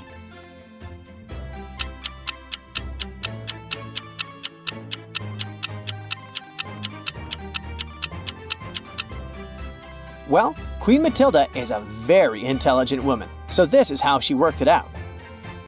She made 2 precise cuts in the gold bar, creating 3 pieces. The first piece was 1/7 of the bar. The second piece was 2/7, and the third piece was 4/7. On the first day, the worker finished his shift, and Queen Matilda handed him the 1/7 piece. On the second day, she swapped the 1/7 piece for the 2/7 piece, so the worker now had 2/7 of the bar. By the third day, she gave him back the 1/7 piece, resulting in the worker having 3/7 in total. On the fourth day, Queen Matilda took back the 1/7 and 2/7 pieces and handed over the larger 4/7 piece. On the fifth day, the Queen handed over the 1/7 piece again, so the worker now had 5/7 of the bar. On the sixth day, the Queen took back the 1/7 piece and gave him the 2/7 piece, resulting in the worker having 6/7 of the bar. Finally, on the seventh day, the Queen handed over the last 1/7 piece, completing the full bar payment. And that's how Queen Matilda managed to pay her worker every day with just 2 cuts in the gold bar. Brilliant, right? Way to go, Queen M! Jake is on a bus, heading to visit his parents for the weekend. On another bus, coming from the opposite direction, is his brother, Max. Both buses are barreling down the road towards each other, each cruising along at 40 miles per hour. They started out at 40 miles apart. The brothers have been texting each other about their journeys, eager for the family reunion. As Jake stares out the window, he notices a little bird flitting around. His mind starts to wander and he imagines the bird flying back and forth between the 2 buses, and wonders how many miles the birds would have flown back and forth until the buses meet each other. Can you help him out there?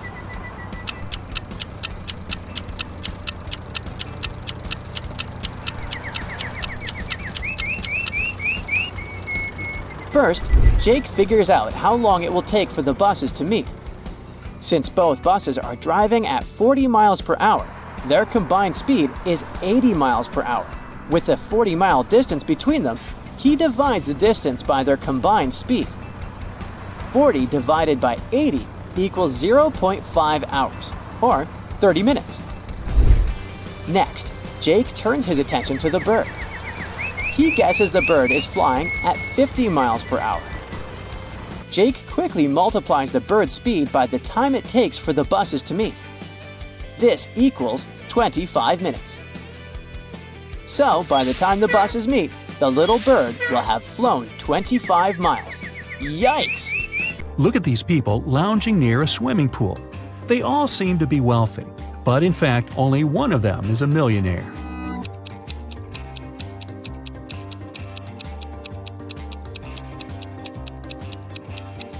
The girl sitting under the palm tree is wearing a lot of gold jewelry.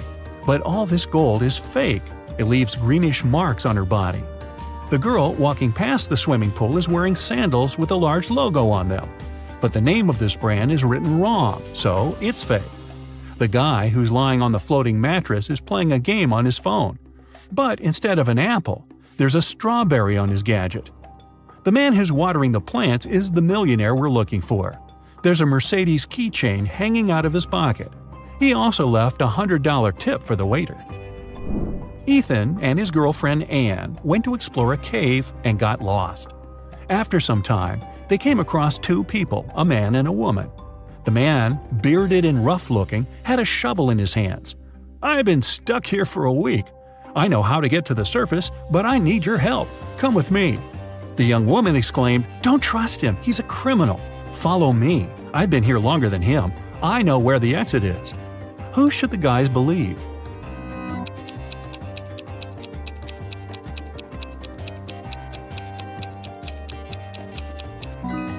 Ethan and Anne decided to follow the man. If the girl had been in the cave for more than a week, why does she look so tidy and has fresh flowers in her hair? Several gold bullion bars were stolen from a bank. The police figured out where they could be and who could take them. Without wasting time, they arrived at the main suspect's house. But since they were in a hurry, they forgot to bring a warrant. The man told them he wouldn't allow them to search his house. "Come back with a warrant and we'll talk." An hour later, the police officers came back with the needed document. They thoroughly searched the house and garden but didn't find the gold. Suddenly, one of the officers exclaimed, "I know where he hid the gold." Have you figured it out?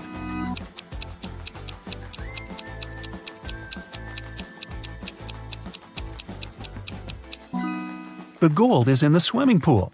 When the police visited the man for the first time, the level of water in it was lower. A man shaves every day, but still has a long and thick beard. How is it possible?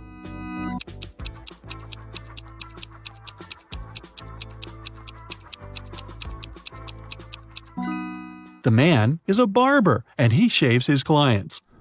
One day, a famous soccer coach went missing right from the locker room. The detective has 3 suspects, and all of them are from the coach's team. Brandon says that after training, he stayed on the pitch to practice a bit more. He hasn't been to the locker room yet. Andrew swears that straight after the training, he went outside to meet with his girlfriend. And James claims that when he was leaving the locker room, the trainer was still there. Who is the criminal?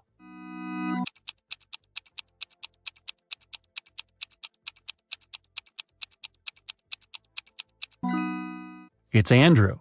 He said he hadn't been to the locker room yet, but he's wearing not the uniform, but his street clothes. 5 people were asked to step over a pencil that was lying on the floor, but for some reason, none of them managed to do it. Have you figured out why?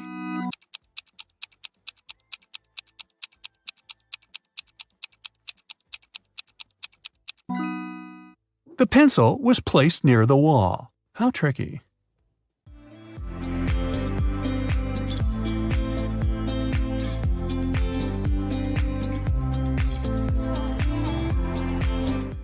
One night, a gang of thieves were stealing boxes with electronics from a warehouse. They were carrying them to their van when they heard a police car siren. And still, even though the thieves didn't manage to avoid the police, they didn't get arrested. Why?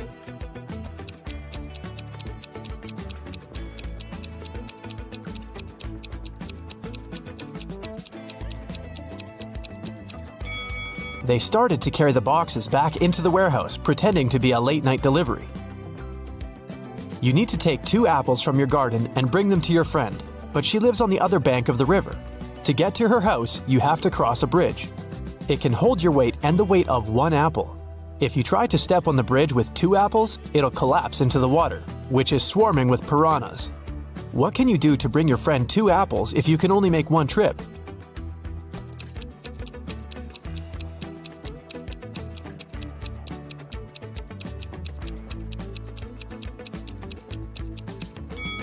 You should cross the bridge while juggling the apples. When is 1,893 and 2,548 smaller than 498?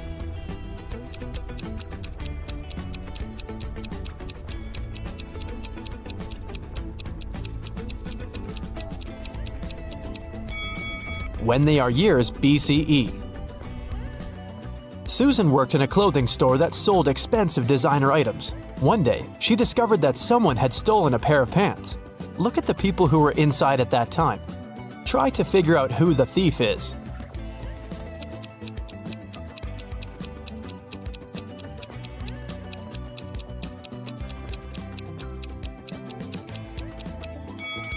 It's the guy on the right. If you look attentively at his legs, you'll see the pants peeping out from under his jeans. A mad researcher caught Eric. He told the man, "I'll let you go if you jump from a 30-foot tall ladder and remain unhurt." Eric thought a bit and did just that. How did he manage to avoid injuries?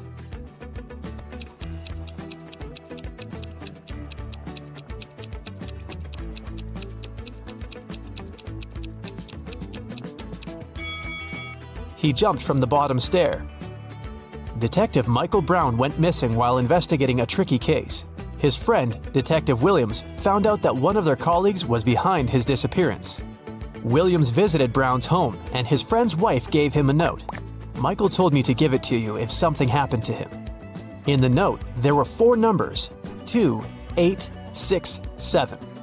Williams started to question his colleagues. "I've been away visiting my parents," said Tess. Jack said, "I haven't seen Brown for a couple of days." And Nora replied, "I'm just a trainee. Detective Brown gave me a task and I was busy doing it." Williams thought for a while, looked at the note again, and understood who was guilty.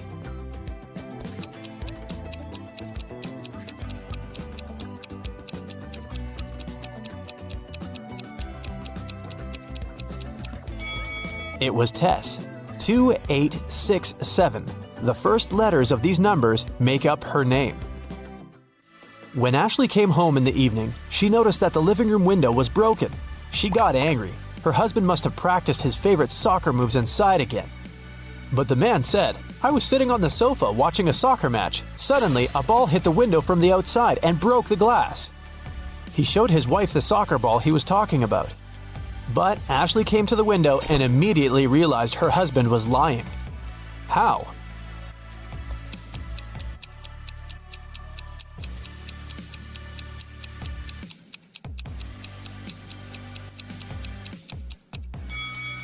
The woman saw that the glass was on the ground outside the house. But if someone outside had kicked the ball and it had broken the glass, the shards would be inside the room. 3 tortoises are having a walk in the park. One of them says, "2 tortoises are following me." The second tortoise says, "1 tortoise is moving in front of me and 1 is behind me." And the third tortoise says, "2 tortoises are traveling in front of me and 1 is behind me." How is it possible?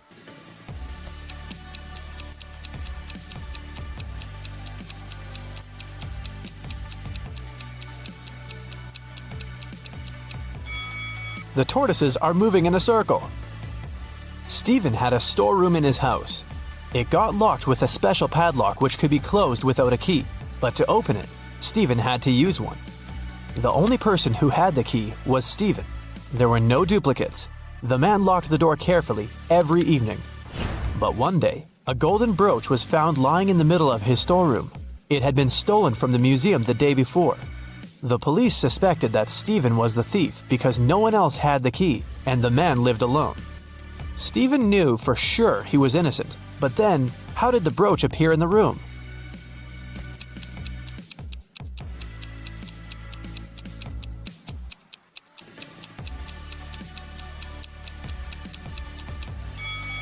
While Stephen was in the storeroom, the real criminal changed the padlock. Stephen didn't need the key to lock it. That's why he didn't realize the padlock had been changed. Later, the thief opened the lock with his own key and left the brooch inside the room. Look at these 2 detectives standing on a wooden board. Which of them is smarter?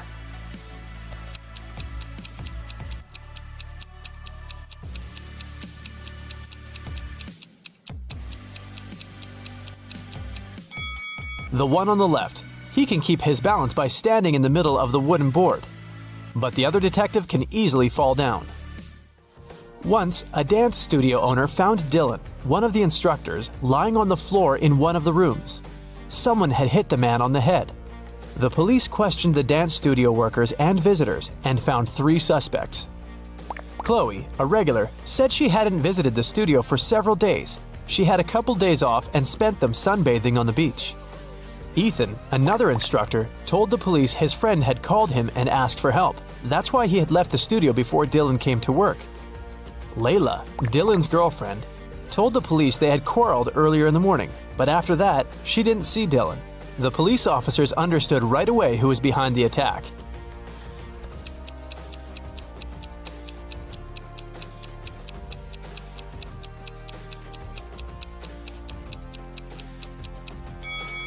It was Chloe. She said she had spent several days on the beach, but her skin was extremely pale. There are 4 floors in a hotel. The higher the floor, the more people stay there. Which floor does the elevator visit most frequently?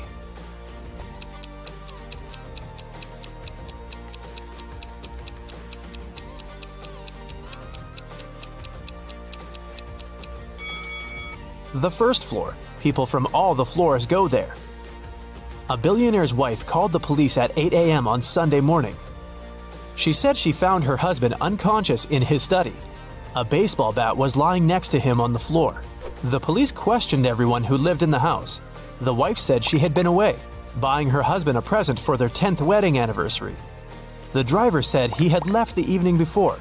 He went to his parents' house because they needed some help. And the cook said he'd been preparing breakfast since 6 a.m. and hadn't left the kitchen. Who's lying?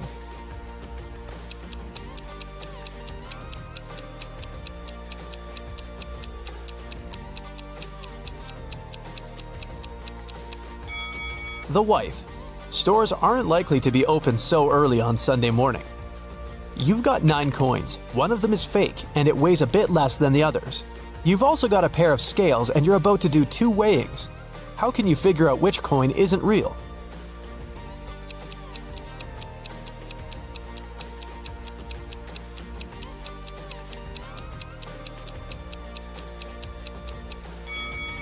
The first weighing.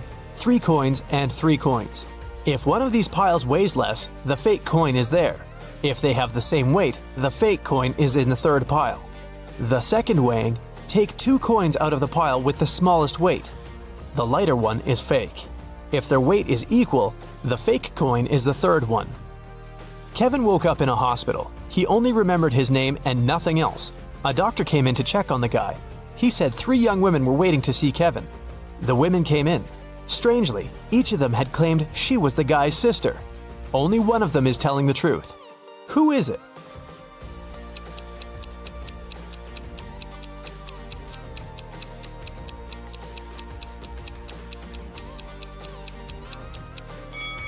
It's the one in the middle.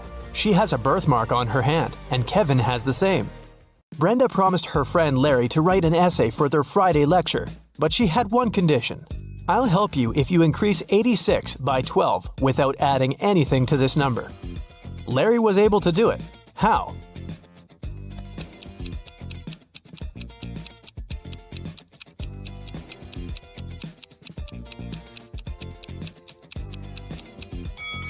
He wrote 86 on a piece of paper, turned it upside down, and he got 98.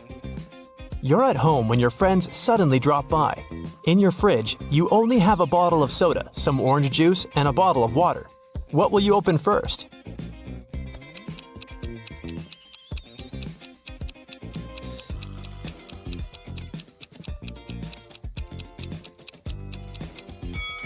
The door of your fridge. 5 cats need 5 minutes to catch 5 mice. How much time does 1 cat need to catch 1 mouse?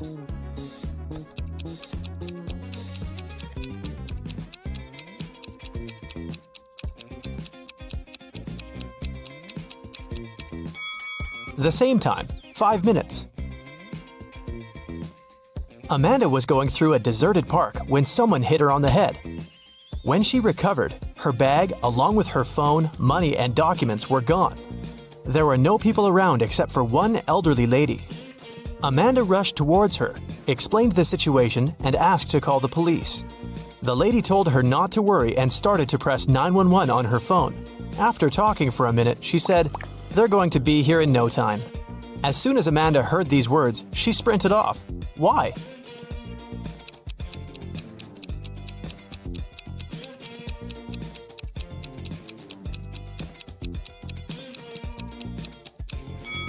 Amanda saw the lady's phone didn't have any signal.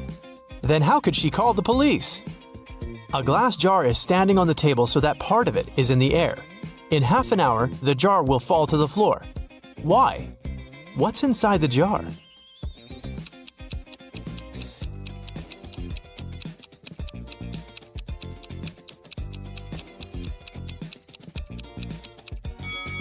Inside the jar, there's some ice, but its weight is distributed in such a way that the jar is balanced. Once the ice melts and turns into water, the jar will fall. Time to go to your room and get some rest. But the elevator you entered is a trap. It takes you to the hotel's basement, where 3 doors appear in front of you. The first door takes you to the Amazon rainforest, with green anacondas, electric eels, and poison dart frogs. The second takes you to the Antarctic Circumpolar Current, the largest and most potent current globally. The third takes you to the top of Mauna Kea in Hawaii. It's the tallest mountain and largest volcano in the world that goes below sea level. Only one of them takes you to a safe place. Which one? You've got 6 seconds.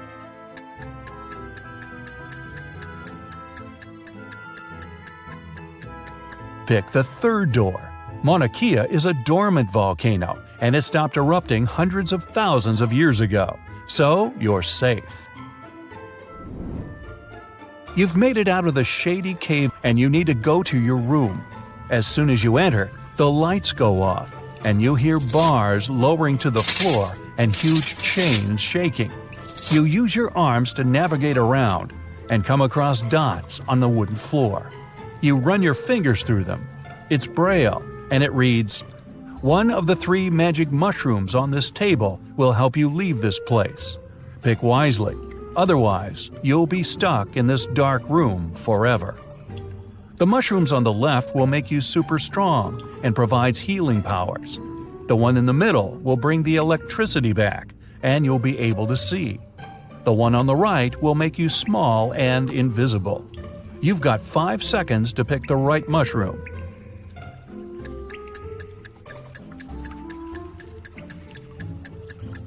Turning the lights on won't free you, and becoming invisible doesn't mean you won't bump into walls. The best option is the strength and healing mushroom. You can bang on the walls and bars until you break them. The next day rolls around. You head into the parking lot to pick up your car, but the car seems to be locked. There's a 3-digit PIN code lock on the passenger side door. On the side of the device, you read a clue. ABC equals 123. On the ground, there's a piece of paper that reads BAD. Use the clue to find PIN code numbers. Here are your 4 seconds. The code is 214.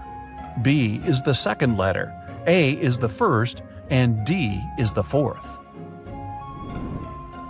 Now that you've got your car, time to do some shopping at the mall. You visit a jewelry shop. You discover it has a mysterious extension leading to a room filled with gold coins, diamonds, and other expensive metals. As soon as the owner spots you, he traps you in the room and locks the door. Nice shop. He tells you there's only one way to survive in that dark chamber. You must eat 1 muffin. If you eat the wrong one, you won't make it. But if you pick the right one, you'll be free to go. The first muffin turns you into moss. The second one turns you into a badger. The third muffin will turn you into a snake. 3 seconds.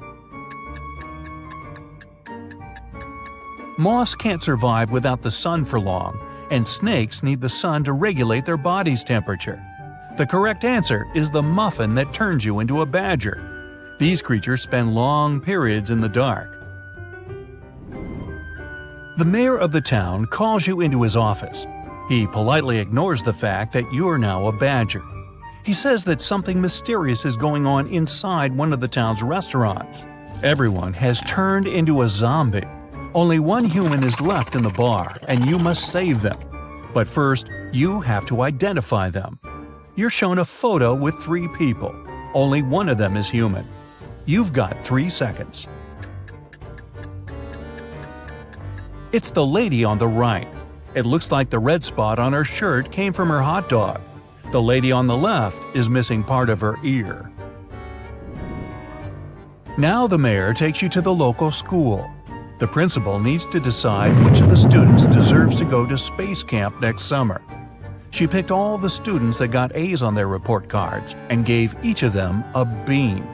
She said, "The person who will return with the tallest bean plant will win the prize, but you can't cheat." All kids came back with large plant pots and bean plants filled with smaller beans. Only one girl returned with a plant pot filled with soil. As soon as the principal saw her pot, he gave her the prize. Why? Here are your 3 seconds. The teacher gave them cold cooked beans. They couldn't have sprouted unless the